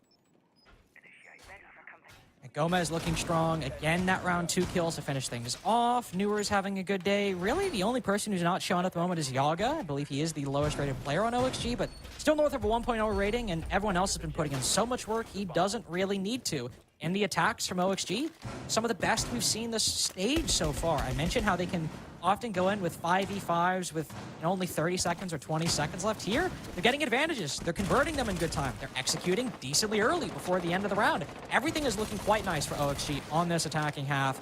As Sonic start repeating sites, we see the kitchen dining come out, some of the old favorites on Chalet. How are Oxygen going to react? We saw a library over last time to try to acquire that control. Well, they just spotted one playing over by West Main. Maybe we'll try to isolate him as Merc now goes down to the basement. Sonic's going to let the dogs off the chain. That's on our initial look, and at least leans towards. Usually you see Merc try to be one of the more aggressive players on his rosters. On history, definitely one of the best in North America when it comes to that notation. He's going to continue on this journey, the blue scares. Oxygen so far, so very good throughout these 3 rounds. Now make it 4 with the active one we have in front of us. And a little similar to what we'd seen previously. This is going to be a kitchen defense for Sonic after all. So Oxygen going to focus on this top floor, and they've got a lot of breathing room, especially when it comes to their utility that they have at their disposal. The biggest issue is going to be they don't really have any dislodgement for Ambi, minus some Bs and maybe a well-placed grenade, but nothing like a Capital Bolt or something along those lines to try and assist. B's in for Newers now to try and suss out this position, but it might be a little bit before we see Oxygen try and deliver. It might be a bit. I mean, they do have the X-Kairos as well, if they can maybe get it around that doorway, but Gomez thinks he has an opening spot at the head of Merc. What a find indeed. But it's a bit over. Never mind. Not overcooked indeed. They've got the proper support. Dream quickly for the trade. Catches Gio reloading. But how has this gone away from him? Gio with the prone barely brings it back. Yaga now the only one left.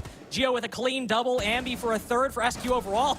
Yaga, nice shot right there. Even better shot onto Gio. He's brought this round back despite his low HP. Rexon in another 1v1, but he's got the vertical control. That's the main thing going his way. He can recover this diffuser. Rexon spotted him, but he's let him cross. Not a whole lot of vertical inside of the dining position or inside of the kitchen position, but that hatch is open. Yaga goes to the much safer dining where there are no vertical holes.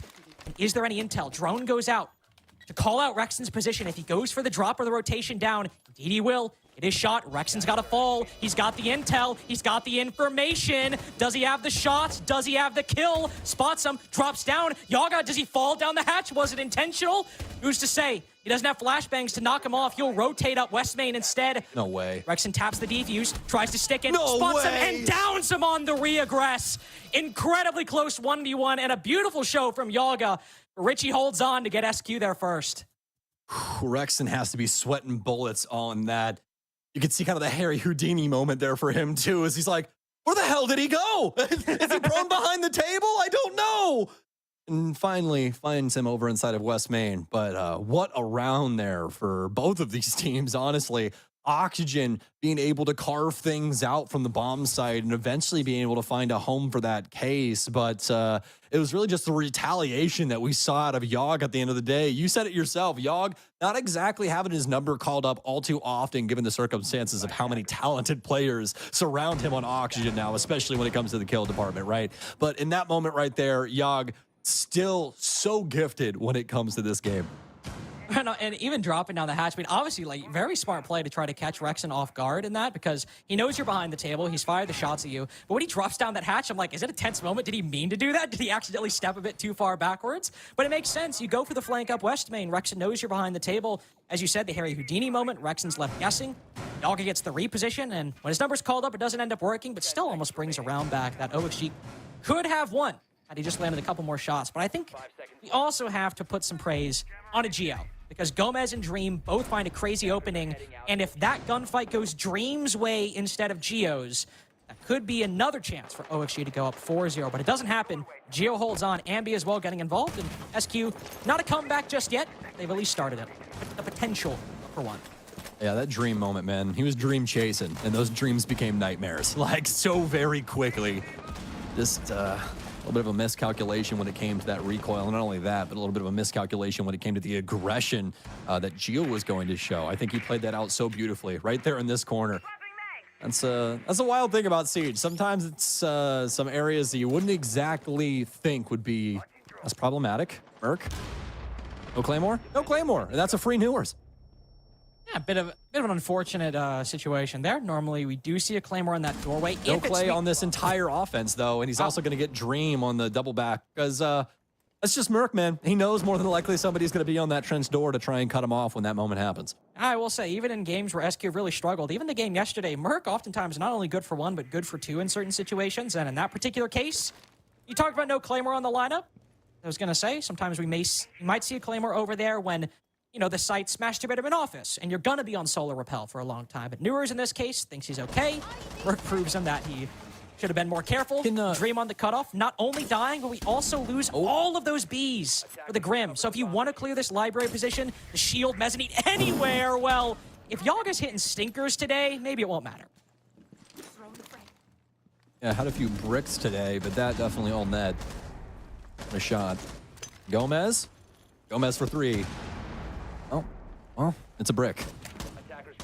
Low-key, I thought Ambi might stick around a little bit longer there. Might have a nade kill, but Ambi thinks wiser of the situation. He'll back off instead. And so far, this has gone very swimmingly for Sonics. This is exactly the situation that they want in front of them.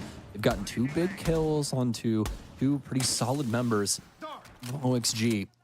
The key thing, at least for that initial part, got the Nomad there for Diaz, but just nothing over on the runouts. Kind of weird for the Solarium position, but I digress. 45 seconds here for Oxygen to try and work their way across this top floor and find a home for this case inside of this site.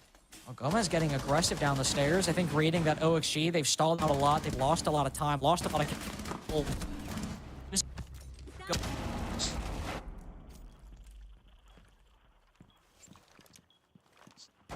I think that's... I think Lynx died, guys. I don't really know what happened there, but the robot that I have on the other end of the mic, not going to work out too well, and it's not going to work too well for our defenders there. Things, rather our offenders there, things do not work out for Oxygen. Sonics and specifically Merc making a mockery of that entire round very quickly as well. And again, this wasn't something that was miscalculated by Oxygen. They did have some ability to try and cover a few of these run-out routes. They just didn't apply it. Diaz didn't spawn over there, and they don't really think anything of it when it comes to that Solarium position. And Merc making the most of that as that little cloak and dagger play works out for him so very well. Oxygen going to be able to maintain the lead, at least for now, but Sonic's getting a little bit closer. Lynx, are you with us, brother? Are you with us, brother? Are you here? Hey, he's pretty dead, folks. No audible to be called. So I guess it's just me. We're gonna go off solo dolo for a while. Well, we'll see how it goes, though. But it's gonna be a downstairs defense here for the Sonics.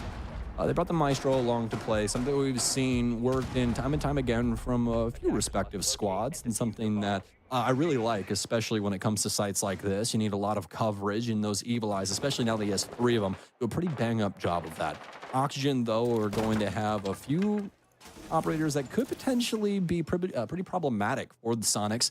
Not only do they have things for solid execution as well as good control over the fireplace area, but they also have Yaga, which if these logistics bombs come in near the tail end of the round, could completely shut down this Evil Eye play that they have building up for themselves. I'll just see how that works out, but at least initially, Sonic's doing a very good job of clearing up a lot of these drones. Just gonna let it breathe, folks, just for a little bit. Continuing to check on if Lynx is back, and he's not. Also gotta, make sure that I give you guys his ears a little leeway as well. That's gonna be the first minute here for Oxygen. As we'd expect, especially from what we've seen so far for them, it's gonna be pretty well calculated. They don't want to try and do too much in this opening minute. Use this drone play to their fullest advantage and finally hop Newers in. He's got an issue at least boiling up over on the office side, but Sonics have already peeled that back. You can see they don't exactly want to try and decide this in the opening moments just yet. Either that or they're not too confident in the play out of Ambi at the moment. Maybe waiting for things to reach critical mass, make life a little bit easier for them once it gets under that sub-minute. But now, folks, I think Lynx, are you here, my friend? Can I hear you? Let's try. I can hear you. At least you're coming through now. Before you were a robot and pixelated, as Yog will be reduced to pixels as well. Well, I'll try my best. My internet sometimes, let's just say, I'm gonna have a stern conversation with my landlord because this is not a tenable situation. Either way, Adam's able to cut down Yaga very early on. Opening pick going the way of SQ. Continuing to be the case as Merc follows up with a nice kill onto Gomez. Oxy struggling to fight back in this round, though they're down 2 players, so made it a 3v3. Might just be able to move in. Because with the breach open, with the control going their way, DS able to confirm not just one, but both of those picks. Rexen also, now facing a lot of damage. This is what's been very nice about OXG. They've been able to reset in these late moments and find a way through.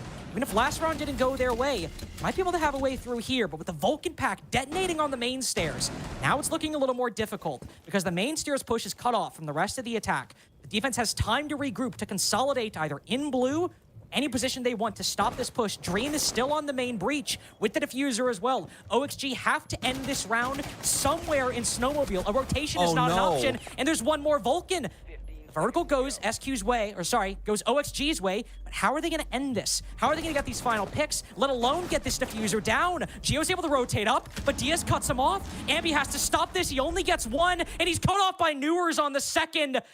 Stalled completely on the breach in the main stairs, yet somehow OXG find a way through. It gets down to the finite details, little intimate values of both of these teams. And Ambi, just on a split-second decision there, not only does he get the down, but the retaliation, he chooses to swing back towards that player on main stairs and immediately meets his demise. These rounds, especially that last one, coming down to the wire, all because of solid utility choices. The defense, I love those Goyo canisters that we saw placed. Is those things constantly being a thorn in the side of OXG as they had to try and fight through those to try and get a plant down at a moment's notice, and somehow, some way, still prevailing, even though that plant wasn't accessible. And now this is a time for SQ to redeem themselves from what happened yesterday. We saw one of the poorest attacks really in the entire stage from Sonics, a team that was decent on attack before that. But as the desk talked about, Chalet, much less complicated than Nighthaven. Full clears aren't as much a priority. You play outside a little more often. So if Sonics maybe struggled with coordination on Nighthaven, on Chalet, when you just have to coordinate on a much smaller map, on much fewer positions, if they can just start off with a couple rounds here, they're going to be looking in a much better position they did yesterday and will go a long way to repairing the reputation that was dealt to their attacking reputation with that 0-6 start in their attacking side against Beast Coast. Yeah, 100%. Something a little difficult to work back from, but something that will definitely be chomping at the bit to try and erase from history. It starts here on this Chalet. I'm sure a few of our Sonics fans at home really hoping that round 7 goes the way of SQ. Get off on the right foot, you know what I mean? Maybe, just maybe, a few convincing moments inside of these opening timings as well. Oxygen, though, I'm going to keep things true, at least for the time. Newers, though, finally going to be the one that kicks us off. And I say finally, although it's happening inside of the opening minute. Ambi gets gunned down on the Solarium side take from SQ. Definitely a rough start. Oh, OXG so successful right now. They just don't have anybody on this bathroom position, or at least anybody to deal with it. Obviously, Ambi likely playing their falls to Newers. I mean, it's a difficult spot when you're assigned to basically guard Newers, one of the most talented fraggers in all of North America. As Ambi falls, Merc then fodder for the MP5. How do SQ find their way back in? I think Gio's got the right read. It's dine and go for the lurk up West main, but I'm going to be honest, I think OXG are going to be ready for it. They know in the 3v5, SQ likely will try to get aggressive, likely try to find a gap. That's why they not only have the Prox alarm on West main, but a Malusi close by as well. And she goes off. Does anybody hear it? Might not matter. As by the time Gio goes up, it's been clutched. Well, it's a 4K for Newers. Doesn't matter. Adam alone on the top floor. The round has fallen to pieces for the Sonics. So what else is he to do? I think Adam's a great player. Does he have a 1v4 in him? He's got at least one. Gomez cut down, spotted on the default. He'll destroy it. Diffuser down below as well. Not many defenders in sight. Sam, I think this might be too tall of a task for our lowly Grim. Yeah. Maybe a little conversation going on for SQ, but more than likely going to be calling a timeout after this, I would assume. So we'll have to see what they have to say. But, I mean, the biggest thing, you know, especially we want to try and keep it within bounds of this round, right? It's a complete failure to launch for them. Not only do they lose Ambi on some just off in the distance gunfight that we don't really get to see too much out of, right? But they also end up losing their player on the entry for Solarium. And they're already in such a terrible position, especially up against a team that is so powerful, especially in the frag department like Oxygen. It just makes life so unbelievably difficult. Yeah, they're going to get a couple key moments here, but finally the gunfire will come through from Oxygen. And I just got it confirmed, folks, there will be a timeout called by the Sonics So we'll be hopping into that as soon as humanly possible. I think good timing for it as well, especially when you lose that first attack. You're now down 5-2. You got to take a timeout, and let's hear what Lauren has to say to try to get things back on the rails. That you want to make, you can.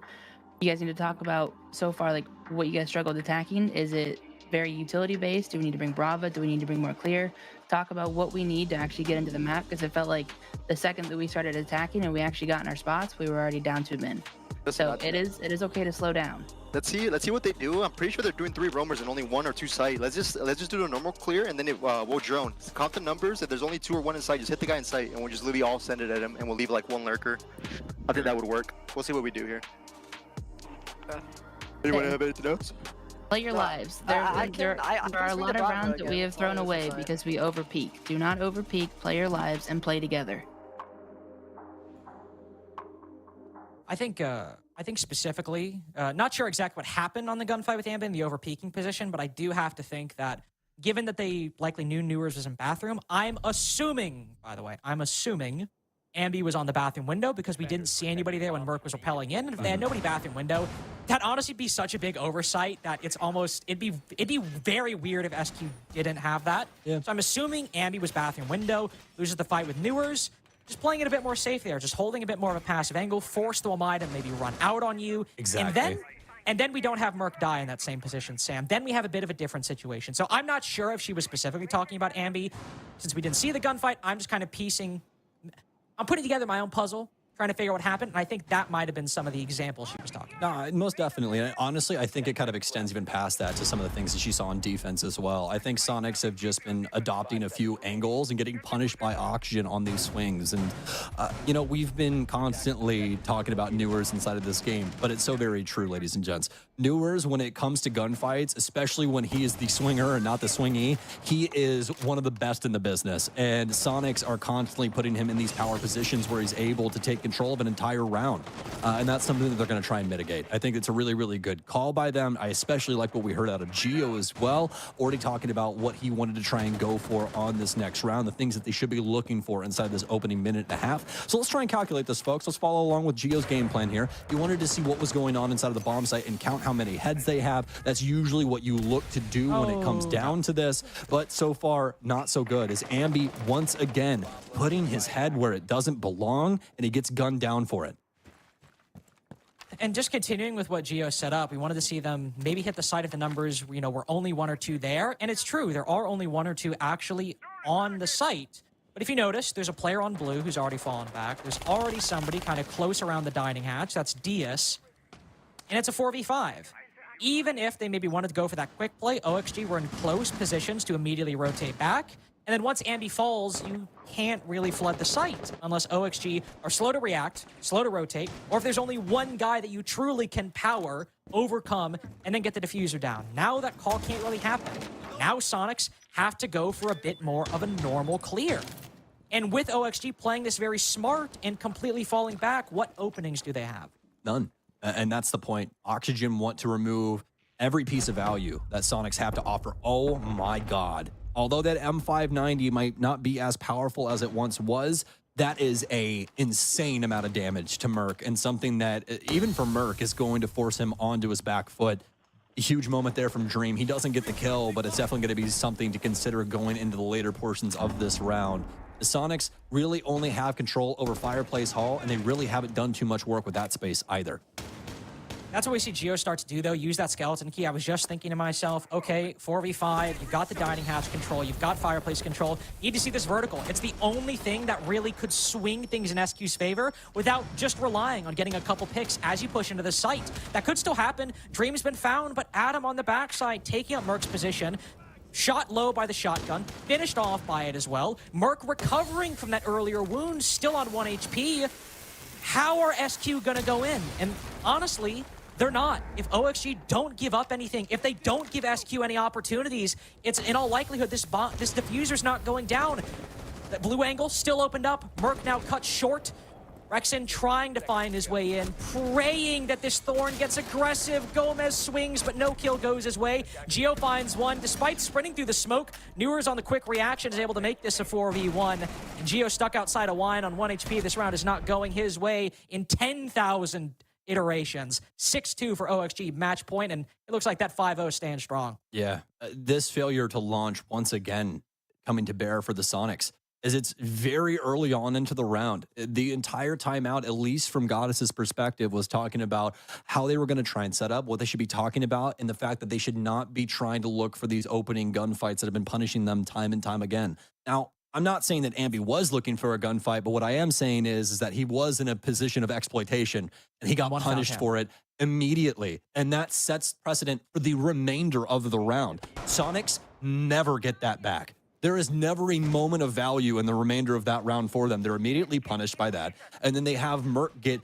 practically removed from the round off of one shotgun blast out of blue. And that's practically it. Sonics have to try and send it in off some half-baked smokes and some aggressive pushes, but Oxygen not only have the aggressive advantage of how talented these players are, but just the amount of players in general.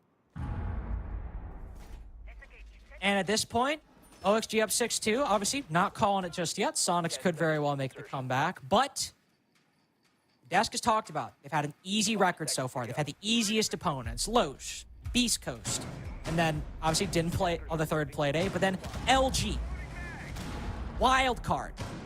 Now, on their 5th game, 6-2 up against the Sonics, who have their own issues, but are clearly on paper a very good roster with some solid victories this season.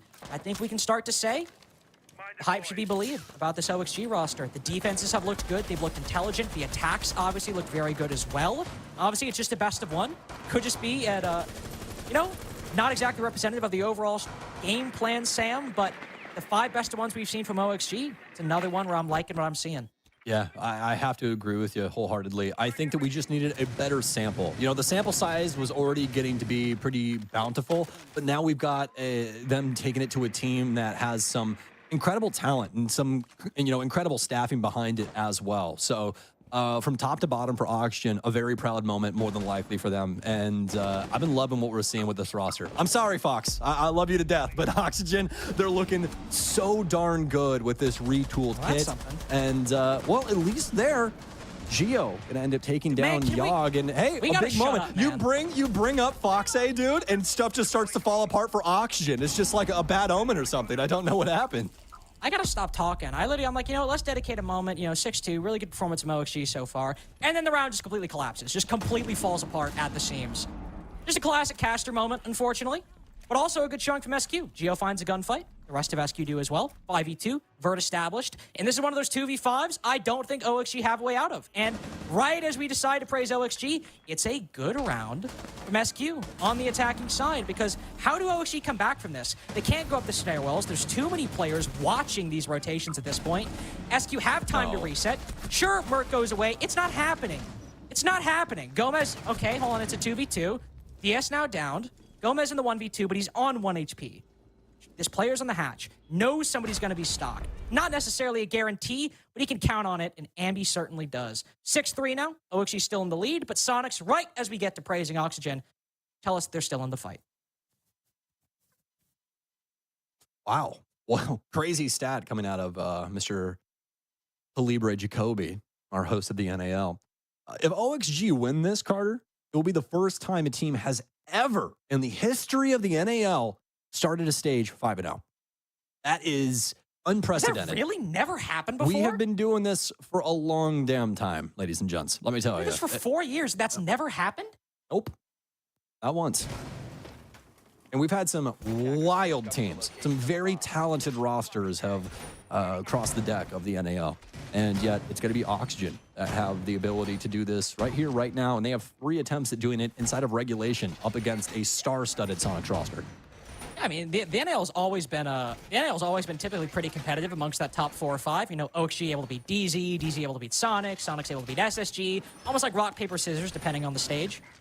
So, I mean, that doesn't shock me that it's that competitive. I just can't believe that even 5-0 has never happened. That's actually really crazy. I'd have died on that hill. I've been losing if somebody asked me one time in the past 4 years, has somebody won 5 games in a row to start the stage, I'd be like, yeah, probably. Maybe not a lot, but it's probably happened at least once. And hey, maybe it doesn't happen here. Sonics, obviously, with the best round we've seen on their attacking side, the only victory they've actually had there so far, and it came in a 5v2. Pretty much every gunfight going their way to start.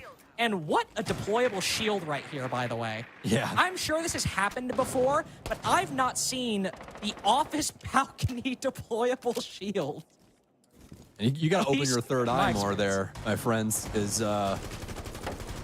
this is a beauty, let me tell you. It makes, at least from the offensive perspective, it makes this situation for Merc just a little murky. You don't exactly know what to go do exactly, if you're going to need some extra help.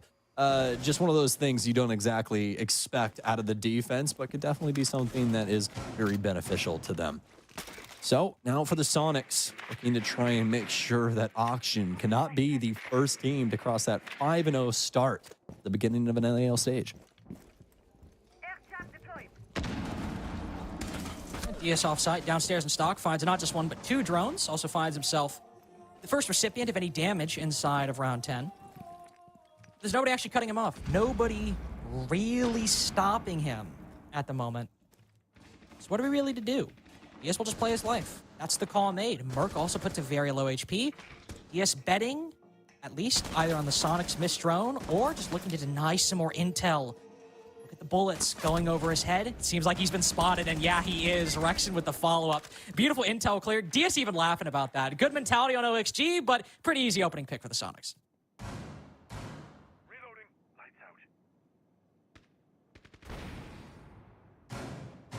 Well, a lot of top floor control still here. It's SQ. And to try and make sure that they have this at least crossed off. You know, there can be some serious aggression. And oh my God. Wow. I most definitely thought it was going to be Geo hopping out the window, but Yogg gets 2 instead. And this is what I'm talking about here. We have some of the best players in the world playing in front of us right now, Carter. And this shield, just kind of like an off-putting play like that. Look at how much it has affected the Sonics. Completely discombobulated them in 2 huge moments now for Yogg, and he could get a third. They don't know what to do with this deployable. They're just beyond flustered right now. Newers gets a second for OXG overall, at least in terms of players getting involved. 2-piece for him, and it seems Adam again in a very difficult position in the 1v3. Newers on low HP. Ooh, nice shot onto the Valkyrie. But remember, guys, sights down below. Doesn't even have the diffuser, stuck on the rotate for at least a bit of time. He's got an intel, got a Z-ping, got a little flick. No, not at all. Instead, it's OXG who've got another strong victory in the NAL for the first time in North America League history. A team starts out 5-0, and not only in wins, all of these in regulation as well. But I gotta say, I really did not think that office balcony shield was gonna make Sonic stumble that hard. It stumped them. It stumped them terribly. And, you know, I think the craziest thing about it is it wasn't something that really gave Merc too big of an issue until Geo gets over in the area. He hops the K9 window, and he makes eye contact through the deployable shield with Yogg, and he's like, oh crap, what's gonna happen? Merc swings the angle, immediately dead, and Geo's like, well, I gotta try, right? And he gets gunned down too. The entire round, at least, you know, for the initial portion, decided by Yogg with a deployable shield that you never really see.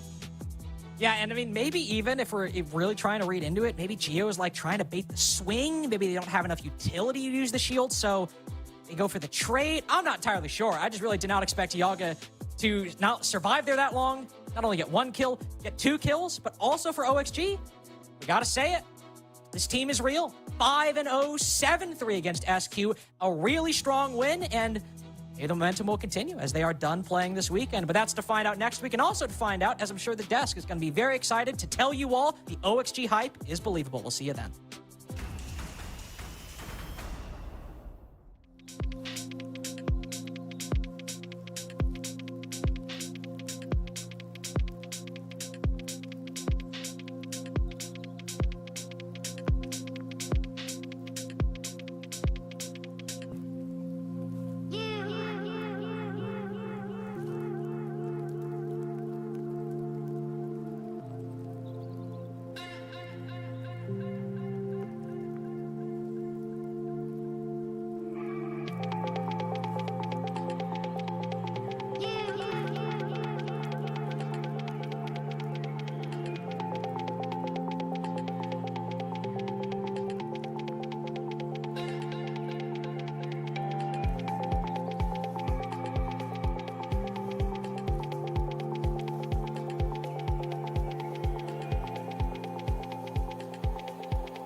History has officially been made. For the first time since North American Siege had the acronym NAL in front of it, a team has started a stage with 5 consecutive wins and 0 losses. Oxygen Esports, the first team to go 5-0 to start off a stage. We've had plenty of 4-0 starts at certain points. You've had them in the past. I was wrong. You were wrong about what? That they would end right here. It'd be a continue. You bet against the team that you got famous on. Listen. Come on, dude. I'm glad they're finding success, to be completely honest with you. They blew my expectations out of the water, and it's nice to see them performing the way that they are and still going on this hot streak that we were questioning because they didn't play the quote-unquote best teams in the league. Yeah, Oxygen are the real deal. And I think even coming into this, like, we kind of knew from their play that, you know what, this is a very strong team. But, I mean, now taking out the Sonics, I think we can really confidently say this team is going to be not just one of the favorites to make playoffs, not just one of the favorites to make it to the major, but I'm going to say one of the favorites to go deep into the major. And if anybody from North America is going to win it, I think Oxygen have a really strong shot at being that team. And as soon as Jesse said that, that just cursed Oxygen's chances into oblivion. Thank you very much. The dream is dead. And the dream is also slowly dying for Sonics at this point. A 2-3 coming into the day, now 2-4. They're not faring much better than Dark Zero standings-wise. OXG put them in the dirt early and never let up. I mean, I was really trying to give SQ the benefit of the doubt here that, we're going to put up a little bit of a fight, but OXG was just shutting it down. Newer specifically was, I mean, just watching his POV, it was truly spectacular. I mean, it was a cinema. Yeah. Scores lazy meme. It's tough too because they even banned his Ashe. Yeah. They said, you know what? You can't ban ops. We're gonna take Newers out. We're gonna ban Ashe. And Newers, he took that personally. He literally did it on Ace yesterday. Yeah, like, well, maybe Sonics weren't paying close enough attention because I mean, yeah, you're not gonna ban one operator and take out Newers. He's obviously always gonna be performing, and that consistency has been a key reason why Oxygen are now ridiculously 5-0 in the NAL. The thing you just don't want to have happen from this stage, you don't want this to only be domestic success. And we also don't want to act as if Oxygen have just won the whole league outright. There's every chance that they don't finish first or second seed. Maybe someone gets them in the Super Week at some stage, but we can't not just celebrate this kind of accomplishment from Oxygen because, again, it has literally never happened before. Huge dub for OXG today. I mean, the young blood did it. The young blood did it. They secured the 5-0 that none of the old variations of the rosters could do. Yeah, it's impressive stuff, and we got the top players as well. I mean, Newers and Gomez were the guys that we highlighted at the start of this game. The two really key entry fraggers coming on through. Gomez being able to kind of work a lot of those windows to make those picks happen. Newers as well, again, getting into the building, finding that entry was massive coming through for the team. Look at those entry stats from today. 3-0 on Gomez, 2-1 on Newers. The fact that they're getting involved in 60% of the opening engagement total for the team, and the fact that they're winning nearly all of them is crazy. Even though the first two guys, obviously, the stats performance we highlighted from the beginning of this game, we can't not talk about Dream because, oh boy, he was a huge reason why that first half went the way that it did. Yeah, I mean, Dream, I wanted to highlight 2 specific rounds, round 1 and 6. First of all, keep an eye on when Dream is planting, right? He's going to drop the hatch into the kitchen and he starts his plants, but as soon as the fight happens, he realizes, you know what? I can change my plant spot. And we kind of see it here. He moves his plant after the one player goes down and he switches up to, into 2v1, have a better plant position. He's not rushing to get that plant down because he knows he doesn't have to. And then in round number 6, it's similar. He's playing outside of the breach. He doesn't want to be in a position where he's running in and dying. He wants to be very cautious of this. He lets his teammates work picks from above. That's Newers. Work picks coming in through some from snow stairs as well. He is, again, not rushing into the breach, making something happen. He's really smart and deliberate with his movements. Only when it's safe does he feel like I can start this plant. And that's why Dream is such a crucial player for this team. I mean, I just didn't want to touch upon Dream specifically because I had that experience with him. Dream is such a smart player in those moments, and it's something that truly shines for me from him specifically is when he is in those moments, he is making sure everyone is in position to be able to cover him, that he can get the bomb down, and he's relaying that information constantly. If he can't, he can. And I can only imagine how pivotal that is when you're going for those setups, when you're going for those plans, to make sure that everyone is in unison and has a general understanding of, okay, Dream is going for this. Let's cover him. Oh, we can't? All right, let's figure out how we can get him into another position. And he's not just a robotic player or he's just a foot soldier where you just say, go in and plant. Like, Dream is thinking 24/7 as he's going down for those plants, and it's something that truly, me personally, I respect tenfolds of from him. There were some conversations when Diaz and Gomez joined this team. If it takes a bit to figure out how these guys play and they're not successful right out the gate, probably not the biggest deal in the world, but now it has produced one of the best performances that this league has ever seen. So let's talk to one of those guys who's a new joinee onto OXG. Get Gomez in here to talk about how this one did. Brother, congratulations on the streak and on the victory. Just overall, when you joined this team, would you have been okay if you didn't get a 5-0 to start things off? Or like, how over the moon are you about this right now? Well, I would have been fine. I mean, I think the regulation games actually don't matter that much. I think as long as you're getting top 6, like, the playoffs is what really matters, so.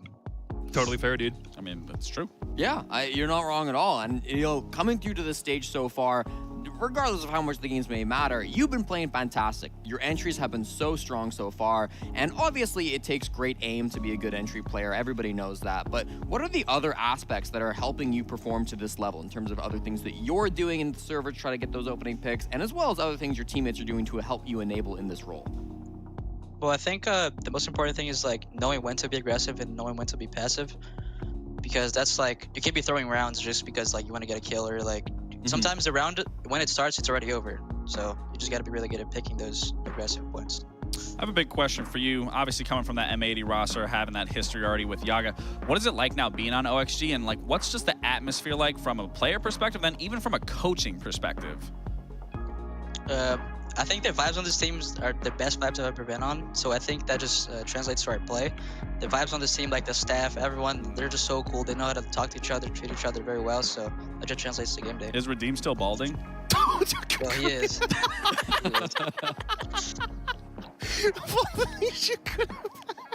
That's tough. All right, hang on. Just circle back. I'll refocus for a second. So you've already guaranteed that you can't lose more games than you've already won. That's just the benefit of having this workout with only eight games that you have to play. But that point about regular season games maybe not mattering as much, there's nothing to suggest you're going to let your foot off the gas just because you've guaranteed yourself a winning regular season, right?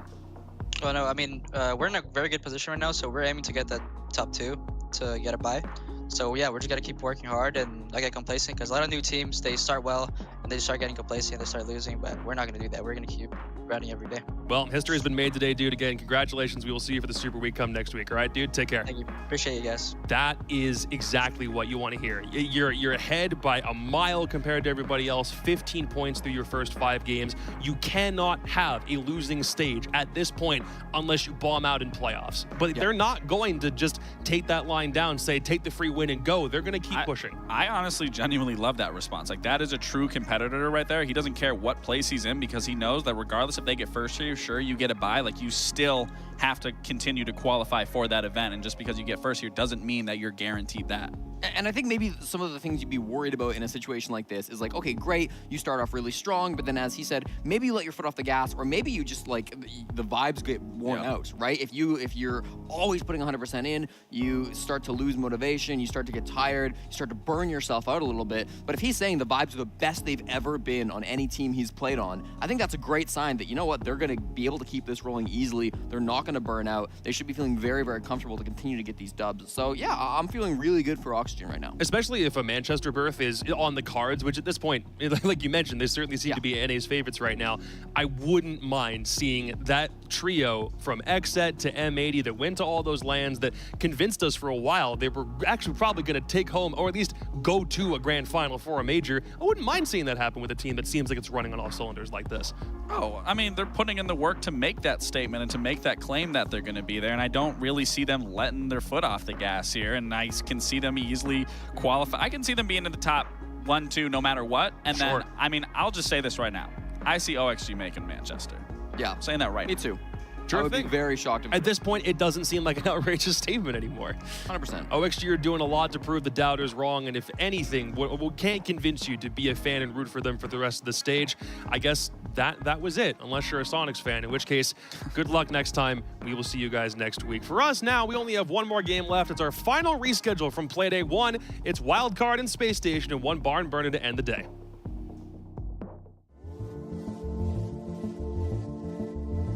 Hey guys, this is Boys from Team M80. You guys are watching Unmuted. Got us a bleeding shock drone. Hacked a drone, bullseye. That first one's definitely Mozzie, because he's the only one who hacks drones, so. Okay, this is from Mozzie, first one.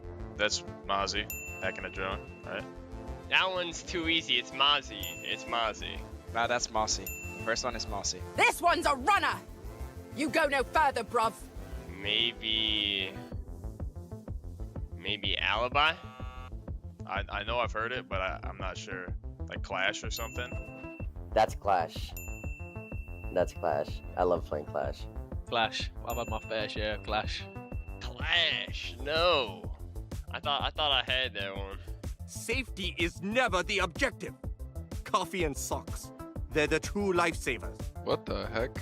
How do I play this game for a living? I don't think I've ever heard this. I don't know. I'm just gonna guess on this one. Like Warden, maybe? I've never heard that. Who's ever said that? Safety is never the objective. Is this maybe like Rook or Doc? These are so hard. What? I've never heard that voice in my life, but that's good. That's Legion. Was that right? Oh, okay. Thank God. Is that Legion? His other voice line, like you could tell by the accent, it's like the same accent. Legion? I never would have got that. I never would have got that. What? You'll be okay in no time! Run! Now! I don't think I've ever heard that one in my life. I'm just gonna guess like Rook. Is it Rook?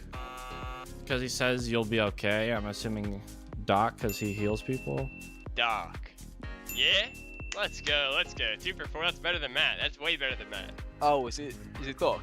I don't remember him sounding that aggressive. Bullets are better than words. Do you know what an artist and a sniper have in common? Details. The fifth one has to be Glass. If I'm wrong on this one, I don't know what to say. That's Glass. That's Glass. Glass is the next one, right? Yeah. 100%. Glass. That one's easy. Matt and Cold, you got sold. Sorry, bud. I beat you by much. Too easy.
Our last game of the day is a reunion, though whether it's a happy one or not is yet to be decided. When Space Station completely overhauled itself in 2023, most of its original players were let go. Now, one of those players is back in the same lobby, but wearing Big Red instead of Big Orange. Space Station and Wildcard have their second match of the day, and Bosco finally gets a match against the team that dropped him more than a year ago. Welcome to the last game of the day for NAL Day 6. I'm Jacob, he's Laxing, he is Jesse. Bosco is back in a lobby with Space Station. It's just not with Space Station. That kind of feels weird to say. I was gonna say, do you think it's that personal though? Like, it's only one person on that team. I guess it depends on like to him whether it's personal or not. Yeah, I mean, he's still going up against like Faults, and he's also got Rampy on him. In some sense, this is more Space Station than Space Station. Against Space Station, yeah, it's true. Yeah, yeah. you know? This is actually kind of weird. It's I like think one Rampy version might of the have a versus little the other. more beef, but I think Bosco's probably like, yeah, I could see that. I'm gonna win today.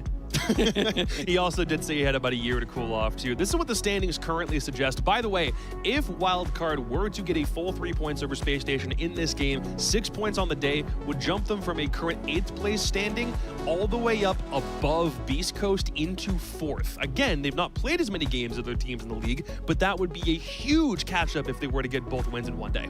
Absolutely. And again, all those points, everyone is still so close. Like, it obviously looks like people are pairing up in certain positions, but one game can literally propel you 3 ranks above. Yeah. It's insane when you look at it from that perspective. It's funny, in the last interview, you know, we heard Gomez talk about how these group stage games aren't important. And yeah, they're not important when you're sitting with like 15 points at the top of the standings. But for everybody else, these games are very important because top 6 is critical. If you don't get that, you have to go through the LCQ. Yeah. Problems for teams like Space Station, when you lose close games to teams like M80, you need to have a pretty blowout performance against a team like Wildcard. But for Wildcard, when you beat Los, who themselves look pretty hot, it's like it's an interesting situation for both teams to enter, given where they started and what they stand to lose if they can't make the most of a doubleheader advantage today. I mean, it's when you look at both teams in comparison, Los and Wildcard, they're paired up pretty well together. Sure, Look at yeah. M80, SSG, they're paired up with pretty well together. Obviously, each team here one loss, 1-1. But I think the biggest factors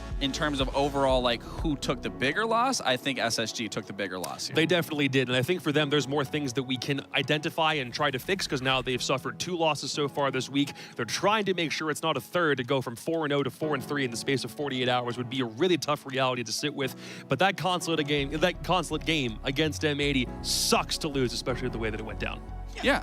Oh, you want to go? Go for it. Go nuts. All right. Well, yeah, I mean, it's you know, it was a tough loss nonetheless. And for me, a lot of these situations came from more so the fact is they just didn't look like the team that we were seeing throughout this stage in general. They looked a little confused in some areas. They did have good plays, but to me, I just wasn't impressed from what they originally had been doing from previous matches was the biggest thing for me. Yeah, I mean, I think it's tough just because the last couple of losses from Space Station have kind of felt this way, where it's really little things that are kind of throwing them off. You know, against Los, a lot of it was like the util play couldn't really get into the building oftentimes with the breach.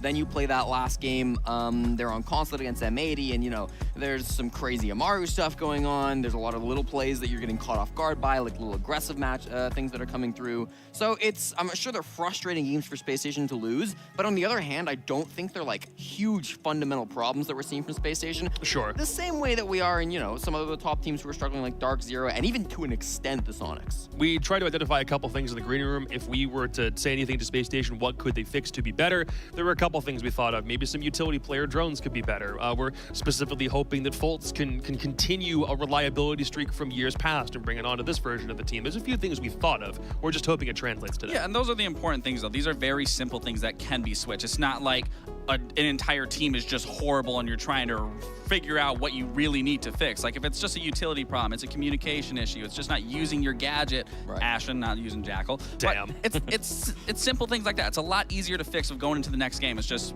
to be more focused, to be more alert, and be just more attentive to the things that you need to be focused on. Sure.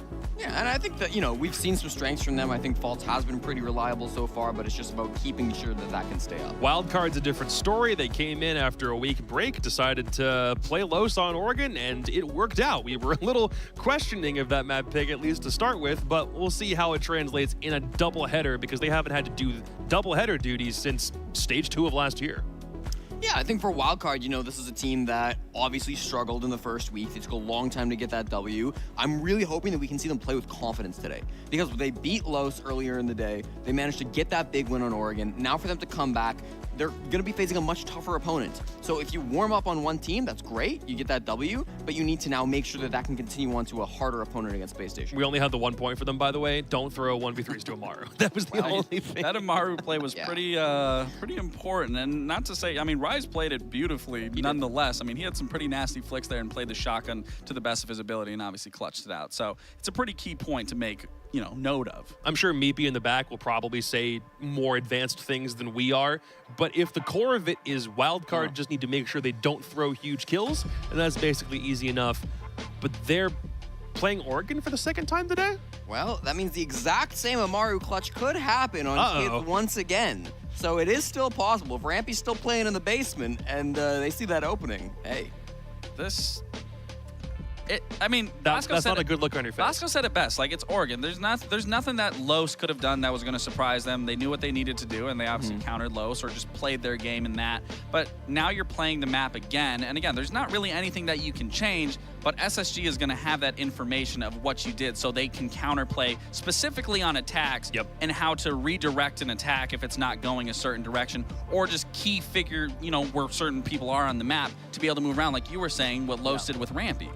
Yeah, I think if they can, this is still an advantage for Space Station. I know it's Oregon and it is the default map, but I think being able to see your opponent play this map so recently, there's nothing they could have changed. So I do really think that they should be able to hamper down those positions. Sure. But yeah, I mean, it is the same map, so it's Oregon's default. Who takes it though? Fox has already said Space Station. He's locked in. Lax, do you go with wildcard hoping to jump back up the ladder? What do you do?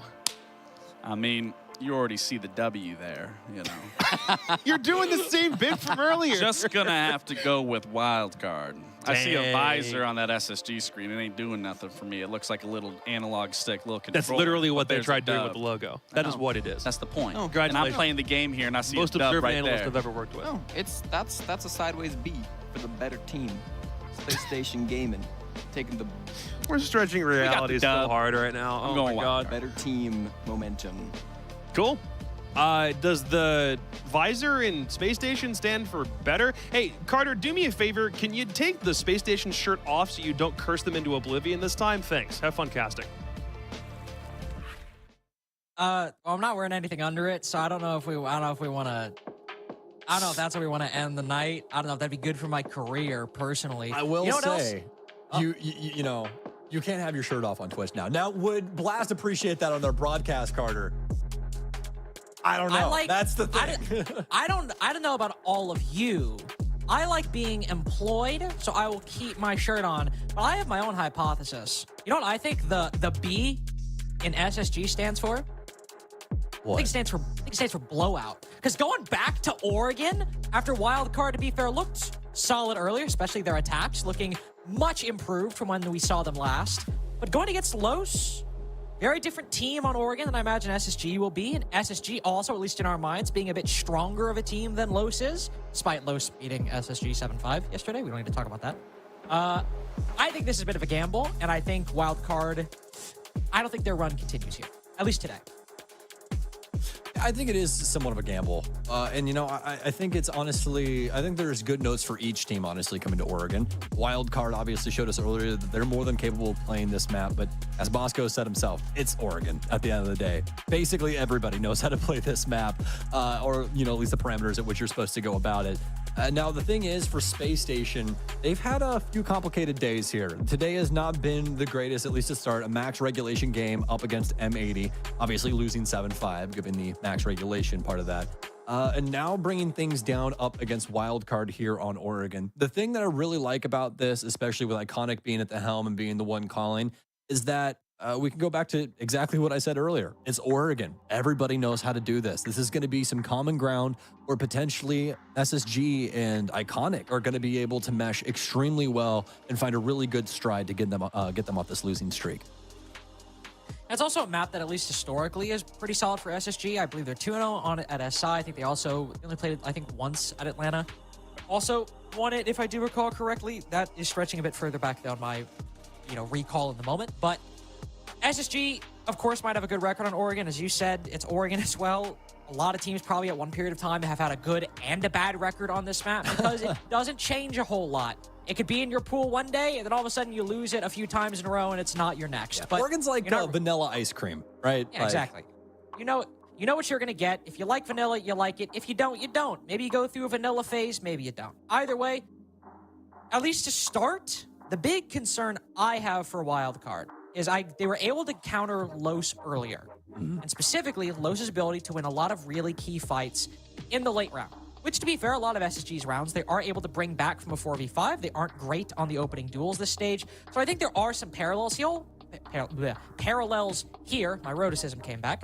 That wild card could end up making work again. If you have SSG trying to get aggressive in the late round, you were able to counter Los earlier. Maybe it works out here. But I think SSG coming off that loss, I think it's going to happen a little differently. You have a bit more experienced of a roster here. You have a team that has played a lot of these players on Oregon before, and as the desk mentioned, saw Wildcard play earlier today. Whether it's attack or defense, no matter the sides, I think SSG, with that experience, with a bit of that higher play that we've seen, I think SSG might be able to take it. Of course, we'll have to see. I'm also just more curious if Wildcard can make those attacks work, man, because it was good earlier, but can they make it happen twice in one day on the same map? I'm not sure. Yeah, it's definitely a tough task. And, I'll say this very early on. I think that there is a chance for Wildcard to win this game. But in the long run, I definitely see a higher ceiling for Space Station and what they got going on with this roster right now. There might be a few rumblings, a few mishaps that happen specifically in this game. I mean, that's why I'm not counting Wildcard out. We have so many veteran talents from across every generation of Siege at this point on this roster. It's truly incredible, especially for Bosco. Bosco has been playing some of his best Siege in recent history. And that's really great for him, especially for taking a long break and kind of taking that look in the mirror and being like, you know what? This is something that I want to come back to. And I also think, Kansan, we have to talk about him on Wildcard as well. One of the big points that are constantly in Wildcard's column, even when they weren't Wildcard last year and they under Mirage, Kansan's still one of the best players on this entire roster. Can will games over the line in the case of that Beast Coast game, where he dropped a ridiculous 24 kills. He has to be said as having an impact, and he did earlier on attack and defense, looking really solid for this Wildcard team. Starting out on basement, I think we also believe in Wildcard enough that they can play this site as it should be played. Holding out in the defense in the 5v5, stalling out SSG's time. And one thing I think we have to mention, we didn't really touch on the operator vetoes because we immediately went into the tech pause. 10 seconds left. But as we see, Grim and Ying off the board. Two operators that, in my mind, are synonymous with attacking basement strategies that make this site a lot easier to attack. Both of those off the board. They're very synergistic, and their ability to remove people from play, especially in Ying's, regard, where she's able to stun things out. You really can't obviously do much when you can't see. It's really solid utility for, an assault like this. So I think it's a great idea to try and remove this out. I specifically am more focusing on the Clash ban, because I think that is a beautiful, beautiful ban out of Wildcard. Not only is it something that a lot of teams really favor, especially when it comes to some of these more difficult sites, especially where teams feel more prone to go for that execute or just more comfortable at getting their initial things out of the way. Things like Master. Clash really good at that. And being able to take that away from SSG is something that we could definitely see be potentially problematic down the line. Wildcard not going to lose any bodies, at least initially. They're using this Azami extremely well, especially with that implication that we saw on stage. Spiker, actually, to take down Ashen, as I believe he swings in the top of Freezer Stairs.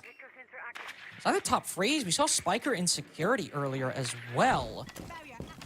I'm curious if he had the hatch open, if he did rotate top freeze like you just mentioned. No, hatch is open. Wow. So, bit of an aggressive look from Wildcard. We saw the presence from the Solos on backstairs earlier, but with the freezer hatch open, Spiker now dropping, and that's the Hibana taken down. There's still some hard breaching on the board for SSG. They've got the two hard breach charges for Foltz, but that's all you're going to get.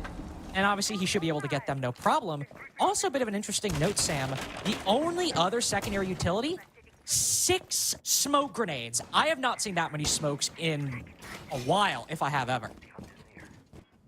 It definitely begs the question as to where they're going to put these things, because there is no Warden on the defense, but vice versa. There's no Glass or really anybody to try and manipulate that on the offense either. So this might just be hell in a handbasket at the end of the day. We're just going to have to see. And that's the beauty of moments like this. You really don't know. We can guess about, 6 ways from Sunday, but it's all up to SSG here as the smoke starts to pour in, and some smokes of the defense's own as well. So probably not going to be getting too much action, at least for the next 10. But as I say that, Forrest and Foltz are going to shut me up. And J9O, he bullies his way into sight.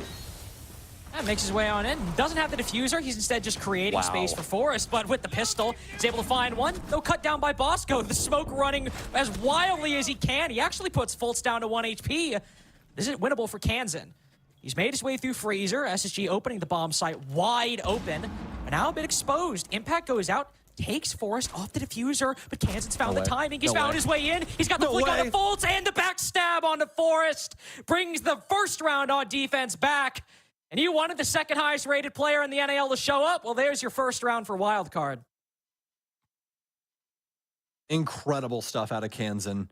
And, just showing how solid of a player he is, and a testament to what he's been able to do so far this stage. A round right there that SSG are most desperately going to want back. They have a lot going for themselves in that moment, and kind of a miscalculation on where he's going to potentially swing through. Able to make so much progress up that freezer hallway and isolate those 1v1s. Pretty sparky manner. Wild card with a beautiful round there through and through from start to finish. I will say this, though. SSG with a fantastic concerted effort over towards the electrical side that really gave wildcard problems, especially with that initial volley of kills. And J9O just being more than willing to push the envelope and work his way all the way into sight. And not only that, Carter, but also get aggressive with it too. He slides the shield and starts taking gunfights. I mean, it looked like an SSG round, didn't it? It looked like an SSG round. Also looked like one of the classic blitz pushes we often see on that side, except with the Monty. Making use of that shield change, knowing that Monty, not in the same way, but can very well create space in the same way you'd have a blitz, sprinting in, then having the attack flood in behind him. But I think also SSG getting that kill on the player playing on the bunker doorway, playing around the Harry Potter position. It allows J9O to go in for that play and allows him to create that space. A really inventive flood into the site, built off the backup, to be fair, taking down that player bunker doorway. Can't really happen as effectively if that kill doesn't go SSG's way. We don't often see the Monty make that play or the shield to sprint into site itself instead of up the bunker hallway. So, could have been SSG's round, but it's still wildcard with that 1v2 from Kansan. And still an overall aggressive stance taken by wildcard early on. Spiker getting that opening pick, contesting control off the site. To be fair, they do the same here, but then 45 seconds in, pull back very quick. Forrest also entered the building very quickly as well, and he's taken a good position for himself. Holding the meeting hatch, making sure nobody can push far up inside of Attic. Aggressive stances taken by both teams, but we return to normalcy within the first minute. Equilibrium, my friend. Something we usually rest on Siege for a little while, especially at this halfway point on a map like Oregon, too. Try and get these initial walls open. Things going to start off over on the attic side. SSG did have some presence over near Master, and we'll have some on the mid-level too. Forrest with a hard read on the player over in Kitchen, but they'll immediately head for the hills as Rampy not going to try and give them a kill this early. It's good for Rampy. No could be call going out though. Gonna ring in Ashen's ears to be sir. Call now silenced. Ashen knows that Legion is somewhere over here, but with Diffuser, he doesn't want to be the one to take that 1v1. So Rampy will slip back. Kansan will try to bring him back. SSG aren't able to get this kill just yet. Still trying to grasp for that control, still trying to push for a little more. Minute left now, and they don't have a whole lot.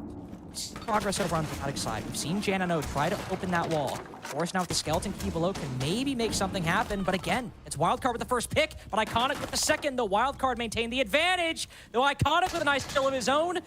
Will be able to open it up completely inside of the site, maybe. Triple kill for him. Rampy, he's at least going to be able to take up the rear. White stares the savior for now, and it's down to Forrest in a 1 versus 2. There's one over near attic, but not the angle. That's right through the wall for kids. Spiker will be able to decimate him. So very well done. They'll be able to stand tall on that top floor defense. Befuddling SSG. Wildcard He's coming to play for these 2 initial rounds. Space Station, not with a lot to say. Hopefully, Lynx, are you there? I'm good right now. I just saw. Maybe you're not too good.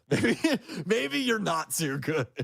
I was about to say, I was good for a moment, but I'm keeping an eye on that connection, and it's buffering a little too often for me.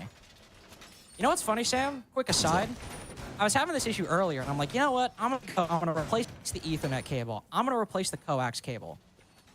Sam, it was not the Ethernet cable. Coax cable. It wasn't opportunity. Yeah.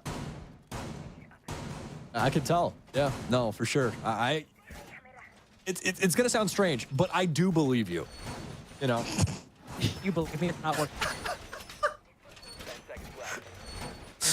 Yeah. Yes, I do. Hopefully, your landlord or whatever, your ISP, they get things figured out, because that is an abomination of internet. I don't even know if what you have can count as broadband by the new standards, as they just adjusted that to being 100 down and 100 up, guys. So make sure you guys contact your ISP provider. Let them know that, hey, you're giving me broadband, but it doesn't actually calculate as broadband anymore. Anyways, moving on to the point of round 3, and Ashen getting a beautiful kill to start things off on Vert. Of everything, I'm very surprised by that. More than likely giving an initial look, and another kill going the way of Space Station. Folt's giving a little extra sauce to his ex-teammate too. And so far, not so good for Wildcard on this initial moment that they've had inside of round 3. Oh man, it's just terrible. It's just so not good. And not only that, Lynx, this has to happen to us at the tail end of the day, right? I'm tired. I don't have the energy to cast for 2. Truly incredible, guys. I'm telling you. Just sometimes what the universe does to you. But we will persevere, folks. That's what we do. We wake up. We accept what happens to us. Space Station with 2 nice picks so far. Wildcard, they're going to have to try and rebuff things, but it's really going to be down to the understanding of positioning from Space Station, what they want to do. Do they want to try and get things done on this master side? Do they want to try and apply pressure in from double? As of right now, it's pretty obvious. Nothing's really happened over on the dorm side of things. Spiker knows that there's a player inside of Trophy, but it's going to be Kansan to strike first onto J9O. Wildcard with 2 big finds in the current moment, just keeping things open, keeping things wide, especially when it comes to a kitchen meeting defense. This is very important. You have that player upstairs that's doing a good job of distracting some SSG members, have some other active things going on. Try and wear them thin, and that's what's happened here. They've gotten it down to the 3 versus 3. SSG now have to completely reinvent themselves in the moment, try and understand how they're going to go about things with not nearly as many guns alive. Let's dip over to Lynx to have a check-in on the internet connection. He's literally dead. It's so Jover for me, guys. I promise you, I am not trying to talk this much. Oh my, I actually can't win anything. I'm taking over the last 40 seconds. Don't speak, because Bosco's got a triple kill, and the old Stokes that was a fan of a beautiful SSG roster, he's smiling pretty wide right now. It's down to Ashen in a 1 versus 3. He doesn't have a candle to hold to Wildcard's light. We're probably gonna have a timeout after this, and by God, Carter, if you speak words during this timeout, I will eviscerate you. Ashen? What are we doing here? We're swinging, we're going, we're doing, nothing happens. Kansan with a huge kill. Very well done. Into the SSG timeout. Let's see what they got to say. Let's just get the first picks and it completely reset the round. Like let's play the round like as it is. We did that. No, listen. No. We need to count the bodies. I kept going, bro. No, I kept going after. Listen, fellas. What we're gonna start doing right now is we're not in sync when it comes to these middle of the rounds right now. We're getting advantage. We're not closing out the round because we're not in fucking sync. So we're gonna start getting a hard reset every time we get advantage here. You're gonna see the anchor right now on the basement side. Do what we talked about often. Next time they go kids, do our base. We have to have the west side pressure. I don't know what the fuck that was last time we went on the kids attack. We gotta have the west side pressure.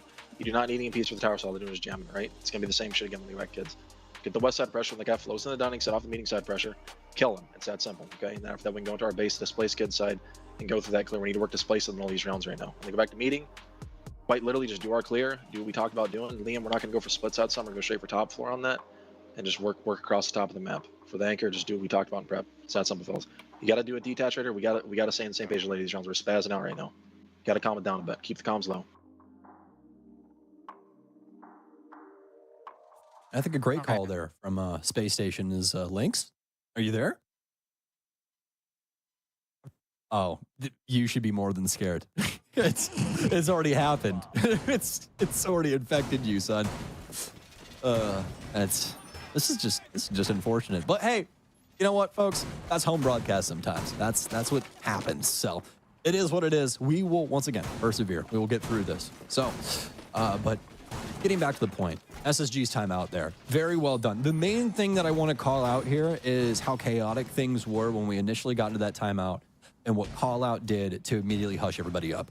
The respect that these players have for this man, you can see even Iconic coming back onto things. You can see how much his time on Astralis and his relationship to Call Out, exactly what it stands for, is they just all immediately shut up. They all calm down. They want to hear what this man has to say, and I think he lays it out pretty plainly. So I'm not gonna try and reinvent the wheel here and recreate what Call Out said. There's a lot of things that aren't going SSG's way. They're getting advantages, but not being able to do much with them. So it's really down to being able to try and exploit wild card in the later portions of this round. Let's see what they can do with round 4 ahead of them, as Forest is going to don the blitz. Also going to have J90 on the Monty. What's up, baby? I stepped out. I did some reps. Boys, I think we're back. Yo. I pay $100 for super fast internet. I'm sorry. I just have to give me 10 seconds. I have replaced the coax cable, the Ethernet cable. I have called Xfinity, and not mid-broadcast, but earlier. Either way, I think I'm back now. So Sam, I'll take a little bit from you, okay? Thank you for the reprieve. Hey, I'm tagging you out. Next 40 seconds is mine. We have a Monty push. Okay. And actually, as I'm getting my don't take me away. No! They're stealing me away, Sam. I just looked down at my notes. I started reading. I tune out for 2 seconds, and I just start to hear They're silencing me. The iDog from 2006 speaking through the microphone. It's so ridiculous. But that's okay. Once again, everything's going to be fine, guys. SSG, they're going to Habana open the hatches. Well, can opener action.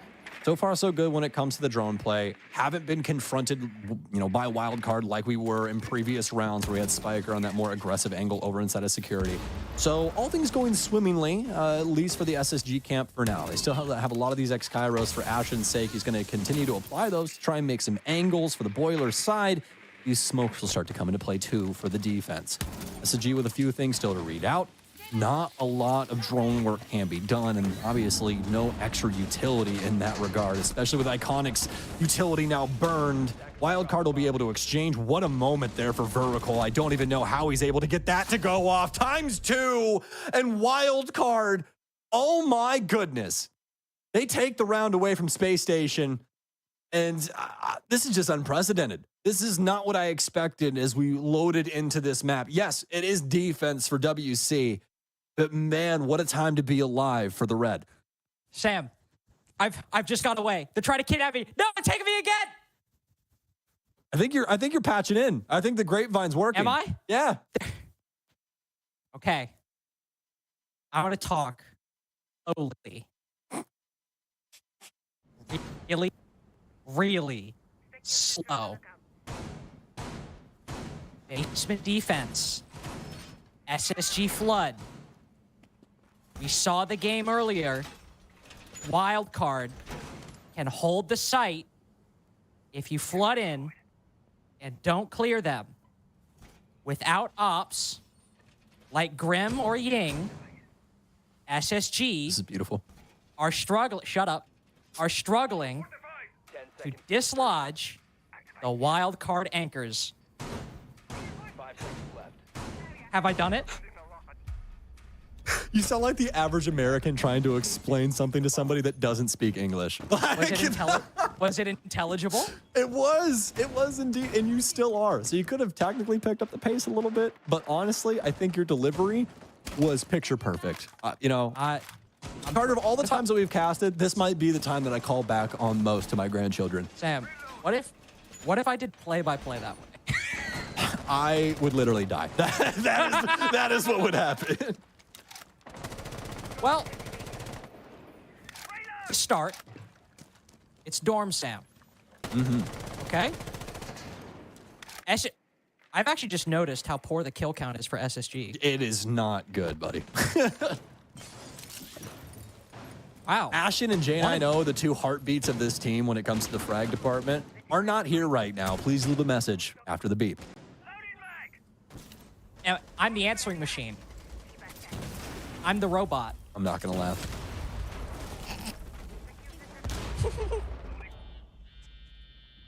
Oh, man. C4. Yep. Free place. Prep. Lineup. Still a lot to do for SSG here, especially in this downstairs hold. Got to play over in showers to try and make things a little bit more complicated for SSG working their way in on the small tower side. Also have that player in kitchen with a decent crossfire, can try and assist with Forrest's position. Forrest now a known quantity. So it get pretty awkward for both parties respectively. Anzen, he knows this. He's going to try and go for the adjustment. He'll come up the kitchen hallway. Impact out. Logi bomb constantly going off in his back pocket to Forrest, though. He'll get gunned down, and some potential for Kansan to try and pick up Rampy, but not too much. Did see that player from SSG over on Big Tower Stairs, and Kansan, he knows that this is more than likely an unsolvable problem. He's going to back off, and Bosco is actually going to deliver the next killing blow. Will end up taking down Iconic, and Space Station simply cannot buy around on the offensive front. No. They could buy me a new internet package. That'd be ideal, but Starlink? Calling the satellite.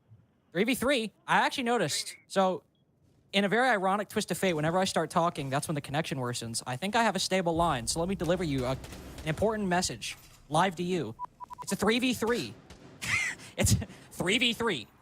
Wildcard holding on to their positions once again as SSG struggling to mount and execute, struggling to find the proper positions. They've got the firebolts. They can nail down to the right of that window. Ashen also making his way into top white, but Kansan still running amok amongst the SSG attack. Jane, I know, can't find the gap. Maybe Ashen can. He's made his way into Jen. He's taken a little bit of damage. He's been spotted. He's been finished off. 5-0 for Wildcard. They might just have Oregon in the bag.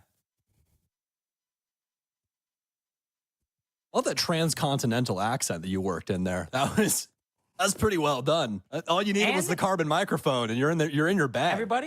Everybody, I know SSG are down 0-5 right now. Forrest literally has the light of God in his face with that monitor. Let's just applaud. I got through a segment.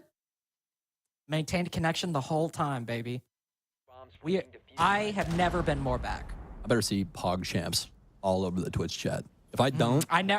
I never look at chat when I'm casting, but you all better be losing your mind right now. And if not, you're all banned. I've already talked to the admins. It's over for you. It's so over. Just like somehow this game is, it feels that way at least when you look at the score line and you just go, what the hell? Like that's your first reaction, right? It's like, Space Station, where are you? I listen, it's like, that's the thing, is like, I will say, to be serious for a second in a night that has been anything but, I do feel bad that of all the times for this matchup the internet issues to happen, it's actually during a pretty remarkable match for Wildcard. Obviously a poor performance for SSG so far, but 5-0 on the defense against a team that has been looking very strong on both sides statistically going into today is obviously a good statement for Wildcard and should be commended for that. I mean, Bosco, insane performance 9-2, and I think emblematic of the fact that not only is Kansan doing really well in the early game, but a lot of these rounds are being decided by the site players holding on, by even in the 3v3 or the 2v2, the anchors, the people still on the site, being able to pull that round over the line, which is where Bosco's scoreline comes in. So Wildcard have been performing really well in the defense. From beginning to end, they've been a complete package, albeit spearheaded by two strong performers representing both of those halves. Whereas SSG, on the other hand, I mean, again, still a very rough round on dorms, the execute not working out. As we go to meeting, I'm going to be honest, I can't really speak on this round because I was in the Shadow Realm, but they lost it. So they still need to win this one to get there first. Okay. Space Station working in from the master side. We still have some Logi bombs. Selma out to try and dislodge vertical. It will back him off. He also has some X-Kairos here for his panels for the double window. So they're trying to crunch this top floor, and this is absurdly obvious. Ertz, though, going to try and play things out up here. His entire game plan is try and get some assistance. They're probably coming from white stairs. I think we just saw a player work his way up here. Yep, Rampy. and they're just going to try and get some solid kills, some solid aggression up against Space Station. Time and time again, Space Station has taken a decent amount of time. It hasn't been the whole factor for them, but it's been long enough where Wildcard have been able to reposition and get themselves set up for the take by Space Station. That's been giving them quite a few kills. And like Carter said, once SSG does break through sometimes, they still have to deal with Rampy, or rather Bosco, on the back end. And that has been such a huge problem for them. Sun's now out for SSG. It's getting close to the goods. It is, but I mean, look at how much of a struggle this is. Fultz and Janino do get those picks, but they're down so low on the intel that SSG just barely come away with that advantage. The Forest gets it, gets the 3v1. Bosco finds another, dropping down the hatch, but that's his position given away. He's got to be careful he doesn't lose his life now, because even if so much damage done to SSG's intel economy, one drone remaining when they go in for that push, it's still Bosco in the disadvantage. Sprints in. He's made a lot of noise on that sprint. He has to win this fight against the Brava, and Force plays it safe. Hits the deck, hits the prone, hits the shots required. But still a 5-1 half for Wildcard. A dominant start on their defense. And this round, only but a blemish on that record. Well, at least Space Station do get one round. It's now workable. That's the key thing. You're really worried when you switch sides on Oregon, especially, obviously, at a 6-0 deficit. That is not what you want. You want to at least be able to have something go awry and still be in it. And, well, SSG will at least be able to garner that. I think it's a really good concerted effort on the top floor with their ability to clear things out and get those big kills. Not only that, but a lot of pressure's also still boiling over to the bomb site where they're able to clear things out for a solid kitchen plant. Yeah, Bosco does get a flank off and he does kill Doak, but at the end of the day, it doesn't really matter all that much. It's too little, too late, and just much rather have him try and trade something out somewhere else. But sometimes that's just how it goes. You don't exactly think those other gunfights are going to go, so wrong for your team, and hey, things happen. So it's only going to be one round going the way of Space Station on their offensive front. See it out for WC. 5 seconds left before insertion. It is genuinely insane that if Wildcard win this in regulation, they will jump up to 3rd. Not like 6th, not 5th. They will jump up to 3rd if I'm right, because they'll be at 8 points. Ooh, I can't remember off the top of my head. Is head-to-head the first tiebreaker, or is it round differential? Can't exactly remember. Either way, they'll be tied for 3rd with Space Station, and round differential's the first. All right, thank you, production. I appreciate it. Speaking of which, Wildcard looking to break the stalemate, at least early on. They catch somebody on the back tower stairs, but they're not able to get the kill. That's fine. They powered a bit, they've acquired a bit of control, and they forced J&O back. Worse things have happened in the first 30 seconds of a round. Almost definitely take it. I love this from Ashen, though. All the way up inside of Attic. There's no IQ on the offense either. Look, he knows everything. He knows exactly what this is looking like. 3 people on drones right now, and he knows that Wildcard are more than likely droning just beneath him at this current moment. Obviously can see those drones too, but doesn't really have to try and stick on this too much now. It's a great read. You can translate that back to Space Station. You can try and deal with this in a different way as he'll work his way back across the top floor. With that impact grenade, Spiker obviously wary. Wildcard as a whole, look at how much they've stacked up, or at least had stacked up on that big tower side. All 5 players over there. Obviously, going to change up a little bit. Bosco will go down to the bunker position, but with how strongly you were stacked on that side, SSG, no, you're not really going to go for a freezer laundry later in the round. You're not going to completely change things up. You want to go for this backside. That's indeed what they want to do. Flashbang is going in, Toxic Canister out. Great change of pace from Wildcard. The Adrenal Surge removes the blinding effect from the Finka. He actually fires a shot and cans it back, gives him good luck, sends him forth. Maybe it'll work. It's not Kansan with the picks, but it's Wildcard with the lead. 4v3 with Iconic on incredibly low HP. Forest still holding bunker. Could deny control and maybe even get a kill if Wildcard aren't careful. Vertical ahead of the smoke. The flick doesn't work. So instead, it's the Finka to retake bunker and Wildcard to have the site encircled. Bosco with the diffuser, looking to push in. There's one C4 that could keep this alive. One C4 to deny the plant unless Iconic maybe gets 2, but he doesn't. A strong attack for Wildcard. And after their good attacks on Oregon earlier, it is looking ever more worrisome for SSG. Hey, that's just great siege right there, baby. I mean, they get everything initially. Space Station really isn't doing too much with the mid and top floor, right? The only thing that really is a crease is that one position that we see up top for Ashen. But at the end of the day, does he really do that much? No. He stands there, he identifies where the push is initially looking to boil over from, and then he repositions all the way over to white stairs. The key portion of this is Wildcard going for this execute and going for these moments of aggression once they have everything set up initially, Carter. Once they have everything open and they get that initial insight into what's going on downstairs, they try and capitalize on it. That's what we haven't seen out of a couple of other teams where they do get that initial insight on, oh, there's a pillar position, oh, there's this, oh, there's that. They don't really have people, that are willing to make a play at that moment. And that's something that Wildcard did. I mean, I'm looking up at the board at 1 minute and 10 seconds. We've got Wildcard players that have not only already finished the initial volley back and forth that these two squads had, but are already collapsing on the site trying to take extra gunfights with Space Station. And, that's somewhat difficult on that basement site. Totally understand. But for Wildcard, that is a beautiful moment for them that can definitely show off some key veteranism. And with that first attack as well, I mean, just up 6-1. You got 5 chances now. We saw they needed a little bit of a buffer earlier. They were able to get that lead over Los. Took a couple rounds to fully seal it out, but they were able to close that out in regulation, able to get that victory 7-4 after going up 5-2, 6-2. So even if they lose a couple here, they've proven that they can make that comeback from their opponents. Stop. They can call it when they want. They can end the game when they want, even if it takes a couple rounds to finish off. And with that standard today, the fact that you're at an even better scoreline than you were earlier, you've got to feel good as Wildcard, and you have to feel really bad as Space Station. You want to get aggressive. You want to make these plays. But look at how Wildcard are ready for it. The Selma goes out, and Bosco's just trying to bait it. So Forrest will fire off a shot, destroy the Selma, back up, and reinforce, and he's domed by Bosco! This man is not making incorrect reads today, and he's got the 5v4 for Wildcard. So disgusting. And the beauty of Bosco's play always is that he isn't doing something insane. It isn't some exploit level mechanics. He is just so good at being decisive in moments like this, understanding what the other player wants and what aggression they'll try and look to imbue into the situation. And instead, he's the one that comes out on top. Great moment there once again as Wildcard will be able to pull themselves ahead.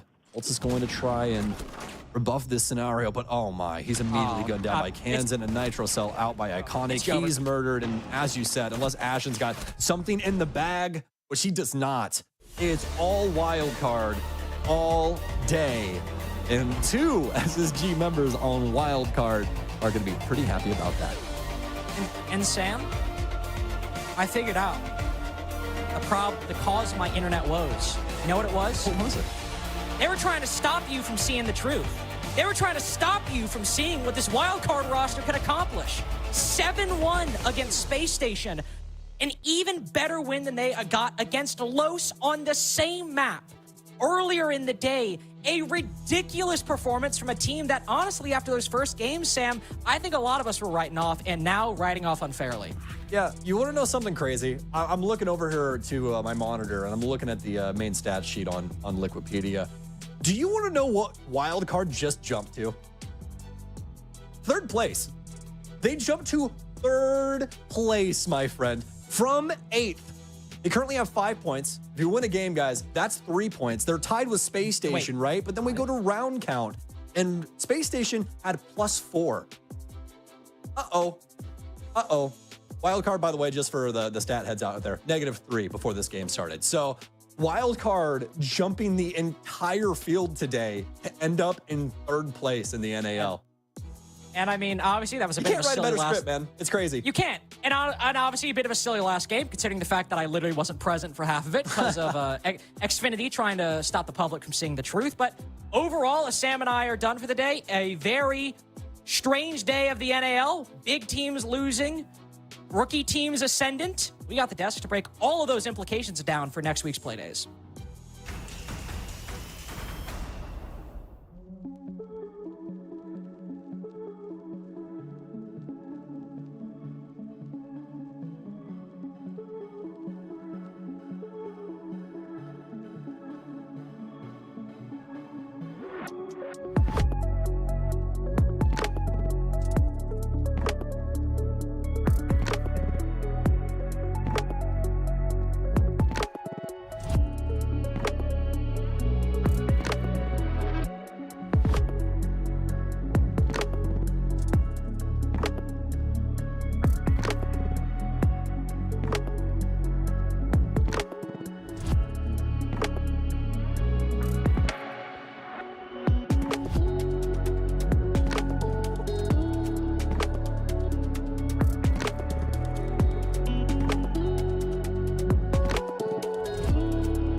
It is a phenomenal day to be Team Red. It is a horrendous day to be Team Orange. For the team that was 0-2 in the doubleheader, you kind of want to forget that March 29th, 2024 even happened. But if you're Wildcard, who went 2-0 in their doubleheader and climbed up 6 points in the standings, today is probably one of the best days those guys have felt in a long time. That potential that they had from being one map off of making Atlanta feels like slowly more and more it's being realized now. I mean, I don't really have much to say. I knew this was going to be the result from You the did. start of the day to the end of the day. Pull the man's predictions back up again. He was the only one that said this. Again, I guess you went heavy on Wildcard twice. I guess the B stood for bad. I don't want to break. I don't even want to break it down because I just I see the W, and the W is just bound to happen. I mean, I'm even wearing the jersey right now. Good They immediately grief. flew it out to me. That's how much they needed my They didn't support. flip. He to pulled it off choose the for rack. them. We literally got to use I may the or rack may for not something have right pulled now. it off the rack, but that's besides the point. You guys still owe me merch. So Well, Wildcard played well. they did play well. We I have mean, 2 jerseys. You can just take one of them home with you. No, I ain't doing that. I want them to send me it specifically. Oh, I I see. It's the power gesture. But to be all serious, Wildcard played extremely well. I don't want to downplay anything on their part. They played it beautifully, regardless of what we were talking about, SSG, knowing that what their setups look like, what they could be. It just looked like they really couldn't do anything about it. What's the key here? We heard the timeout from Callout after round 3. And I didn't. I was celebrating. You were jumping up and down in the green room like, Jesse was wrong.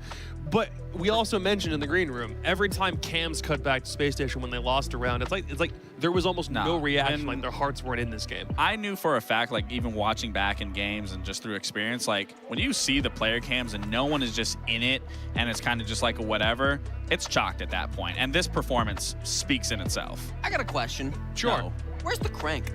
This is supposed to be the team that cranks, right? This is the team I haven't that seen got it yet. cranked. They did.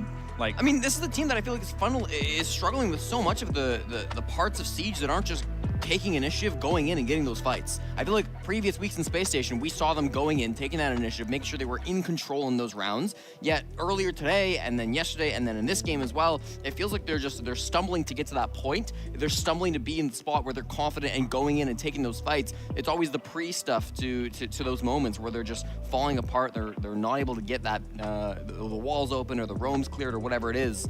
And I don't know, it's frustrating to see because I feel like Space Station are a better team than this. One of the bigger stumbles, not to cut you off. No, you're good. Ashen has usually been the standout player. We even in pregame today made a point to try to find something to talk about that wasn't Ashen, but now we kind of have to talk about Ashen for the wrong reasons. Is it just an Oregon thing that he was playing ops he wasn't used to? I don't know what it was. I'm sure Oregon's part of it, if not the majority of it, right? But the operators he played on attack, usually Ashen's the Ash guy. We talk about Ashen on Ash. He goes in, he's the entry player. He only played Ash a single time through this map so far on attack. That was on a Dorms attack. Otherwise, he was playing Habana for the basement. He was playing Dokkaebi for meeting room, and he wasn't getting in and getting those kills, right? He wasn't able to find very much success in those fragging departments. He was trying to be a little bit more utility focused on some of those Dorms defenses. He even had the defuse kit, which I like that he can be flexible. I like that they're trying to utilize him in multiple different ways, but also I feel like it was working when he was just going out and cranking. And I think it just goes into Oregon specifically. You're not really allowed to have that freedom to go around and do whatever you want. It's more constrictive. Yeah, like to Bosco's point, it plays the same. Yeah, more often than not, you're running into 2 or 3 people that are staring at you down a doorway or down a hallway, whatever that looks like. So I don't want to discredit an Ash and say he just played bad because of that, but it's the maps. I like to think it's map dependent, in my opinion. It's almost like Bosco stats from this game are what Ashen stats have been for almost every other map that doesn't include today. No, I mean, Bosco was quite the performer, to say the least. I mean, 2 multi-kills, obviously 1 on an entry. I mean, the IGLing from him as well. I mean, it's a great performance from him. And he's doing it on Habana Smoke. Yeah. So when you're playing these types of roles, not that Ashen was always on Smoke or anything, but when you're playing these more utility-focused operators, you still can find those big performances. We just weren't seeing it from Ashen today. We weren't seeing it from anybody today on Space Station. There's some players, when they come out of retirement, sometimes we question if they've kind of got it. There's the MVKs of the world, which I don't want to harp on the dude. It's been a minute. But sometimes it happens like that. And then you have Bosco, who's doing his part to rewrite a good portion. He wasn't that hot at the end of his Space Station tenure. Look at how hot he seems to be right now. I thought Bosco was going to be buns. I was buns when I came back, just playing ranked. I couldn't even imagine if I had to jump into a Pro League setting, but Bosco is like he never even left. Yeah, play. it's playing fantastic. 12-5. I think even like when Wildcard were struggling, Bosco was a standout player who was like clearly, at least individually, having big moments. And so now the team is playing better as a unit. He's continuing to play well as an individual. It fits perfect. And this is the Wildcard that I was hoping to see at the start of the season. And it's a Wildcard that I think still could make a major run. I want to ask Rampy, just out of curiosity, you've had 1 week that was total hellscape, and you managed to escape with a win just by the skin of your teeth. Second week, considerably better. So now, with the power of hindsight and a winning record in your back pocket, what was the biggest change you noticed from week 1 to week 2? I mean, it was kind of what Bosco said in his last interview. It was just taking initiative and trusting like what we're seeing and just going off that. And you can't really make anything perfect in this meta. And I think the first week was really kind of a testament to that. As we were trying to make stuff too perfect, and I kind of said that in my interview, is that we're kind of going through changes and trying to figure out how we want to change our style. And yeah, I mean, definitely felt like we accomplished that this week, and we're not even really, I mean, we're still in the process of doing that, you know, so still a lot more learning to do. Well, I guess I was going to go into a question with what I was going to ask Rampy is, what was that difference? Because obviously we saw you guys' Mirage performance last stage, and you guys did have that resurgence and that big comeback that you were 1 game away from Atlanta. Then you had that big break, and now you guys came here again, and we had that high hopes, but obviously now you guys are finding that progression. What's been that biggest difference from that Mirage now bringing into Bosco and where you guys are at currently? Yeah, I think it really starts with, I mean, getting Bosco is a big missing puzzle piece for us, just because we needed a hard breach and we wanted to take Spiker off it, and we needed somebody with experience and IGL experience, you know. And Spiker's the best. But yeah, I just think getting Bosco really helped us out, just like role-wise, and just made us more of like a real team, you know, and not just like having someone have to play the role because they kind of know how it's supposed to be played. It just really evened us out that way. And then Meepy's been also, you know, he's been working hard for us. So we're just excited. And same for Justin. Justin's our analyst, and you know, a lot of credit goes out to them because they also help us on the back Shout out end. Justin, homie never gets love, yeah. I do have one more question for you. Yeah. With Vert's team killing that tends to possibly happen, does he do that in scrims a lot as well? We actually have a fun stat because we used to have a lot of team killing going on, so we kept the team kill counter in our Discord. Just anytime someone team kills, it goes in there. Is Vert leading that? I actually don't know off the top of my head, but I think he could be. Nah, hey, if we're winning rounds, that's fine by me. The last game that you guys played, before this one, he impacted you underneath, and I was like, oh, Rampy's done for. Like, Vert is in his moment right now. Like, nobody is safe on the team. I actually didn't even know that. I just knew I had to. I just knew I needed to get out of big window that round. That's all I needed to know. Okay. Well, you've now completed the doubleheader, right? You've completed your long day. You've gotten 2 big wins on the day in particular. Was that something that you were looking forward to coming in, especially after not playing yesterday, having a couple of games to get yourselves back up in the standings? Or do you find it difficult sometimes to play when it's such a long break between your 2 games? I think from past experience, it's sometimes a little bit of a burner when you're kind of sitting back and kind of waiting for your game. Like I've had this happen at LANs, and sometimes most of the time it's actually costed our team. I always felt like we were slow starts on SSG, like very notorious for it. But I was something that we've been kind of like working really hard in practice of no slow starts and just getting right into it. And I mean, playing our best siege and just really putting a lot of emphasis on that and just coming in with some energy. So I think we've been doing it the past couple, or at least this week, we've been doing it really well. 100%. So just need to keep that going. And I heard you, Laxton, saying you thought Bosco was going to be buns. Bosco's one of the greatest. Bosco's one of the greatest players that has ever played this game ever. Like, hey, I teamed with him. I mean, we both won world championships with that guy. It's just he took 400 in days. Within 7 years ago. I mean, it's still. For me, like, I've played with Bosco for so long. Like, if I could trust Bosco in a 1v5, like, I have no fight fear. Me for a second. No, that's my boy. I got scared. You know, I was like, dude, we got the same jersey on. Friendly fire. This ain't you aren't Vert. I appreciate the support and love, Lax. I do. No, absolutely. Well, there's a reason why you're defending him so much. You guys won hammer. And I picked you guys twice. Like the people, the other analysts ain't picking you guys. I see the dub in the logo. You did pick them twice. That's true. So if you're gonna fight, at least make sure it's for the right reasons. Okay. All right. One more thing, Rampy. You got to get a window in that basement or something. It is grim back there. You look like you're in prison. At least you can do his laundry. You're in commissary right now. I live in an old house, but I have the whole basement to myself because obviously I'm a very loud person. And when I was younger, my mom's like, we just gotta put him downstairs. So I gotta got a desk in the middle of the basement to myself, and I it's very respect that. nice. At least you down can here. do laundry right after, because I know those games get pretty intense. You can toss that right in there. I did laundry. I did laundry yesterday, so we're all good on that. I mean, I'm sure during that SSG game, you were probably sorting your laundry as, you know, Bosco was taking lead, taking charge. Yeah, I didn't really have to do anything, you know. So it was I love nice, you games know. I like could just that. fold clothes. Yeah, it's nice. I helped out that last round. Okay, he's getting there. God, dude, Bosco's doing everything on this team. You gotta find some way to fit into the meta, my dude. What's going on over there? It is. All right, I hey. love this team. Everything we've done is it's work in progress. So we're not done yet. Congratulations on getting those big 6 points, dude. Super week up next on deck. You've catapulted into 3rd place for right now. Certainly hope you guys get the chance to stay there. We'll see you next week, dude. Sounds good. Appreciate it, guys. One of the most unhinged interviews I think we've had on the Hot Minute. Why was that unhinged? Why was that unhinged? Yeah. Do I need to play the clips back about what happened? Bring it back to me. We're totally asking players, well, what's going on there? I had a whole question queued up. What's it like playing with your coach? But no, we had to talk about the basement ramp. I had to address that. It is every time I see that camera, I was like, it is grim back there. That dude, no light makes it through outside of a computer monitor. It's like we started the post show early or something, which, by the way, post show is coming up immediately after this. It's subscriber only mode. So if you want to ask us questions about how the day has gone, we will recap everything that's happened over the course of today and yesterday, because it was a really big week with a couple massive surprises thrown in the middle for no particular reason. So if you are a Twitch subscriber and you want to ask us some things, make sure to ask it. We will be back in just a couple of minutes to wrap up day number 6 of the NAL.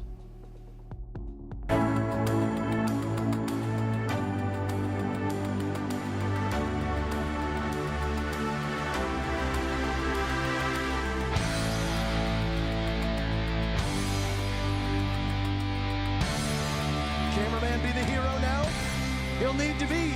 G with the line of sight and with a glance on the floor. To push smoke to no.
We are now 66% of the way done with the regular season. Most teams are about 75% of the way done with the games they have to play.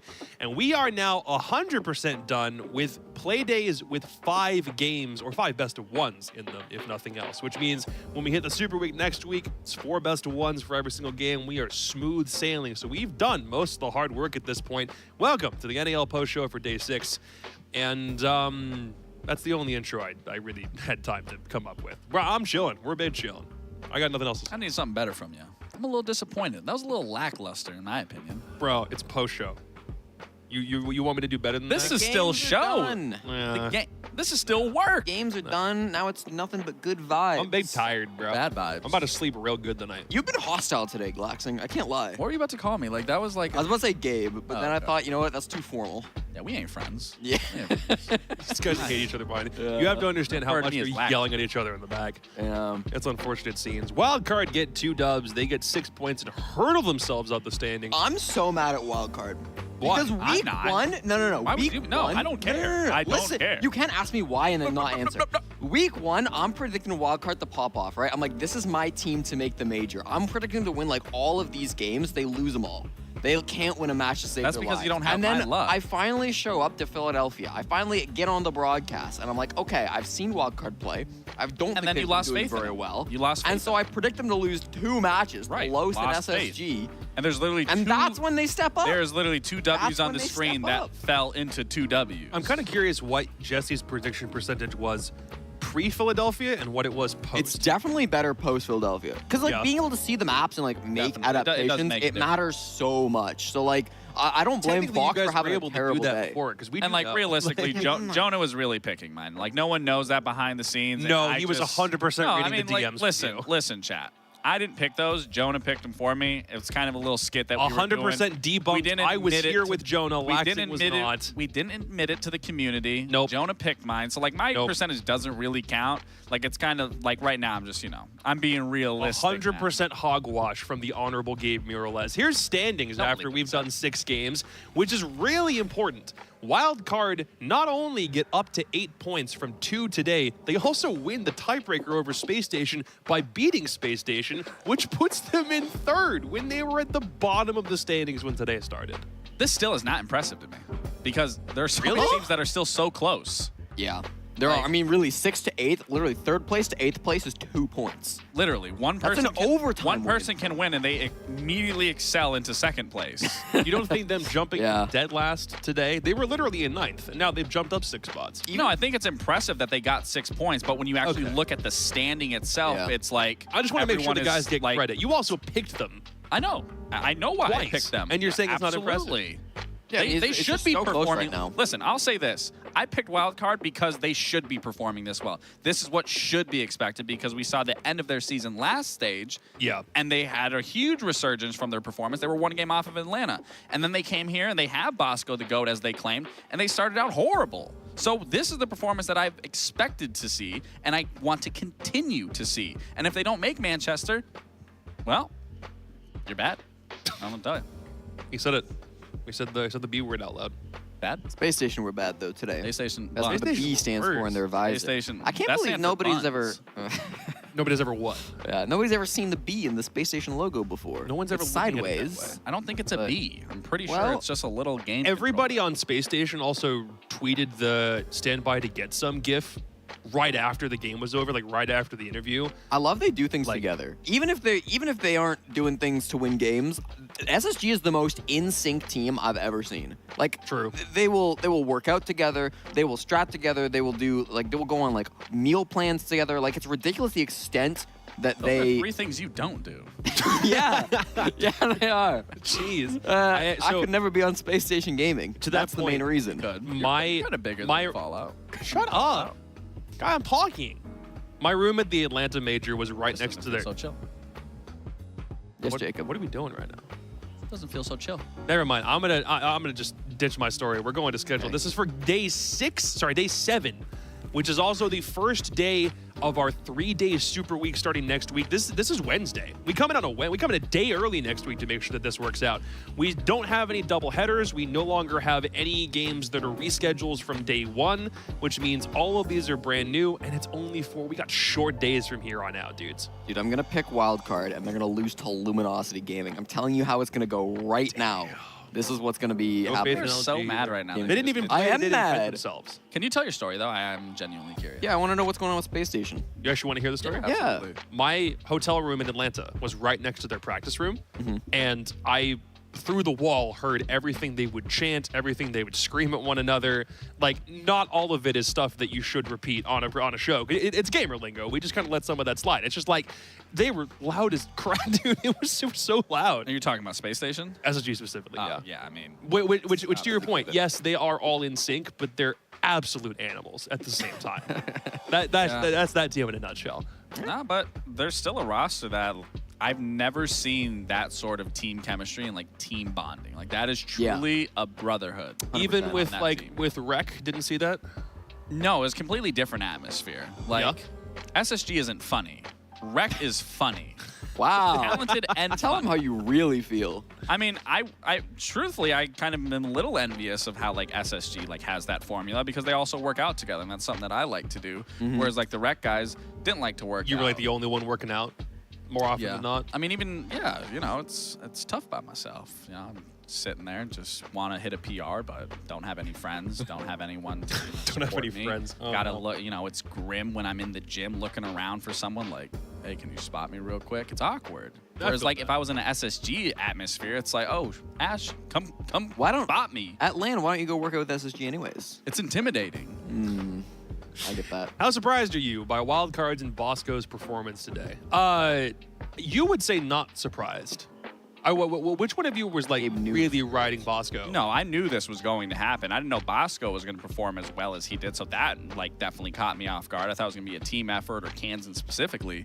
But overall, I mean, I'm not surprised by their performance. It's why I picked them. So maybe you can give a little more. Yeah, I mean, I'm pleasantly surprised. I think there's two teams this week that like really improved over the time that they had off. I think we talked about Beast Coast really doing that yesterday, and now Wildcard have done that as well. These are both teams that I think, based on previous week's performances, probably wouldn't have gotten the wins that they got over, you know, today and yesterday.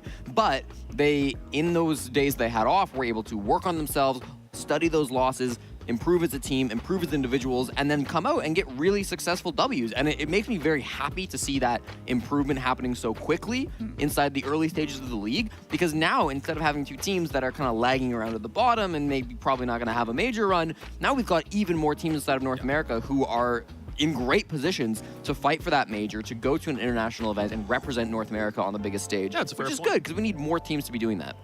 How do teams come back from 1-7 losses? They don't. You don't. You just accept that you just lost 7-1. So can't really just got to go to the next game. I just understood they meant like the game overall. after. I'm like, once it's 7-1, the game is over. You kind of can't do anything with that. Yeah. You didn't win. No, so let's just say in a doubleheader scenario, if SSG had lost 7-1, which they didn't, but, you know, it could have been worse. I mean, they've lost 7-1 now, so how do they come back for next week? That's a good point. Yeah. Let me give my pro player experience. Oh, boy. Oh, boy. I mean, realistically, it's as simple as you just wipe it off, clean slate, focus on the next game, because the team that you lost to isn't the team that you are now currently going to go against in the next game. It's really that simple, but that does come down to a team atmosphere and whether you can get past that mental strain. But majority of the top teams can wipe off a pretty devastating loss and then focus on the next. Let me deepen this question. Let's say it's a 7-1, but it's a little closer than the score would suggest. Maybe there's some rounds that have clutches or rounds that you have man advantage and it sucks because you lost it at the end because you couldn't execute, things like that. It's a closer game than the score would indicate. Is there ever a moment where you take one of those rounds that you think you should have won and it's like, it's personal that you lost it? If it gets to you internally, how do you shove that aside when you know it was your direct mistake that lost that round and contributed to such a bad score? I've had even Oxygen when we lost to Sonics in the NAL finals. Like if we beat Sonics, we would have probably ended up winning that event. I lost because I choked on Super, and then I ended up choking the round right after, and then we ended up losing. Sure. But it's, you know, you're only as good as your last game or your last round, whatever that is. And like, it's unfortunate, but at the end of the day, you either stick to that narrative that you're a terrible player or you're a terrible team, or you make the adaptations or you make the changes or adjustments that you need to improve. Like that's really the biggest thing. And if you allow that to consume your judgment and consume your play, trust me, you're going to find yourself out of the league very fast. I buy that. Yeah. That's what I was gonna say too. Absolutely. That's how I've experienced things. You telepathically relayed that to me. Yeah. Professional esports player Jesse J. Chick with the knowledge. My mom thought you guys were both tier 2 players, by the way. I think that's so cool. Like, it blew my mind. She like, was right. I was. I have played 2 Go4s in my career. They were both on Cafe, and they were both losses first round. So yeah, I'm a competitive player, 100%. How comfy's the jersey? How comfy's the jersey? I don't know. I got a shirt underneath it. I'm sure it'd be a lot more comfy if you guys sent me my own specific jersey with the right size. It'd be even better. I put out a video on Twitter. I was like, hey, there are some people who don't have jerseys back up here yet. Luminosity actually is sending theirs already. I got that confirmed today. But we would also like merch. We will take your merch. We will take your merch. We will take your codes. We will take everything. So please. East Coast, send me a plushie. I'll take a Beast Coast plushie. A little dragon plushie? I want to put a Beast Coast plushie back here. I want to put it on the shelf. That would be cool. I want to put it. If they put it there, then we steal it. No, I don't. I don't. Stealing is bad. I gave the game away. Sorry. I know you already stole a solo cup, but now you don't have to steal a Beast Coast plushie. I just want to be able to have it. I love how you stole legally we can't say Toronto. steal. That was funny. That legally I acquired it. Okay, well you said you're going to steal that. Yeah, but I haven't done it yet. You did just admit to theft on broadcast. No, I admitted to future theft. That's way different. Conspiracy to commit theft. Sure. Take that. Still a crime. What team has adapted best to their roster? OXG. There's no question about this. That was a silly question. Okay, hang on. If it's NA specific, it's OXG. If it's worldwide specific, BDS. BDS has had a lot more time as well. That is also true. They changed their players like way before SI or anything, so they've had a lot of time to like hammer down the details with bringing in those cores of M&M. What's BDS's record right now? They're undefeated They're too. undefeated, yeah. I think they've lost 1 defensive round or something. I think because they might have lost a couple since Europe's only played 4 days, so they're 4-0 right now. Yeah, and I think they're nearly flawless on defense. They've lost like 1 round. Okay. So they've been crushing so far as well. They're gonna be some of the favorites for sure. But I think Auctions adapted really well to their roster change. I think Sonics obviously are having some issues. I don't think their issues are coming from their new players though. No, I've been surprised with how fast M80 as well were able to introduce so many new players. Yeah, good point. I think if M80 hadn't had that 1 game slip, we'd be talking about them as best team in the league. Like, it was 1 game. It's 1 game difference, which is also the story of NA, which is literally just a 1 game difference. After 6 players, what teams have surprised you the most? Beast Coast currently. Beast Coast, that has been a huge resurgence from them. From Nighthaven, they had excellent defenses, flawless defenses, and then on attack against, losing track of all the games, there's so much going on. DZ today, their attacks were flawless. And speaking on that, I'll carry back on my hater arc. Dark Zero have surprised me the most. 6th place at the 6th Invitational, now they're genuinely looking like bottom 2, bottom 3 North America. Like, how does that happen? It's the exact same story with Team Liquid. I even tweeted this out. I guess we can go look at it from a perspective of like teams that have been performing horribly, and DZ definitely fits. Yeah, he is a certified hater. He can flip the narrative. Unfortunately, yeah, it's odd that they have fallen so far in terms of the level of play that DZ are performing at. And I just think it's teams starting to figure them out really, really well. I don't think the meta favors them very well. It's a difficult spot to be in for Dark Zero. Team Liquid versus Dark Zero, who wins? Oh, that might be the game of the century. I will say, Team Liquid. Listen, Dark Zero have had some bad moments. Team Liquid look so much worse. They're not lost in the sauce. They can't find the sauce to be lost in it. What bugs me most than anything with the Team Liquid, and I'm sure, like, I'm gonna get flack for this, but... Will you? Yeah, absolutely. From Brazilian fans, absolutely. Say it. 100%. Is I gave them all the credit at SI that they were gonna bounce back. They were gonna be this team. And they are so bad. They're terrible. Like, they're actually horrible. But the thing is, like, the team is horrible, but the players aren't horrible. We know they're not bad, yeah. Like, that's the thing I don't think people look at. They just look at it as a team as, like, everyone is bad. But those players individually are some of the best players in the game. They just, in terms of like unison and being a team, they are horrible together. I think Dark Zero strike me as a team who are like clearly struggling right now, and they clearly have a lot of issues to work through, and they got things to figure out. But it feels like, you know, every week they're showing up and they're giving it their best shot. Liquid, I hate to say it, they look like a team that have just given up. They look like a team who are just like, this isn't working. We're frustrated. We don't know how to fix it. We don't think we can fix it. We're just waiting for the roster to unlock, which is so, I mean, I hope I'm misreading that, and I probably am. But it's like, that's the way that their play style is coming off right now. And that's like really, really frustrating to watch. The thing is, it's very easy to dog on teams who do poorly. Of course. Because the record suggests they're doing bad, therefore we can talk about them being bad. The problem is, with a team like Liquid, there's nothing good to talk about. We will look for the reasons to be positive about someone like that. We'll look for the reasons to be positive about DZ, even though they're very clearly having problems they have to sort through. And it's not that we necessarily are looking to be nefarious about it. It's just that is the way the cookie has crumbled for that team. And once they do better and our perception of them becomes better, then we won't look at them and think they're bottom tier. That's just the current way that things work out I missed right now. everything you said, and I was more focused on. Me too. What's the question? I can crush someone's coconuts for them. Jesus Christ. Yeah. I can crush your coconuts. I can definitely crush your coconuts. How do you want me to crush them? With my legs or my biceps? Chisel and hammer. Or my little baby hands. I do have baby hands, actually. You know what I got called? Kenny Pickett hands. You know what I got called in middle school? You get called baby hands? No, I got called Whopper hands. Whopper hands. Do you remember Do you remember the Burger King commercials where it was this? That's when they implemented the Whopper Jr. I remember the Whopper dude Jr. literally could not hold on to a Whopper. Oh, and he had to have yeah, someone feed him, and like I got called Whopper hands. I have baby hands, but these baby hands can definitely crush coconut. Your coconut specifically. Too Canadian for that reference. Unfortunate. That or you never watch TV. I don't think he watched TV. He said he doesn't like movies. He said he doesn't like TV He shows. literally said in the back he He doesn't said like he movies. only likes geography. Like, you know what's a love crazy statement? geography. Is that how much he said he loves geography? I was talking about like going into the deep dive into geography of like going into the actual seeing everything for what it is. I like looking at maps. You only care about the map I like aspect, looking where at you see nothing outside of a color and like, oh, that's what it is. That's why I like Siege. I like looking at the map. I like dissecting how people move on the map. Jesse, do you want to But in that detail same- what prank you pulled on Laxing in the back today? Listen, I just sent I sent Laxing the flag of Australia, and he believed for about half an hour that it was. I'm not gonna lie. I was the flag of British Columbia, I yeah. accidentally said British Columbia, and then I went with it. I was like, yeah. You that's said it. it he did for a 100% half go with it. hour. Yes. And I completely just like was blindsided by this flag at quick glance, and I just went with it because They don't look we were similar. no, they don't. They really don't.